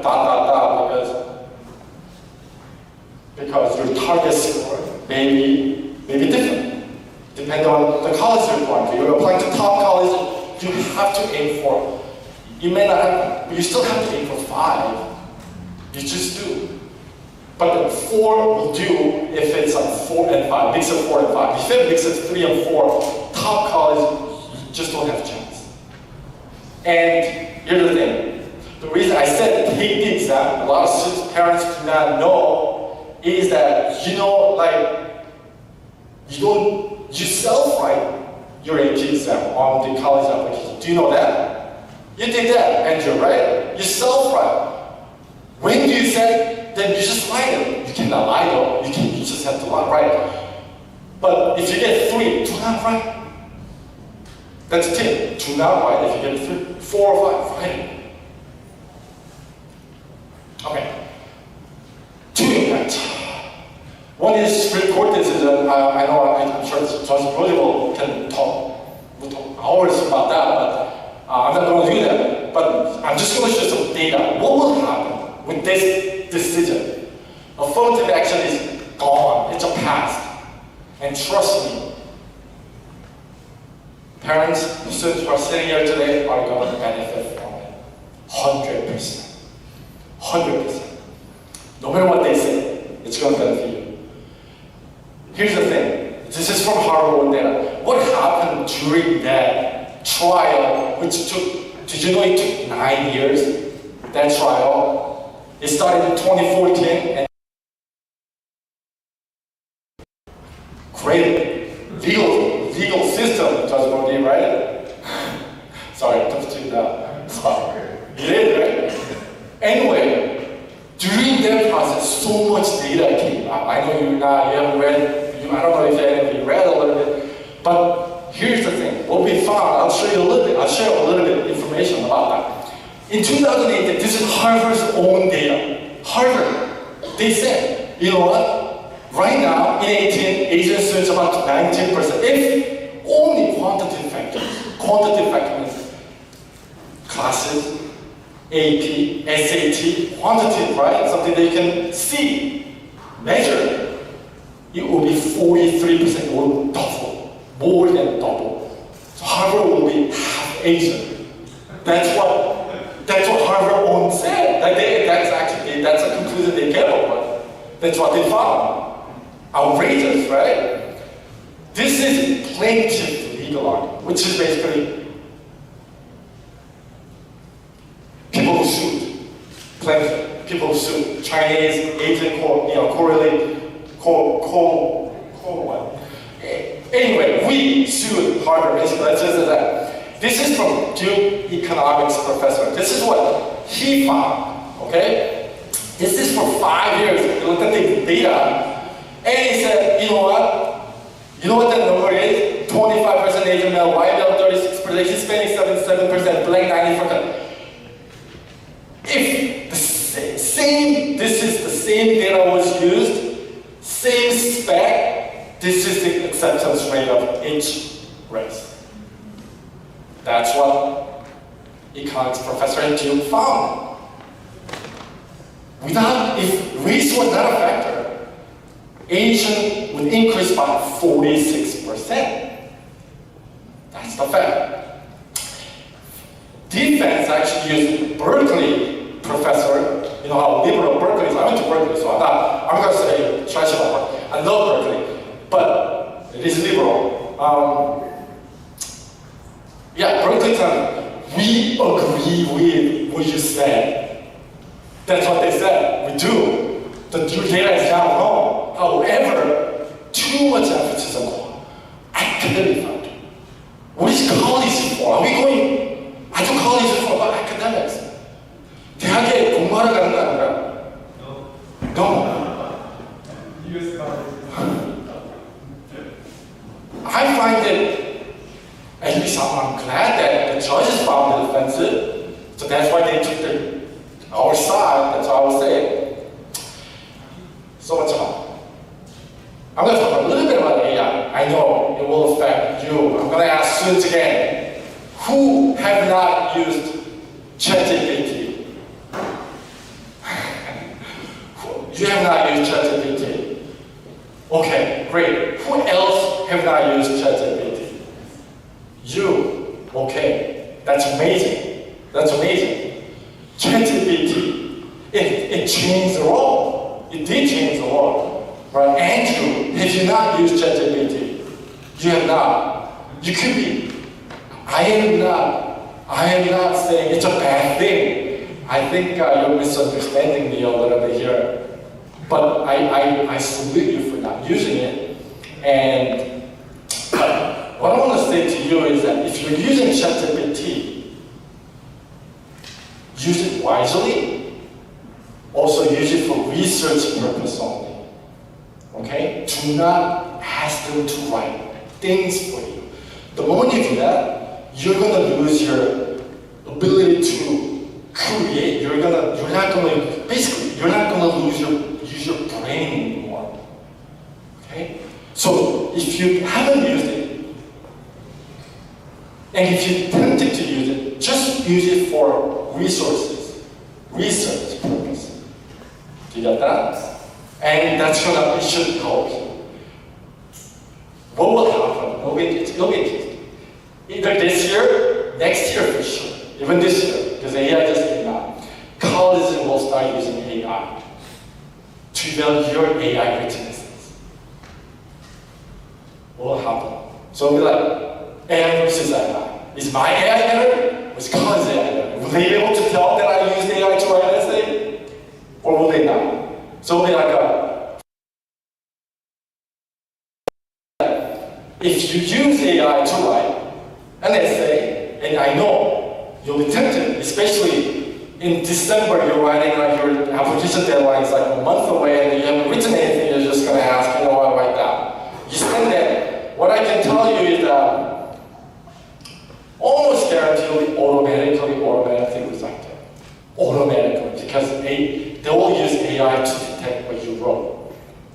Okay, so my prediction is that even though I know, because I said that I warned you, I know most of you will not, I guarantee there'll be so many students not knowing the consequences will blindly use ChatGPT, AI, and then later just send them and then find out, no matter what their qualifications are, they're just automatically rejected or will happen.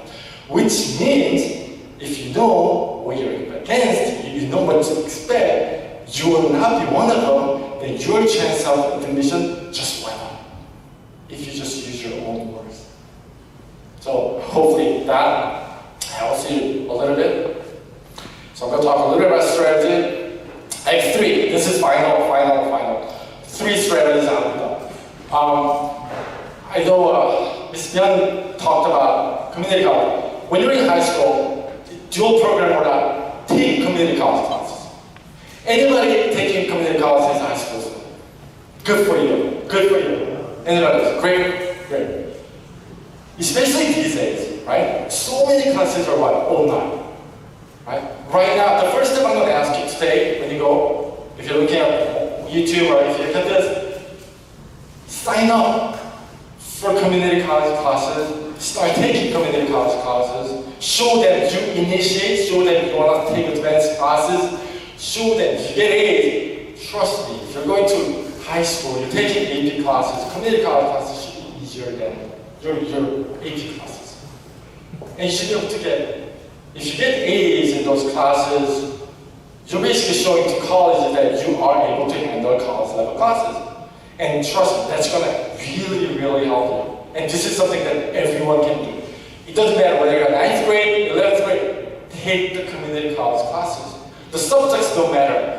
Start with something that you're interested, and then if it's and then anything that you're maybe interested in majoring, doesn't matter. Start taking classes. You can take it over summer. Because of the online nature of the classes, you can't even take them during the school year. Imagine, if you take anybody, 9th grade, students, 9th grade, 10th grade, okay, 10th grade, so you have 2 more years, right? If you start taking, you already are taking community college classes, if you can take 1 class every quarter, summer, fall, winter, spring, summer, you can take up to like 7, 8 classes, and then if you remember, it's like, think about it.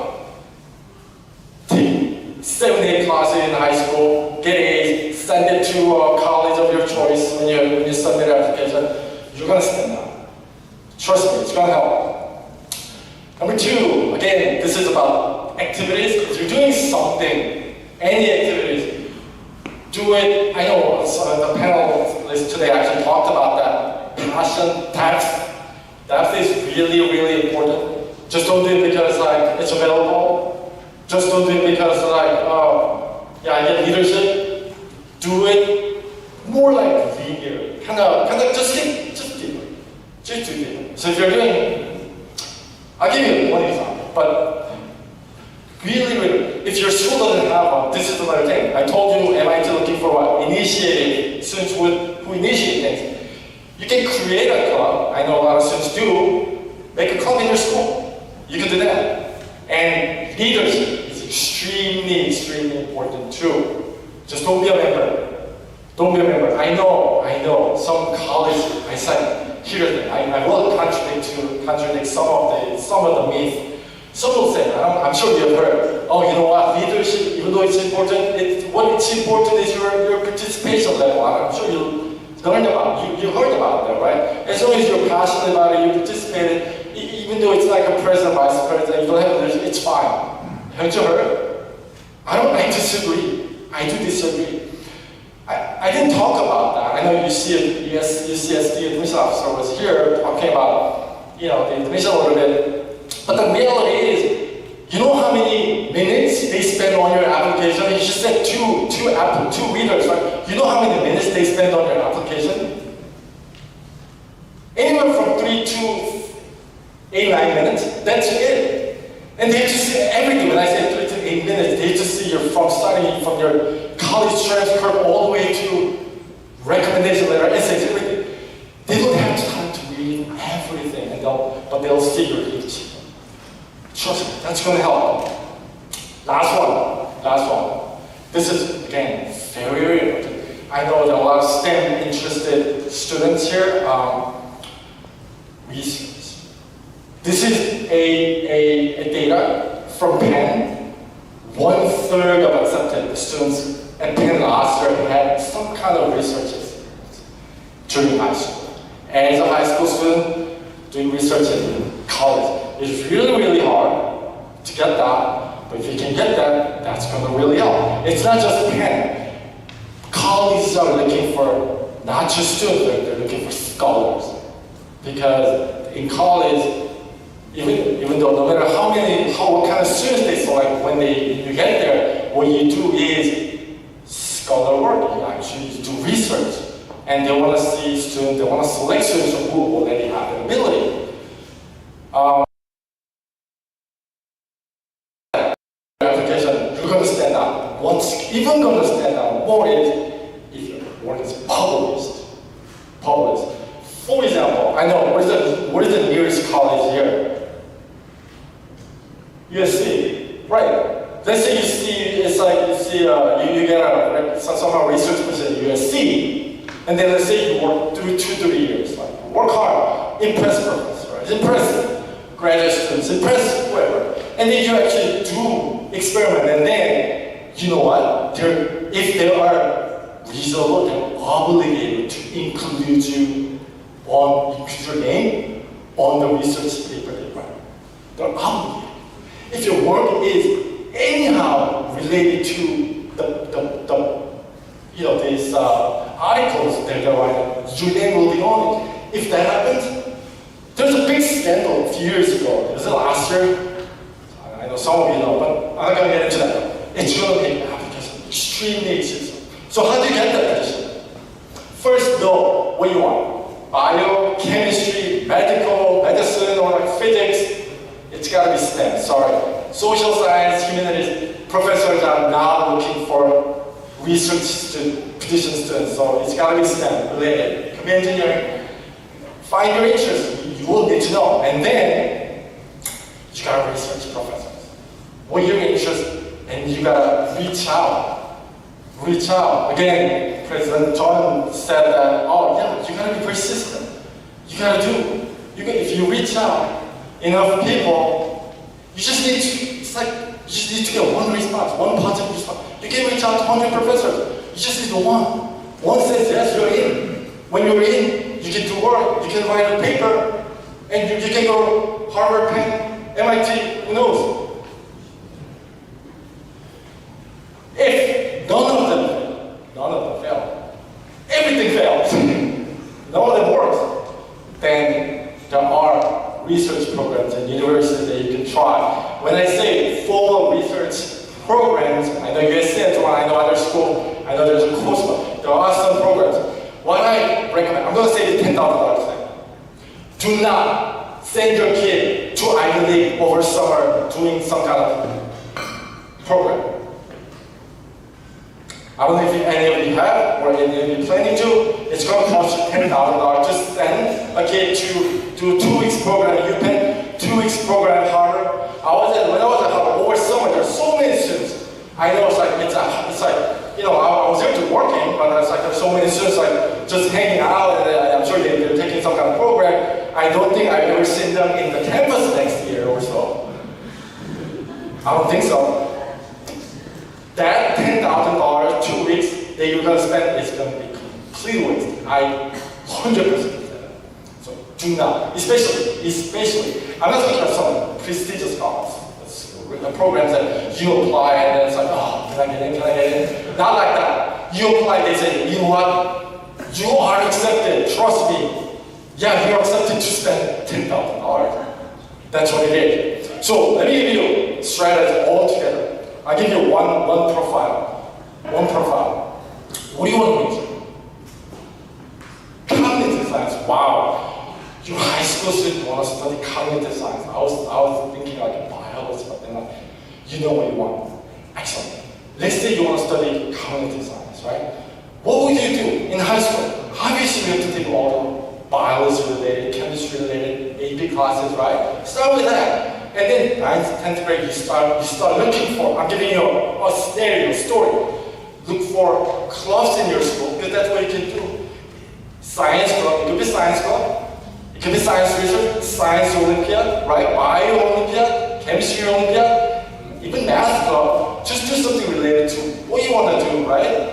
If none of them apply, none of them exist, what do? Make a cognitive science club, right? That shows initiative. And then further, you seek out, if you live nearby, USC, UCLA, cognitive science department, seek out the professors, this is what I've done, this is what I want to do.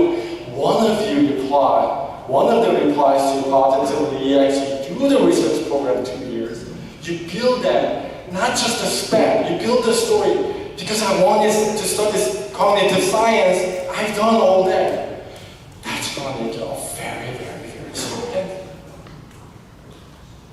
Again, you can download this credit, the whole thing is there. And then so you can just look it over, and then I will be helpful. Thank you for your time.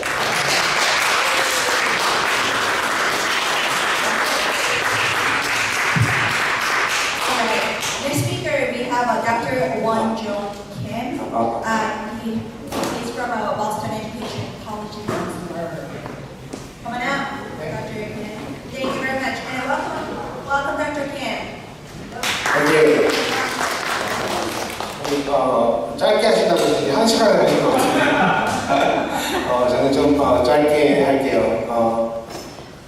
Hi, 저는 Boston Education의 College Counselor 김원종이고요. 김원정이고 오늘은 컴플리시로 할 거예요. 그래서 영어랑 한국어를 섞어서 할 건데 명문대 합격 학생, 저희 버스턴 에듀케이션에 다니는 학생들을 케이스 스터디를 바탕으로 한 합격 입학 트렌드를 말씀해 드릴 겁니다. 우선 지금 우선 닥터리 진짜 캐리스마틱하고 인포메이티브한 그런 톡 되게 감사드리고 잘 봤고요. 케이스 스터디를 통해서 이제 물론 statistics 그런 거 되게 중요하고 저는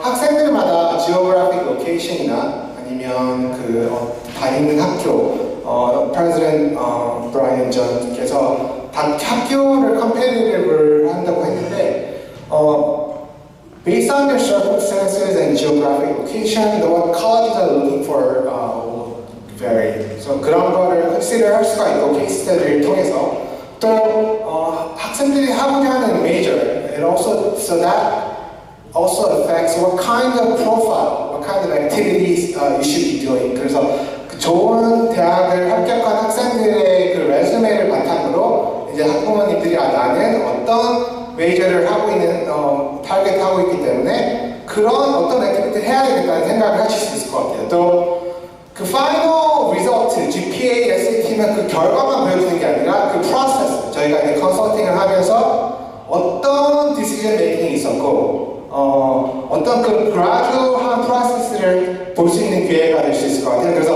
학부모님들을 보면서 나는 이런 쪽 관심이 있어서 이런 비슷한 로드맵을 세워야겠다. 그런 플랜을 할 수 있을 것 같아요. 그리고 이제 여러 가지 학생들을 다는 못 보여드리지만 보여드릴 텐데 그 학생들의 공통점을 하고 또 차이점 그런 걸 비교해 볼 수 있는 시간이 될 것 같아요.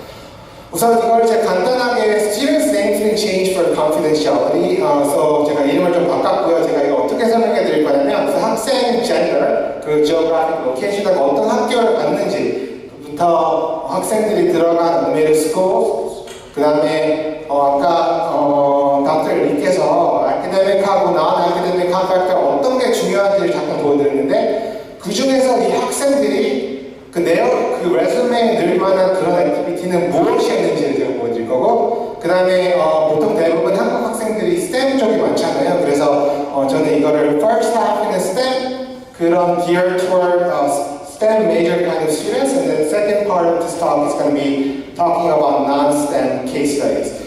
So 우선 first case는요 아나라는 학생인데 이번에 하버드의 early로 입학했어요. 아까 브라이언 씨께서 early는 안 좋다고 했는데 그래도 합격한 학생들이 많은 경우 early를 저희가 보고 있고 MIT, 프린스턴, 예일, 콜롬비아, UPenn까지 다 합격했습니다. She went to a boarding school in out of state. She got 4.8 GPA, perfect SAT score. 그래서 이렇게 좋은 대학을 가려면 아까 중요시 생각했던 그 academic factors가 impressive 해야 된다. 그리고 she took 9 APs and she got 5s on all of them. Her main activities are math club. 그래서 she got 2 years cum laude society and AMC. AMC는 American Math Competition인데 한국으로 보면 수학 감시대회 같은 거예요. 그래서 AMC 10, AMC 12는 되게 competitive해요. 그래서 AMC 10 you only have 2.5% top students move on to AME. AME는 그 다음 단계고. 그 다음에 AMC 12는 about 5% of students move on to AME. 그 다음에 physics, she did physics Olympiad and she got the semi-finalist and she also did scholastic award and she did sculpture for art.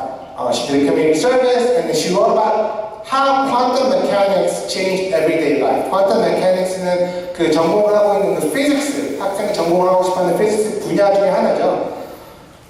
애나는 처음 저희 학원에 7학년 때 왔어요. 7학년 때 와서 왔을 때부터 she was already 4 years advanced in mathematics. 그래서 학교 밖에서 AP calculus를 벌써 듣고 있었고 저희랑 왔을 때는 저희 이런 academic 물론 strength를 어떻게 대학에서 보는 non-academic한 그런 액티비티를 바꿀 수 있는 스트래티지를 이때부터 짜기 시작했어요. 그래서 AMC 8 그거는 American Math Competition 그런 컴피티션 마th 클래스를 물론 진도는 많이 나갔지만 처음 접근하는 거라서 미리부터 준비를 했고 그 다음에 퍼스널리티 테스트를 통해서 자기가 좋아하는 특히 이해하는 여자 학생이었기 때문에 피직스 같은 그런 STEM 아까 그 caltech 뭐 MIT도 여자 학생률이 높았잖아요. 그런 이유 중에 하나가 여자아이들이 이런 걸 좀 덜 선호하는 편이죠. 그래서 계획을 세워서 피직스를 리서치를 먼저 피직스를 배우고 그 다음에 리서치를 7학년 중소부터 시작을 했어요. 그래서 좀 학생들이랑 같이 이런 클래스를 시작했는데 벌써 9th grade 때 AMC 10을 패스할 수가 있었고 일찍부터 이렇게 시작해서 그 다음에 AME를 통과하고 그 Math Club하고 Physics Club까지 이제 들으면서 이렇게 프로파일을 세울 수 있었던 것 같아요. 그러면 여기서 테이크홈 메시지는 뭐냐? 학생들은 탤런트를 아이덴티파이 하고 그것을 이제 좀 메이저 같은 그런 non-academic한 액티비티로 바꿀 수 있는 그런 전략을 일찍부터 짜서 그런 로드맵, 아까 프레sident 저님께서 말씀하셨죠? 학부모님께서 로드맵을 짜는 걸 도와줘야 된다고. 그건 아주 중요해요. 그래서 일찍부터 수학에 탤런트는 있었지만 그거를 컴피티션 매스로 바꾸고 또 그 다음에 피직스를 인터레스트 해가지고 리서치를 할 수 있는 그런 기회를 만들어서 케이스인 것 같습니다. 대부분의 이런 STEM 같은 프로파일을 저희가 depth 프로파일이라고 그러죠. 그래서 한 가지 그 AMC도 그렇고 피직스 올림피아드도 그렇고 다 같은 관련된 분야를 이렇게 파고드는 그런 depth 프로파일이 STEM에는 많아요. 그런 이유가 중에 하나는 대학에서 볼 때 오늘 세네터 민께서 대학에서는 우리 훌륭한 사람을 뽑고 싶어 한다 라고 그거는 너무나 좋은 말씀이신데 그 진짜 맞아요. 그렇기 때문에 만약에 피직스를 전공하고 싶은 아이인데 그럼 어떻게 어필을 해야 되냐? 나는 커서 좋은 피직스가 될 거다, 노벨 프라이즈를 탈 거다 그런 걸 어필해야 되기 때문에 같은 그런 분야의 액티비티를 공격하는 적이 많죠. 또 한 가지는 학생들이 이제 그 분야에 패션이 있고 좋아하다 보니까 그런 비슷한 내용의 같은 피직스 같은 이 학생 같은 경우는 그런 액티비티를 많이 모아서 하는 것 같습니다. 두 번째 케이스는 이건 2년 전 벤이라는 학생인데 이 학생은 스탠퍼드가 드림스쿨이었어요. 그래서 하버드도 됐지만 스탠퍼드를 가게 됐고 He went to highly gifted public high school. It was a large high school in Los Angeles. And his GPA was 4.8, SAT 1580. Again, similar to Anna, very impressive academic profile, right? And then he took 15 APs and got 13 5s. His main activities included research club. He was a president of research club. He was a speech and debate captain, and he also participated in science Olympiad. And also similar to Anna, he also did AMC 10, AMC 12, and AME. Those are math competitions. And he also did research publications. This was all the things that Dr. Lee just talked about, right? Do research and publish, and this is what he did. He also participated in Los Angeles Science Fair and California Science Fair. He came to us a little bit later in 9th grade, and when he first came, 저희 처음 왔을 때 자기는 비즈니스를 공부하고 싶다고 했어요. 그래서 오케이, 너는 리더십도 있고 우선 이 다음에 디베이트도 nationally ranked 학생이어서 오케이, 디베이트는 딱 잘 맞는 것 같다. 그래서 왜냐면 리더십도 중요하고 커뮤니케이션도 중요하고 수학도 비즈니스도 중요하기 때문에 그렇게 하려고 했는데 두 가지 문제가 있었어요. 첫 번째, 이 학생이 거기에 인터레스는 있었지만 에코노믹스나 뭐 스탁 마켓을 해본 경험이 없었고 또 두 번째 학교 다니는 학교가 그런 비즈니스에 대한 인프라스트럭처가 없었어요. 컴피티션이나 그런 디베이트 비즈니스 팀이 없었기 때문에 대신 저희가 새로운 파트를 서제스했어요. 이 학생이 벌써 저희한테 왔을 때 그 커뮤니티 서비스를 하고 있었는데 그게 무엇이었냐면 그 fertilizer, environmental fertilizer를 만드는 거였어요. 그래서 거기에 대해서 혹시 관심 있냐고 물어봤더니 거기에 너무 좋아하고 편한다는 그런 느낌이 있어가지고 그거를 environmental science engineering으로 바꿨어요. 그래서 그때부터 independent research를 하게 됐어요. 이게 또 왜 좋냐면 물론 디베이트는 커뮤니케이션을 이제 사이언스 리서치를 했을 때도 저지들 앞에서 이제 프레젠테이션 하는 스킬이나 그걸 설명, 라이팅 스킬도 되게 중요하기 때문에 그리고 수학도 당연히 environmental science 같은 경우는 사이언스이기 때문에 그래서 굉장히 중요해서 independent research를 하게 됐는데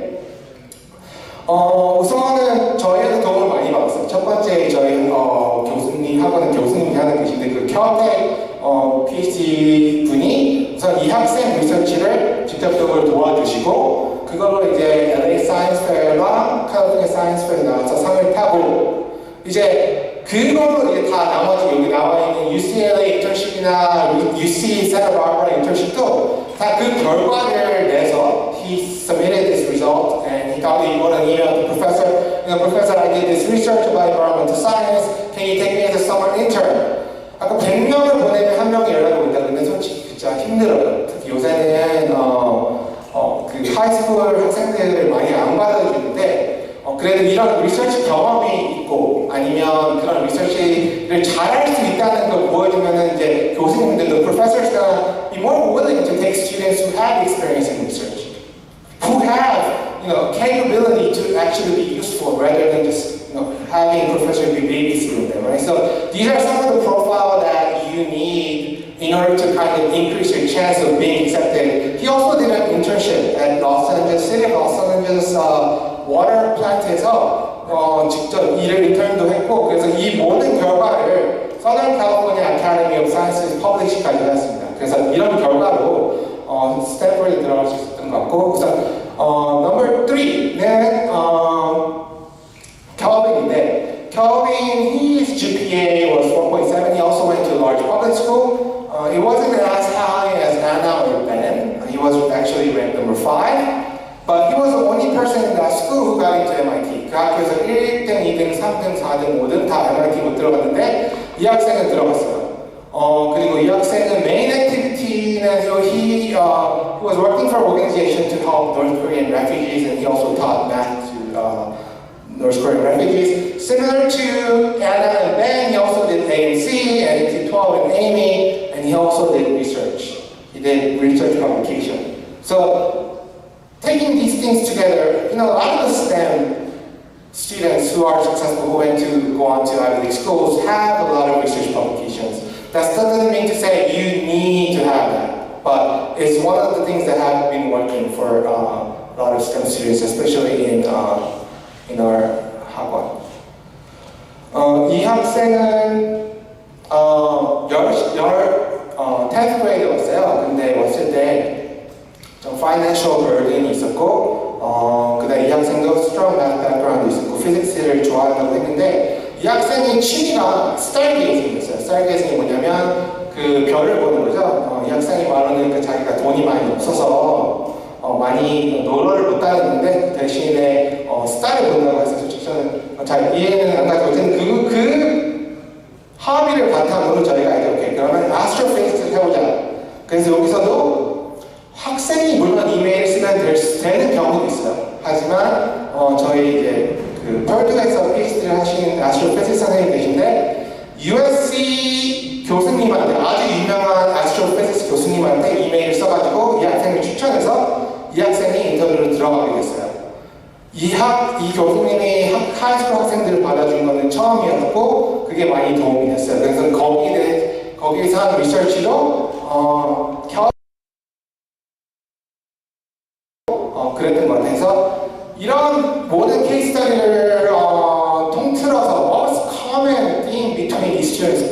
Well, they have different majors, but they all went to good schools and they have really good academics, right? GPA, SAT, and also for STEM majors, research and publication tends to be one of the common themes. 여기서 중요시 제가 말씀드리고 싶은 건 뭐냐? 물론 아카데믹이 자체로도 중요하지만 이런 non-academic을 할 수 있으려면 academic한 그런 스트레스가 필요해요. 왜냐면 학교에 갔는데 공부해야 되고 숙제해야 되고 시험 공부해야 되는데 다른 상 대비를 할 시간이 어디 있겠습니까? 그래서 미리부터 특히 영어하고 수학은 아주 중요한 거라서 오늘 미ddle 스튜던트가 많이 오는데 저는 그런 말씀을 드리고 싶어요. 학부모님 그래서 집에서 아까 프라이머리 전이 표현을 읽는 거, 리딩, math 그런 거 미리부터 시작했으면 좀 많이 도움이 될 것 같습니다. 그러면 지금 두 번째로는 이제 non-STEM 스튜던트를 제가 말씀드릴 건데 이 학생은 이번 년에 May로 Early 액션을 들어갔어요. 이 학생은 he went to private school in Los Angeles. 그리고 아까 그 꼬리, 뱀의 머리가 되라고 하시죠. 근데 그런 저희가 처음 봤어요. 이 학생이 그 academically 되게 rigorous한 학생은 아니어가지고 private school, a little bit less competitive school로 보내서 거기서 1등을 할 수 있게 했고 그 다음에 his GPA is 4.6 and he took 12 APs and got 10.5. His SAT is also strong, 1580. So these are kind of profiles. Again, you need to have a chance at top Ivy League schools. His main activities, he was the founder of his own nonprofit organization, and he was also a Los Angeles Mayor Youth Council. He also gave a TED Talk. It was a TED student talk where he talked about the importance of art. He actually got a lot of awards in art. He's actually quite talented. He even got Scholastic gold medal. That's the national level award. And his essay was about how he founded during the pandemic this organization that he created, this nonprofit organization.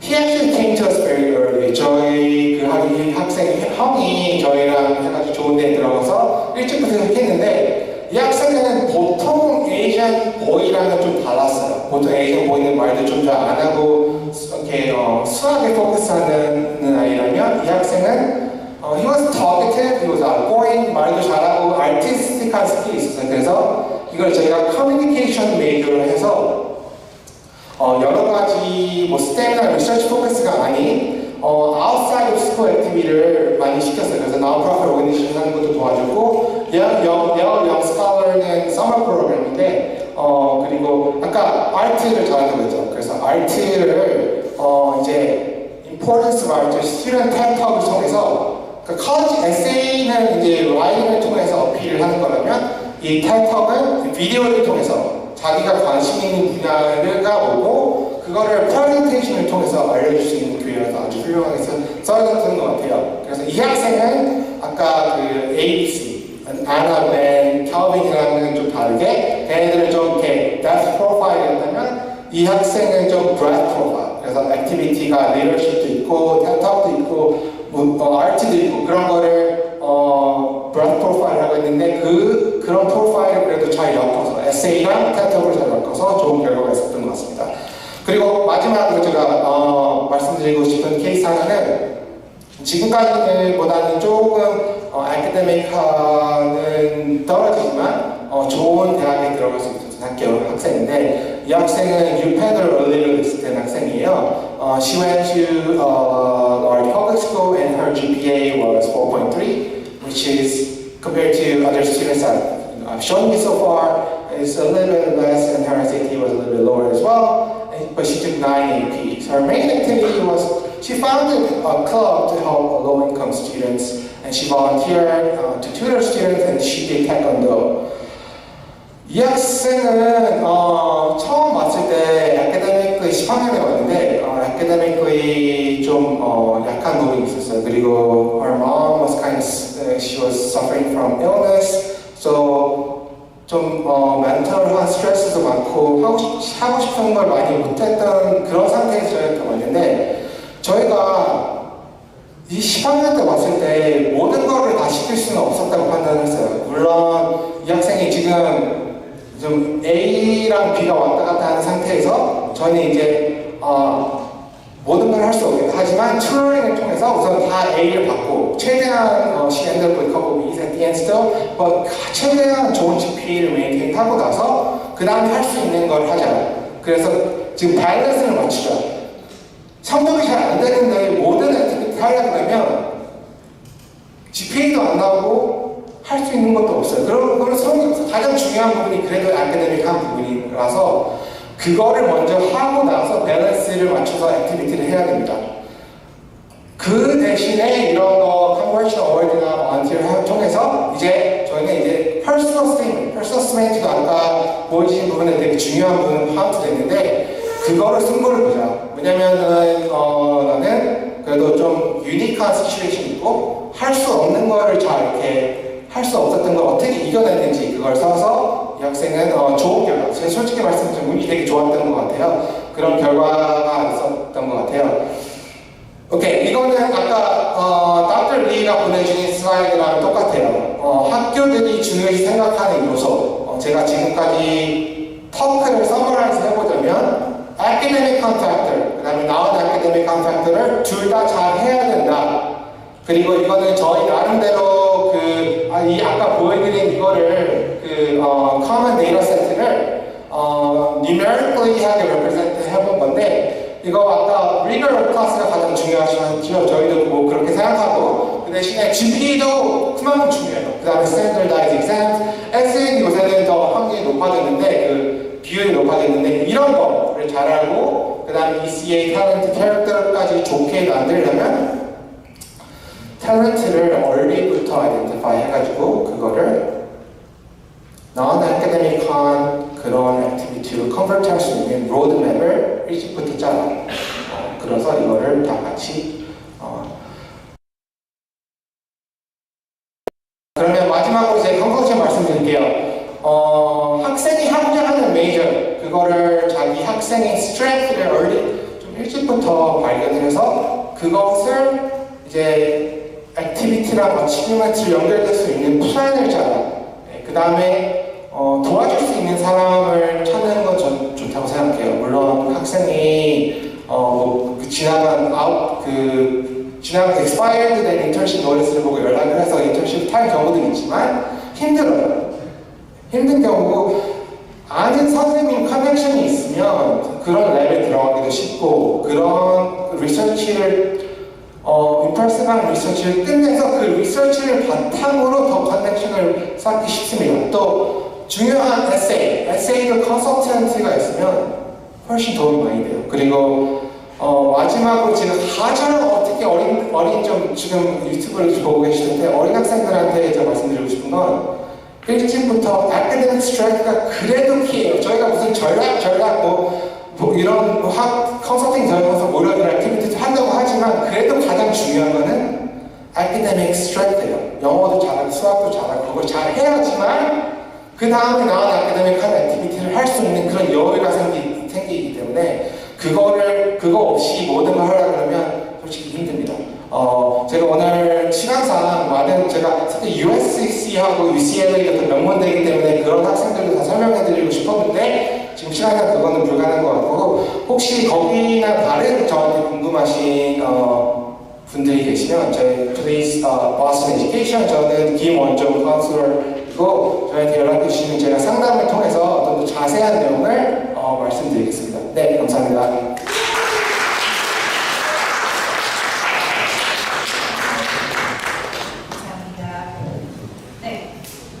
Well, let me introduce the next speaker. A very interesting guy because he has many jobs. His main job is that he's a judge of Pasadena Office of Appeals, and also he's a college rep for UC Davis. And he reads basically applications for UC schools, so he picks who gets in. And also he learned how to speak Korean, right? So he has a daughter, he's also a father. He has a daughter who speaks Korean pretty well, I heard. So please welcome Judge Robert Brown.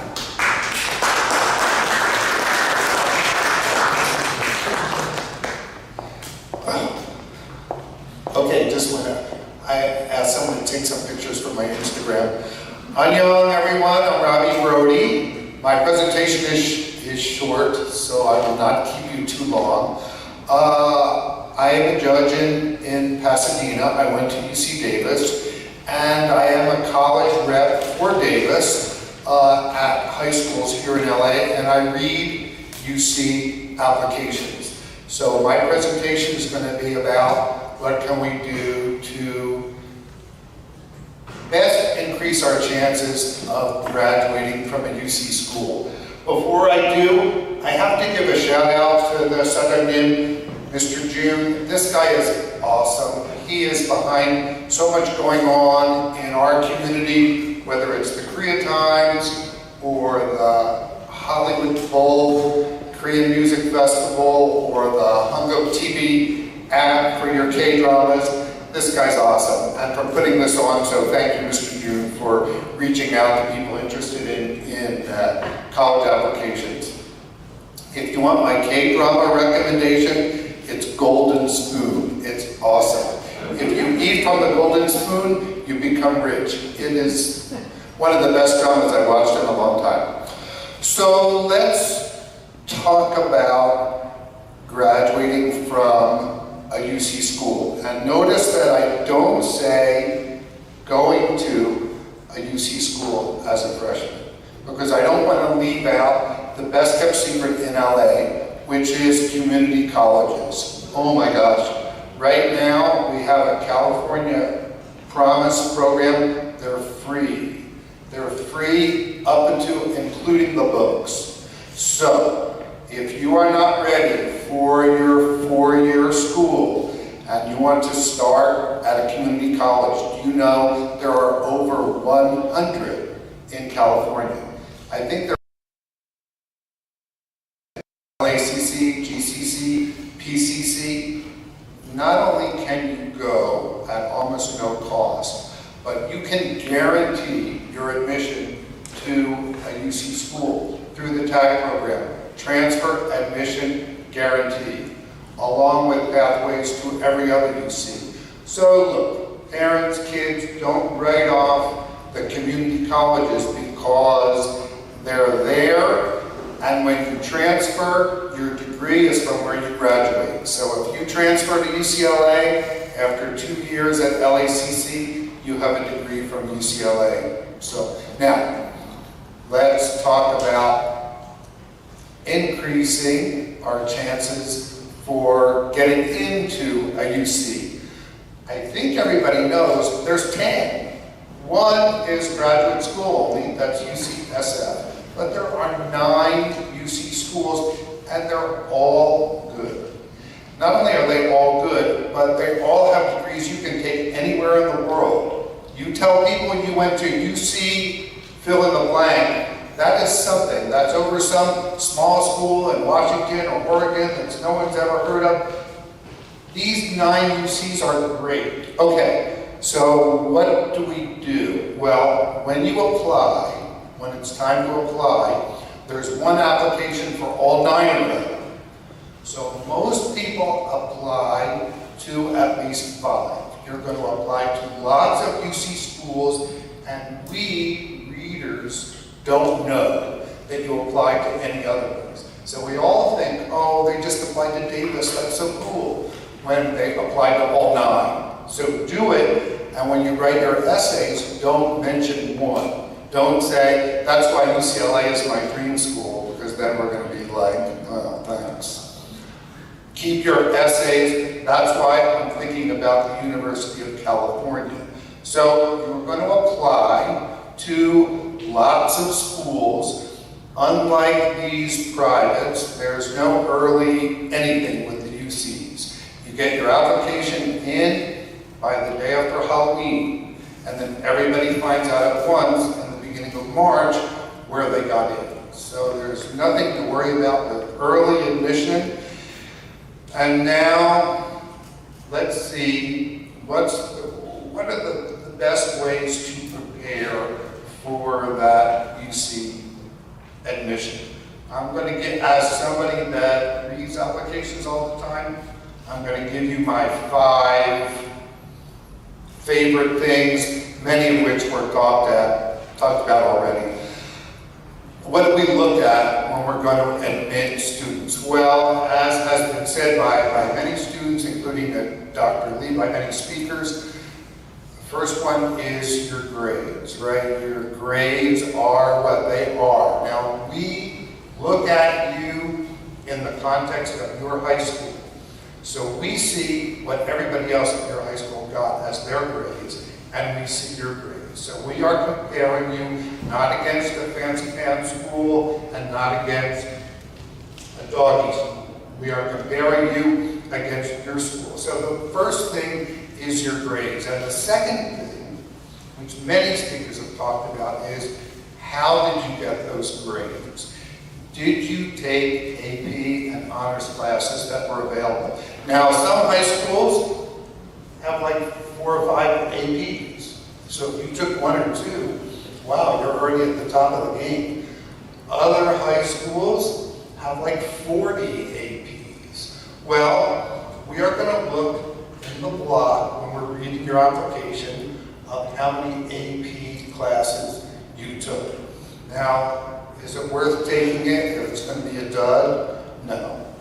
But if it's a class that you like the teacher, you think you're going to do well, definitely take as many AP classes as you can. Let me just grab my bottle. Don't take a picture of this. I don't want anybody to think. Don't need it.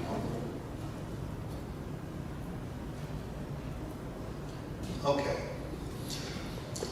Perfect. I think a couple of speakers have also mentioned these community college classes. Oh my gosh, they're a dream because generally nowadays they're online, they're not hard, and you get full college credit. So when we look at your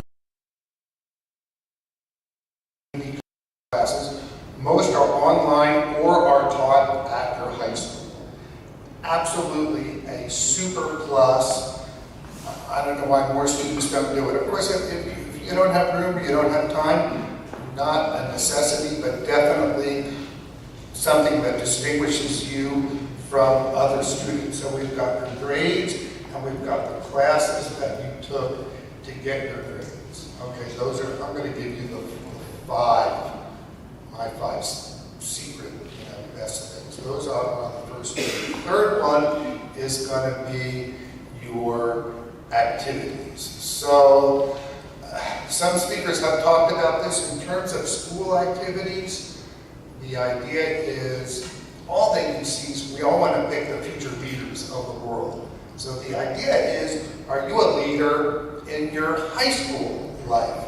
So, every student can join the Key Club. That is not going to get you very far. The idea is, where were you a leader in your club, in your sport? The coach picked you to lead the team. I was the vice president of my club. I'm the treasurer. Wow, those are things, yes. Leadership roles that you took that distinguish you from other students. Absolutely. Some people for activities, oh my gosh, it's a mile long. There's no limit on what you can put. Think outside the box, students and parents. Your activities are not limited to in the classroom. I'm talking about outside the classroom, after school, in the home, at church. There's just no limit to the number of things. You really have to sit down and think, what do I do with my time when we talk about activities? Now, I read an application of a student who put watching Netflix as his activity. Well, okay, that is not the best, putting your best foot forward there. But how about taking care of a younger sibling? How about preparing meals? How about working? You would be amazed how many students apply to college that have never had a job. I mean, wow. I find that hard to believe. I don't know, I worked all through high school, and most of the kids that I know did too. But that's where you put that. That's where you put your activities. I think it shows some real perseverance and interest in learning about the world and being responsible. Well, that's where it goes. After activities, did I do 4 things so far? Let me make sure I got them all. Your grades, the classes that you took. Oh, I'm sorry, I skipped that one. Test scores. As you know, the UCs not only don't require the SAT or ACT, but they will not consider it.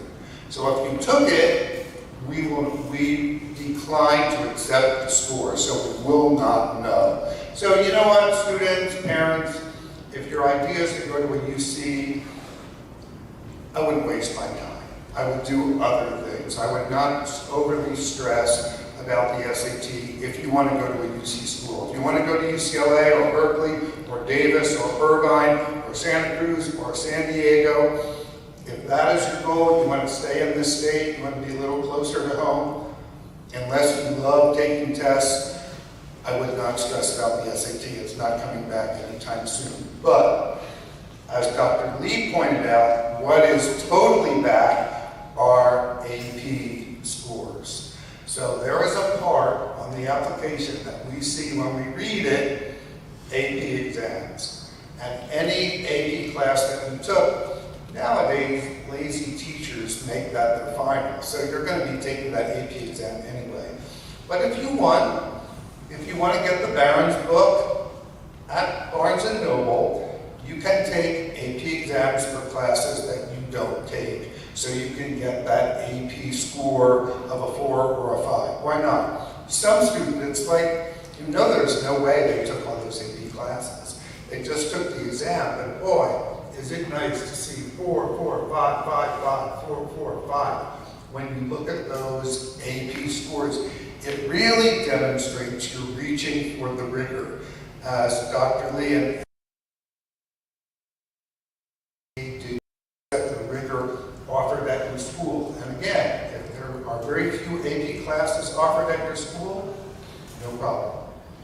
But certainly, if you're up for it, do it. Now, if you start a class, 10th grade, 11th grade, and you're in an AP class that looks like it's going to go downhill, just drop it. Just move down to the regular class. Well, why be stuck with a C when you can end up with an A in the regular class? So I would say, if you are up for it, definitely those APs make a big difference.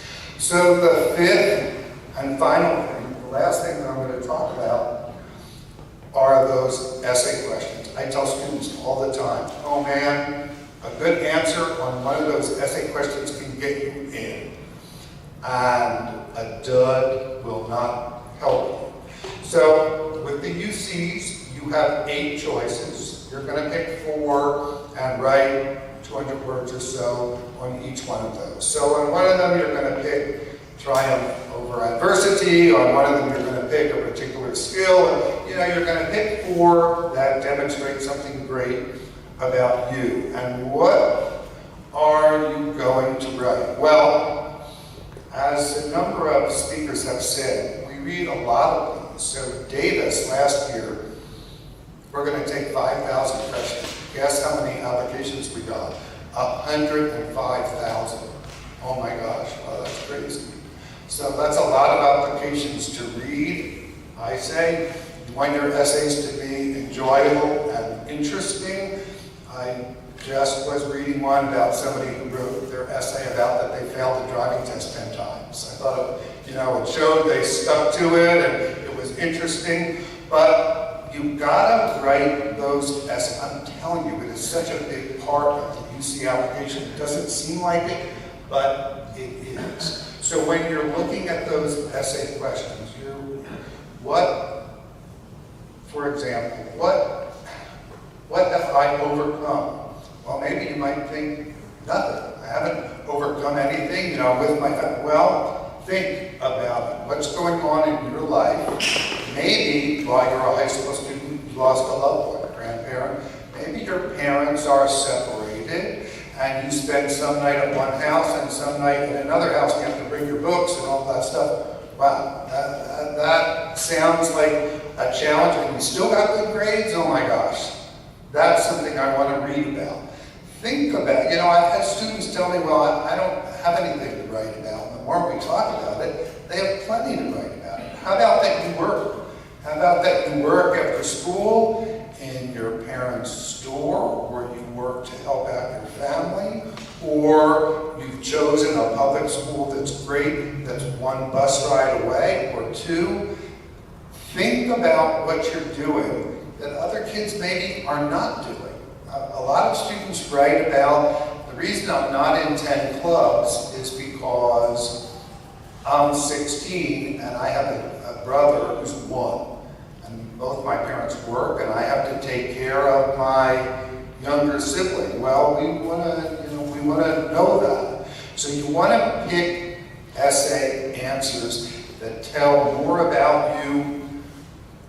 Remember, what's interesting about the UC application is we do not know your name. It's name blind. We don't know your gender, how we don't know your name. So if you want me to know your name, if you're, for example, a young female that's interested in STEM, we always want more of those, you've got to work that into one of your essays. You've got to say something like, I looked in the mirror and I said to myself, Mary Kim, you're awesome. That's how you do it. You have to somehow work it in, because that Supreme Court decision everyone's talking about, we haven't had affirmative action in 25 years in this state. We take a holistic view of the application, and you've got to work those things in on your own.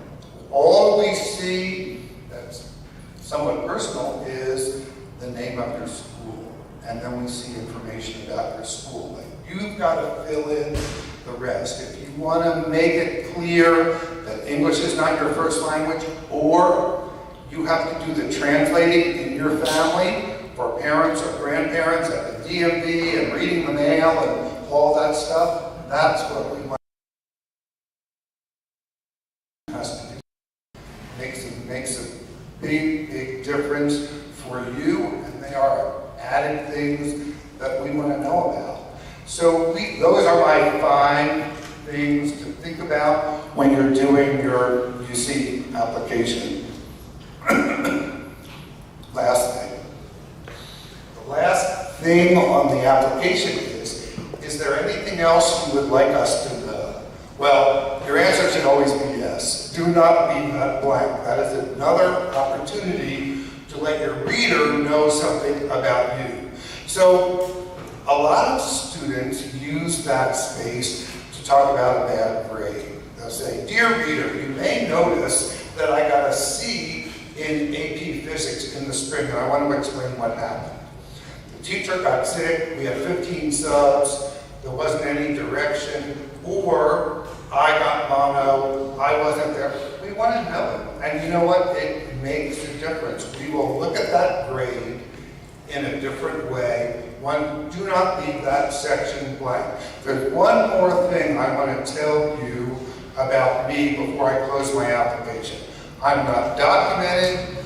I don't know where I stand, because that's irrelevant for a UC admission. Anything else that you can't fit in somewhere else that makes you different from other students and worthy of admission is going to be super helpful to an admission director. So, I'm not going to go on, but I'm going to hang around if anybody has any specific questions about UC applications, then come and find me when it's over.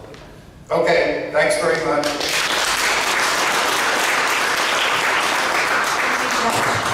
I forgot to mention about you have another job. Fashionista. Have you seen these shoes? Judge with style, I love it. All right, so the event comes to an end, and we have 2 students who just got in, one of the really good school, Ivy League school. So we have a Renee Lee. 일어나 주시겠어요, 잠깐? 어디? In the back.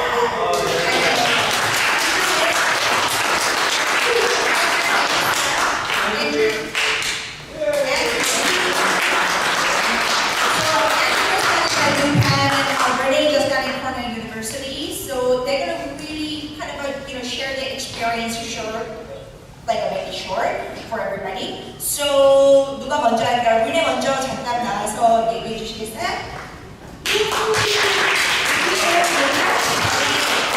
사실 you guys are here, to be. If you're kids, you guys are here to be like them. If you're parents, you want to make your children to be like them, right? So it's going to be a very important part of this event. Congratulations. Hi, so I'm Renee, and I just went to Cornell University, and that's what I'm going to be doing the next 4 years. And I kind of want to outline what I've been doing for the past 4 years, because we've seen a lot of numbers, we've seen a lot of tests, and we've kind of done a review of what everything means. But something that was really important to me was figuring out what I really wanted to do. So when I first got into high school, I really had no idea. I didn't know what I wanted to do. I didn't know if I wanted to be an engineer, a doctor. These are all really great choices. And I had interest in every single field. So when I first got into high school, I wanted to be in every club. I wanted to explore business. I wanted to explore STEM, you know. So I was in a bunch of school clubs, but then I found out, I started talking to some upperclassmen and asked, hey, how can I figure out what I actually want to do, and how fast should I do that? How important is it to figure out how I want to streamline my high school experience? And they all told me, hey, you know, use the first semester or the first year to figure out what you really want to do. And I don't think anyone here is a freshman, but I'm sure everyone here, or the students here, actually kind of have an idea of what they want to do. And it's important, I think, to pursue these, and not just your school, but also outside. So one of the most important things that I did personally was I was part of the Mayor's Youth Council for environmental science or environmental protection. So starting in 10th grade, this was during the pandemic, I took AP environmental science, and I thought this class was really interesting. So starting then, I wanted to pursue that field of environmental science, and that's what I for college. So starting then, I started looking for research opportunities, things that I could do outside of school to kind of say, hey, this is what I want to do in college, this is what I want to do in the future. So I think it's important that you really get out of your comfort zone. So I'm not typically the leader type, I'm not very talkative, I'm not super outgoing, but it's important, I think, that you step out of that comfort zone and really tell yourself, you know, it's nice to try new things. So that's why I kind of joined that leadership group, because I thought it would be important to be a part of some kind of change, right? And this is like something that colleges want to see, I think. And it was really a good experience for me. I'm not saying that obviously you have to be part of the Mayor's Youth Council or anything big like that, but it was a good experience in the sense that I got to meet a lot of people. And I think that meeting people is a really important part of growing up, the high school experience. I think it really helped me build my college application because I knew so many new people. And it was just great for me to experience, like, this is what I want to do, and this was a great experience for me. But up to leading to that point, beforehand, I was kind of like confused. I don't know what I should do, right? And I'm sure a lot of you have been through that experience where you don't know if this is the right thing to do, is this the right class for me to take, is this the right activity for me to do right now? To address that, I kind of want to say, if you have one interest, then go for it. I think you should put in all of your energy into doing this one thing if you're truly passionate about that. But I didn't find a passion until the end of 10th grade. So this is kind of a late start for me. So it turns out that my application wasn't the type of applications that you saw earlier in the presentations. I'm not a national level engineering student. I didn't do a national competition. I wasn't part of an international team or anything. But there is some benefit to being a well-rounded student. You're good at a lot of other things. You can do writing, you can do science, right? And I think this in itself is a strength. So you don't have to stress out about being this amazing god at chemistry or god at physics, right? I think there is value in having a lot of different skills and putting that together to make your own story or become your own person. I think an important thing for me, though, was class rigor. So especially in senior year, I think a lot of people try to think, well, senior year doesn't matter, I don't need to take hard classes anymore, this is the year that I can slack off. I don't think that's true at all, actually. I think it's really important to keep pushing yourself, you know, especially if you don't have that, hey, this is an international biology champion, right? Which not most people are. So I think it's important that you say, hey, I'm going to keep trying until the very end.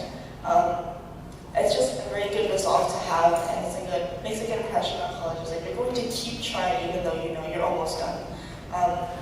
So I think that was a really important part of my journey.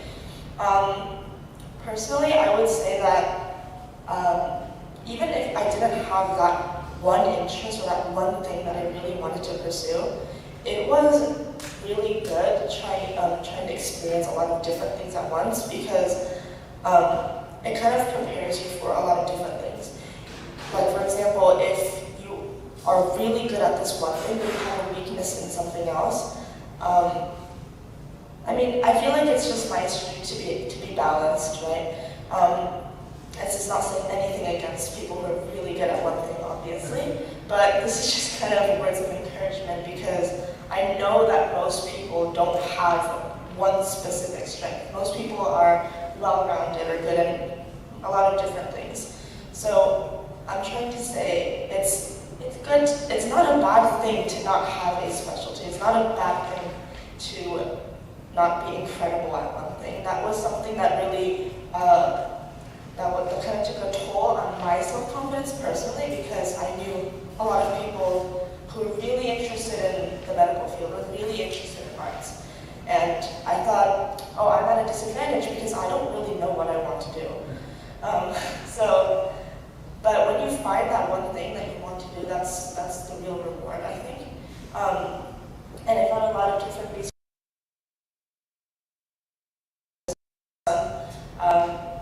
That's what I did research with during my senior year, which is not too late, by the way. I did a lot of things in senior year. I was part of the Mayor's Council in senior year. Senior year is not too late, right? It's never too late to start doing something, so don't be discouraged about, oh, I didn't do this starting 9th grade. But on that note, I also want to say that if you did start something in 9th grade or you did start something in the 10th grade, I think it's really important to hang on to that. It's important to have this wide breadth of things that you can do or things that you have, and I think persistence is a really good factor in showing colleges that you're this kind of person. I'm going to keep trying even though I've been doing this for 6 years and I don't really like it. But it shows colleges that, you know, you're always going to try, that you're never going to give something up because you don't like it anymore because it's too time consuming. So a lot of the activities that I did over 4 years at least. So I think that was kind of something that was really important to me, especially because I don't have that hook. Persistence in itself, I think, is a really good strength. Is a hook showing that, oh, I'm this kind of student. I'm this kind of student who's not going to give up. I'm going to keep doing this. Because even though it takes up a lot of my time, I'm learning a lot of things from it. And one of the activities that actually I disliked the most ended up being my ComNap essay. So, you know, there's prizes everywhere.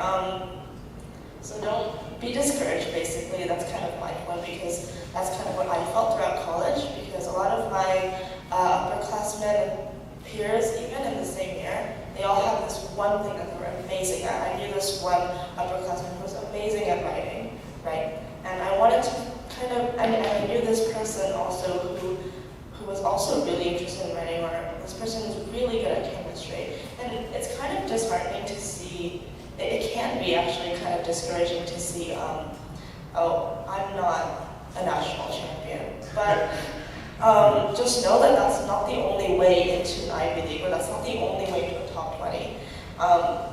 There's a lot of different strategies, and I think the only thing that's really, really important is that you build your own character, that you're not trying to be somebody else, that you're really true to yourself, and you're not trying to make up this story like, oh, don't try to be somebody else, basically, in your essays. It's important to show colleges that you are who you are, and that you're not a mirror image of anyone else. And that doesn't matter if that mirror image that you're trying to copy is just an academic god, right? So you don't have to be like inhuman to go to an Ivy League school. That's kind of my main point, because my entire application was it was very round. I didn't have one thing, right? Like I keep saying. And there was a lot of different things that I kind of dabbled in. I did a lot of community service. I did orchestra. And I think that if I had to choose one thing that made me stand out among the very talented, very smart students in my grade, I think it would be persistence and trying to tell the colleges, I know I'm not the top of the class. I'm not number one. I'm not the valedictorian in my grade. but I can do all of this stuff. So it's important to know where your strengths are and build your story off of that. I kind of want to touch on what I wish I did or wish I knew, though, before applying to college. And one of these was, first of all, knowing what I wanted to do. I think it's still important that you have something that you want to do, a central point in all of your extracurricular activities. So what I'm trying to say is it's really important to have a link between every single thing that you do. I found that if I had an activity that didn't fit in with the rest of mine, I wouldn't leave it out. I wouldn't write about it because there was no place for me to write it. But I think it's more meaningful when you can weave in everything that you did into your story. But, oh, this meant a lot to me, and then I started doing this, right? I know your essay is not supposed to be a story about your achievements. That's not what an essay is, but it does help characterize who you are. So for example, my essay for Cornell actually was about my interest in birds. And I kind of connected that through Science Olympiad. Because I did a lot of ecology-related things in Science Olympiad, and then I connected that through my internship experiences. And I said, here, this is what I'm interested in, this is what I'm going to do at your school. Not every essay is structured in the same way, I understand, but it is also, I think, the reason why I'm saying that it's important to have one interest is because ultimately you apply to college with a major that you want to do, right? You click that thing, you say, oh, I think I'm interested in this major. So I'm saying that it is important to have a central point. It's not, you can obviously apply undeclared, but I think it makes your story a lot more solid if you have something that makes your interests a little bit more grounded. So I wish I did know that it's important to still have one interest or one a point that stands out to you. But also, you don't have to really stress out about being the best in your grade at that one thing.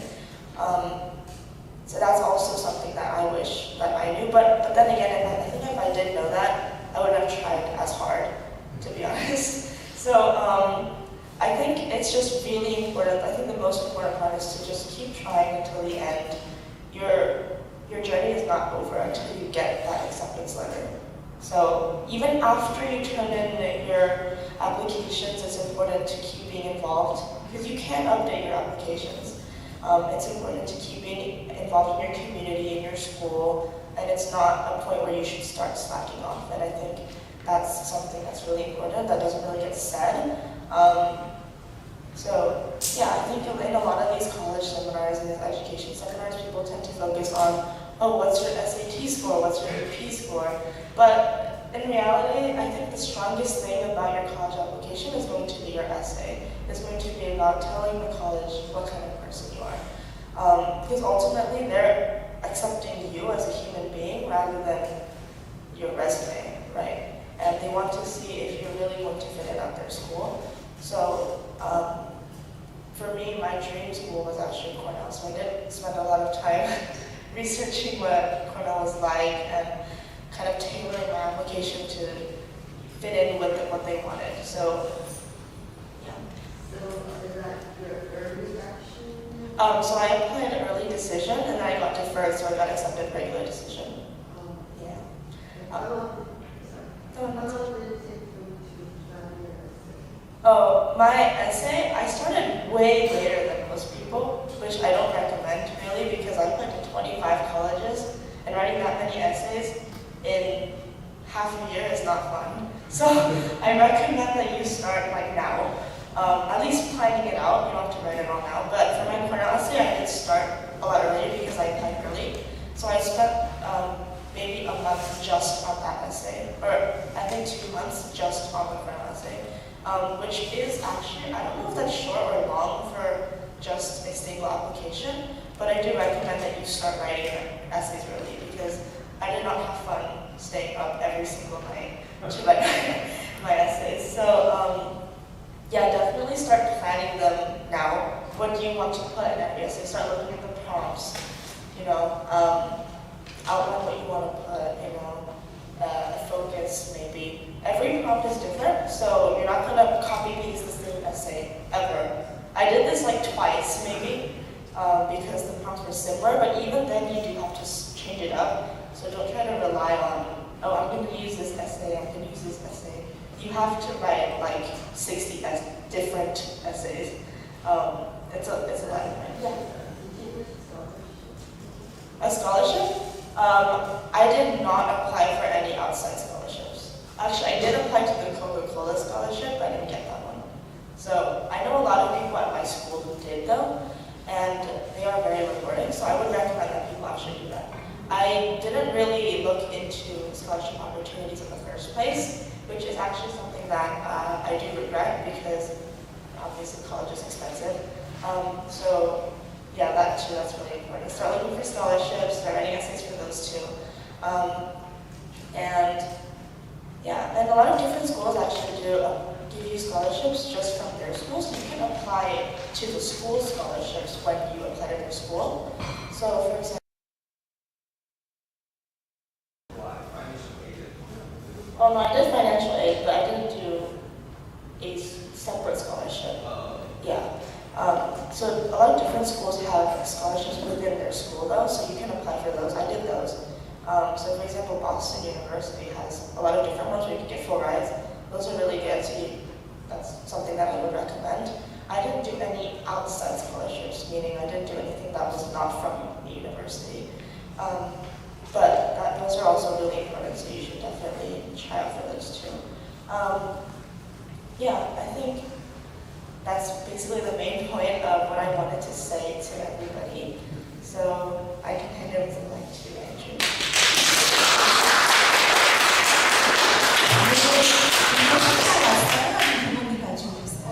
부모님 잠깐 일어나서, you know, it's a great parent to be having kids.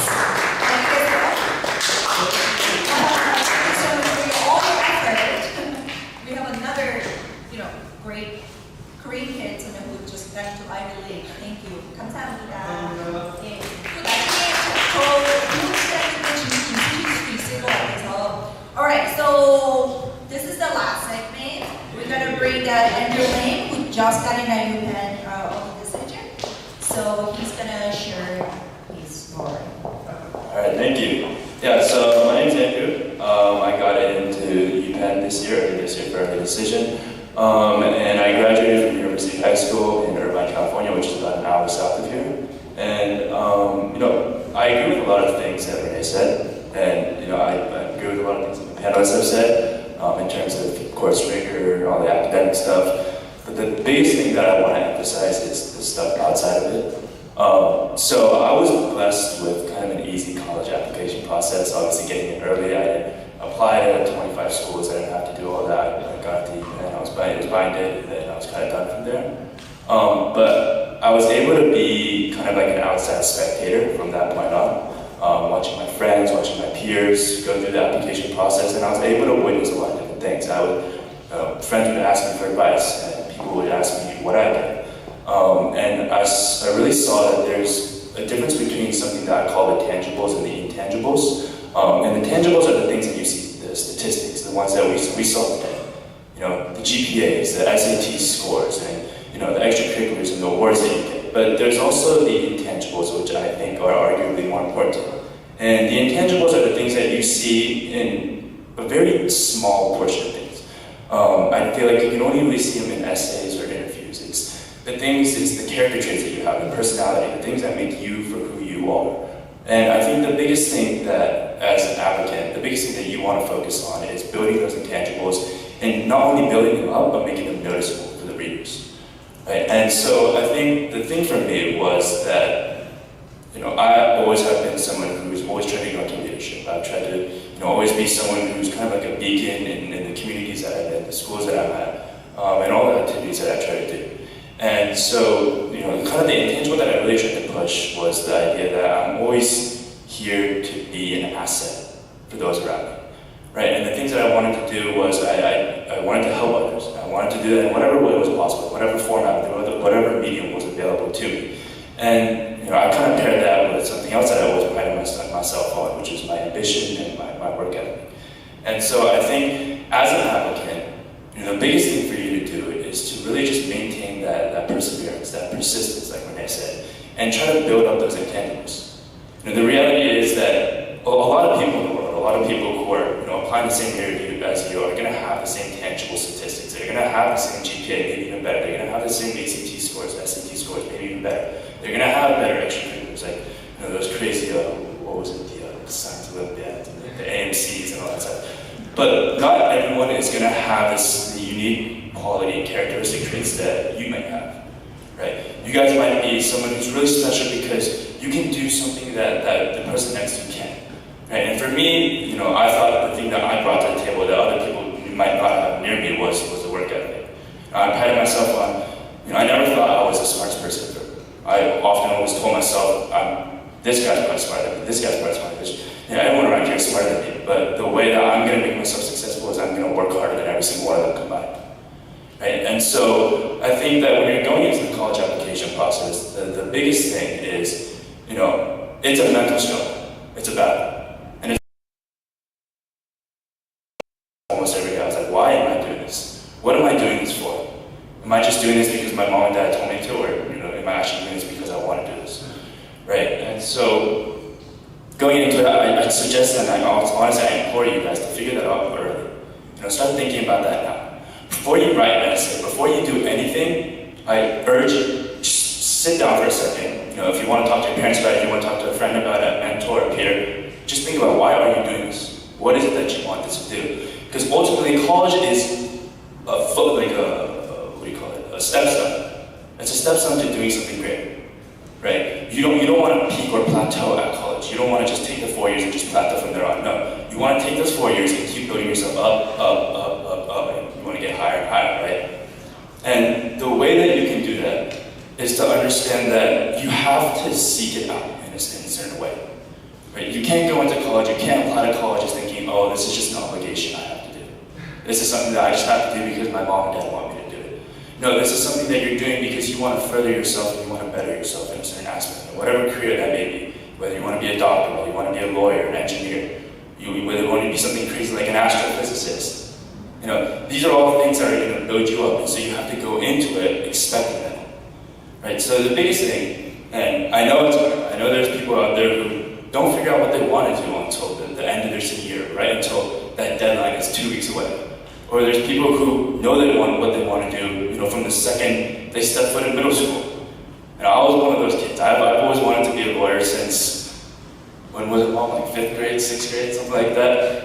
And I watched a bunch of K-dramas, and I told my parents one day, like, oh, I want to be a lawyer, and I've stuck with that since then. And it's come to fruition, and I'm blessed. I'm lucky that I had that kind of resolve to be able to set on that path from day one and stick to it. But there's certain people who don't have that. And there's a lot of people, and it's not a bad thing whatsoever, right? In all honesty, it gives you options. It gives you a lot of different variables and factors to take into account.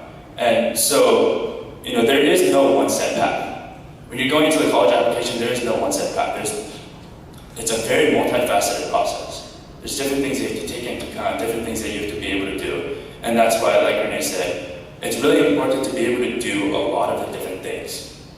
Right? Now, it's also good to be really good at a few things and really focus on that, but also try to dabble in a lot of the other things, a lot of the small things. And so, something that my dad always taught me, or always told me, especially this year in the college application process, was, don't just be like a one-sided stuff, right? You want to be someone who can do a lot of the different things, someone who can provide their value in multiple different aspects, multiple different facets, right? Ultimately, something that one of my mentors taught me as I was applying is that applying to college is very similar to like a business-like situation, right? Now, let's say college is a business. College is one of those big fishes in the market, right? And you're just a small fish in the market, and you're trying to sell a product. And that product that you're trying to sell is yourself. Now, you want colleges to buy that product, and you want colleges to buy into you as a product. How are you going to do that? You have to make yourself valuable. You have to make yourself stand out, and you have to prove to them why it is that they should buy into your product. Why should they invest in you? Why should they take you into their college? Why should they provide you with their assets? And why should they help nurture your growth? Right? And so that's when you take your tangibles. That's when you take your statistics, your your SAT score, whatever it is, your GPAs, your awards, your extracurriculars, your volunteer hours, all that stuff, the sport you played, the music instrument you played, all that. You take all that and you combine it with your intangibles, the leadership qualities you provide. The different assets and experiences that you can bring to the table. And that's when you put it all together, coalesce it all into one, and build your portfolio. You curate what it is that you are as a person, what it is that you bring to the table, and you put that all into one, and you put that all into the application. Now the good thing is, the application isn't just one essay and one list of activities. No, it's a multifaceted process, like I said. There's essays, there's interviews, it's countless different things, right? And so you have so many opportunities to express that. Now, there is a lot of struggle in it, right? There might be some people who are really good at writing, but they can't speak very well, so they wouldn't be too good in an interview setting. There might be people who are the opposite. There might be people who aren't good at both, right? Maybe, or unfortunately, maybe you're affected by a disorder that, hinders you from being able to, speak as well. The thing is that every single person has a unique asset to themselves that the others around them don't.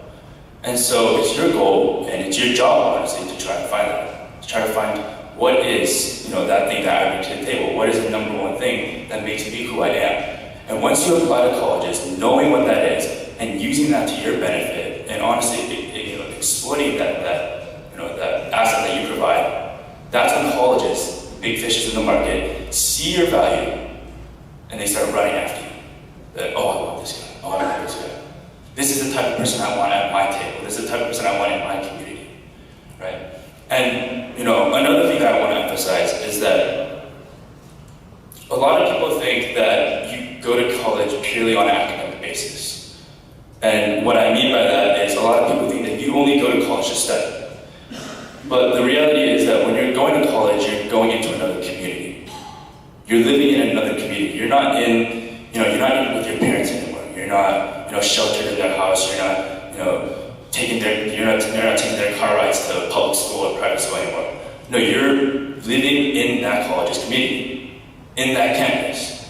You're surrounded. Everything you do is in affiliation with that college campus, right? So when you're applying, you have to convince the reader, the people who work at that college, that you belong there. Not only that you belong at that academic institution, but that you also belong in that community, in that area, and that you deserve to be there because you fit in there. Now, for me, when I applied to Penn, the reason why I applied to Penn, before I explain that, when I was first going into the process, my dream schools were Stanford and Yale. So every single day I would tell my mom that, I'm going to Stanford, I'm going to apply there. Those are my top choices. I was going to EA to Yale. And I was writing the essays. I think I wrote half of one essay and then I quit. I was like, no, I don't like these essays. I don't like the problem. It doesn't feel right to me. And the reason why I ED to Penn was my mom suggested that I do it. And at first I said, no, I'm not doing that. I don't want to apply there. And I started looking into it. I started looking into Penn as an institution and beyond as an institution, but also as a community. And I realized that's exactly the place that I want to be in. That's the exact type of place that's not only going to benefit me, but I'm also going to be able to benefit that place. And so I decided to apply to Penn, and I don't regret it. Obviously I don't regret it at all. And one of the biggest things that I think, attributed to that, to my ability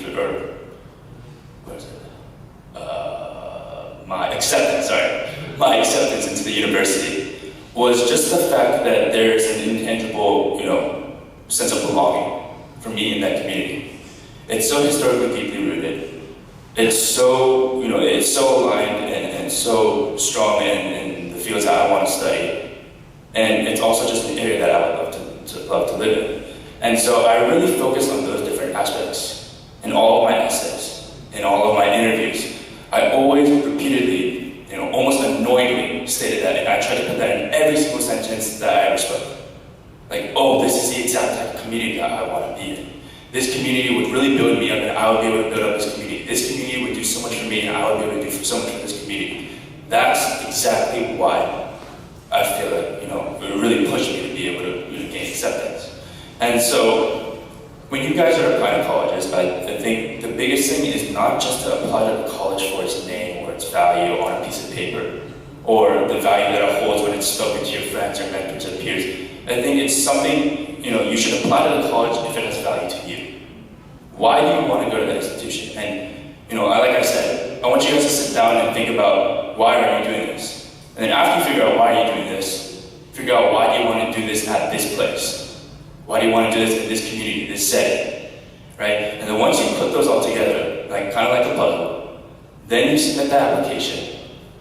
And once you put that in, trust me, something good will come out of it, right? Let's say you do all that, and you find the perfect institution for you, find the perfect college. Let's say, you guys want to go to Penn, and you guys think you guys are perfect for Penn, and you guys apply to Penn, but then Penn rejects you and refers you. The biggest thing there is that you don't give up. And I just said that no matter what happens, you gain something from it. And that's completely true. Because although you got rejected, let's say, and let's hope that doesn't happen, right? And maybe I could improve my application in this point, or this aspect, or this facet. Maybe I could have bolstered this part, or talked more about this part of my personality, or the thing I did here. Right? And then you get to improve from there. And then you get to research more about other institutions and figure out what other institutions bring you what kind of value, or what kind of value you can bring to that institution. Right? So it's a complicated process, right? There's no one right way to do it. And I think that's, great, but also very difficult at the same time. Because the thing about college is that you have to find the college that you think you fit into. And that can be hard, right? Everybody wants to go to the top schools, right? Everybody wants to go to an Ivy League, but some people might not necessarily fit into any of the Ivies, right? And so, the biggest thing that I want to urge is that when you're going into this process, it's good to keep an open mindset. Don't be too tunnel vision into thinking that you have to go to Harvard or Yale, or you have to go down, this predetermined path that all the most successful people in the world have gone down. No, there's plenty of people, I forget, one of the panelists said that there's plenty of people who have gone the route of, community college and then transferring to another school and then transferring to another school. There is no predetermined path to success. And we're seeing that more and more and more recently with some of the top biggest entrepreneurs in the world, who a lot of them are saying, yeah, I dropped out of college or high school, or I went to this college and it wasn't a top college in the world, right? And so really the biggest thing is when you're going into the college application process, and I think I've said this maybe 50 times already, is really just keep an open mindset, right? Really just make sure that you know what you're doing and you know why you're doing it and you know how you're going to do it. And then once you coalesce all those pieces together, from there, it's only going to take you further and further and further. So, does anyone have any questions?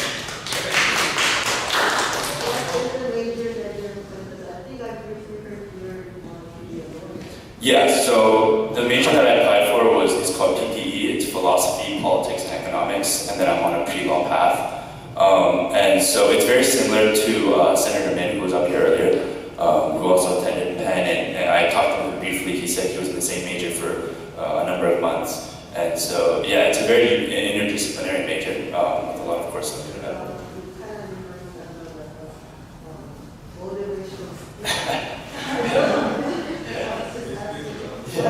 One more thing is, how many is recommendation there? Yeah, so I think definitely recommendation letters are so important because it also lies into that intangible aspect. The thing about recommendation letters that's so important is that it gives the reader an outside perspective on who you are as a person. It builds your persona, builds your portfolio, and it builds your profile on who you are. And it's, there's only so much that you can say about yourself. But then once you add that recommendation letter to the aspect, now you have a side of someone else talking about you. So it's kind of like getting a third opinion.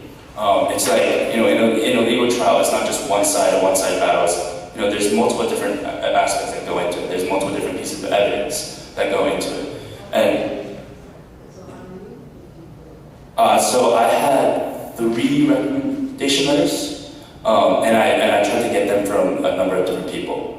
And so the reason why I did that is just so I can get them a wide array of people who are assessing my persona. Well, two of them were my teachers, and then one was there was a volunteer service that I worked at. She's the president of that organization. Yeah, so they were all able to give different opinions. What was so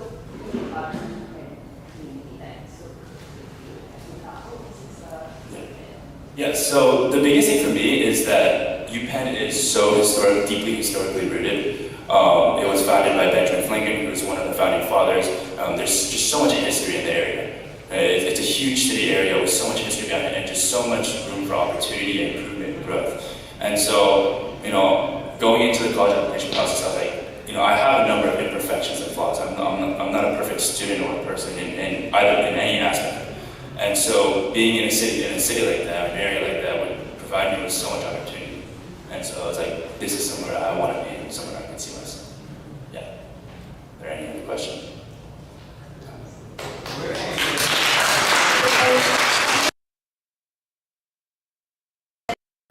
But we're gonna thank EK Gallery to providing this beautiful, beautiful space for this event. Let's give a round of applause to EK Gallery. Thank you very much. And also, let's give a round of applause for all the speakers and the panelists and students and also the parents. So the Renee and Andrew, could you come out with the parents and we're gonna take a picture? And also, they're going to hang around a little bit, so if you guys have any questions, they can take the questions. 감사합니다. Drive safe. Thank you very much.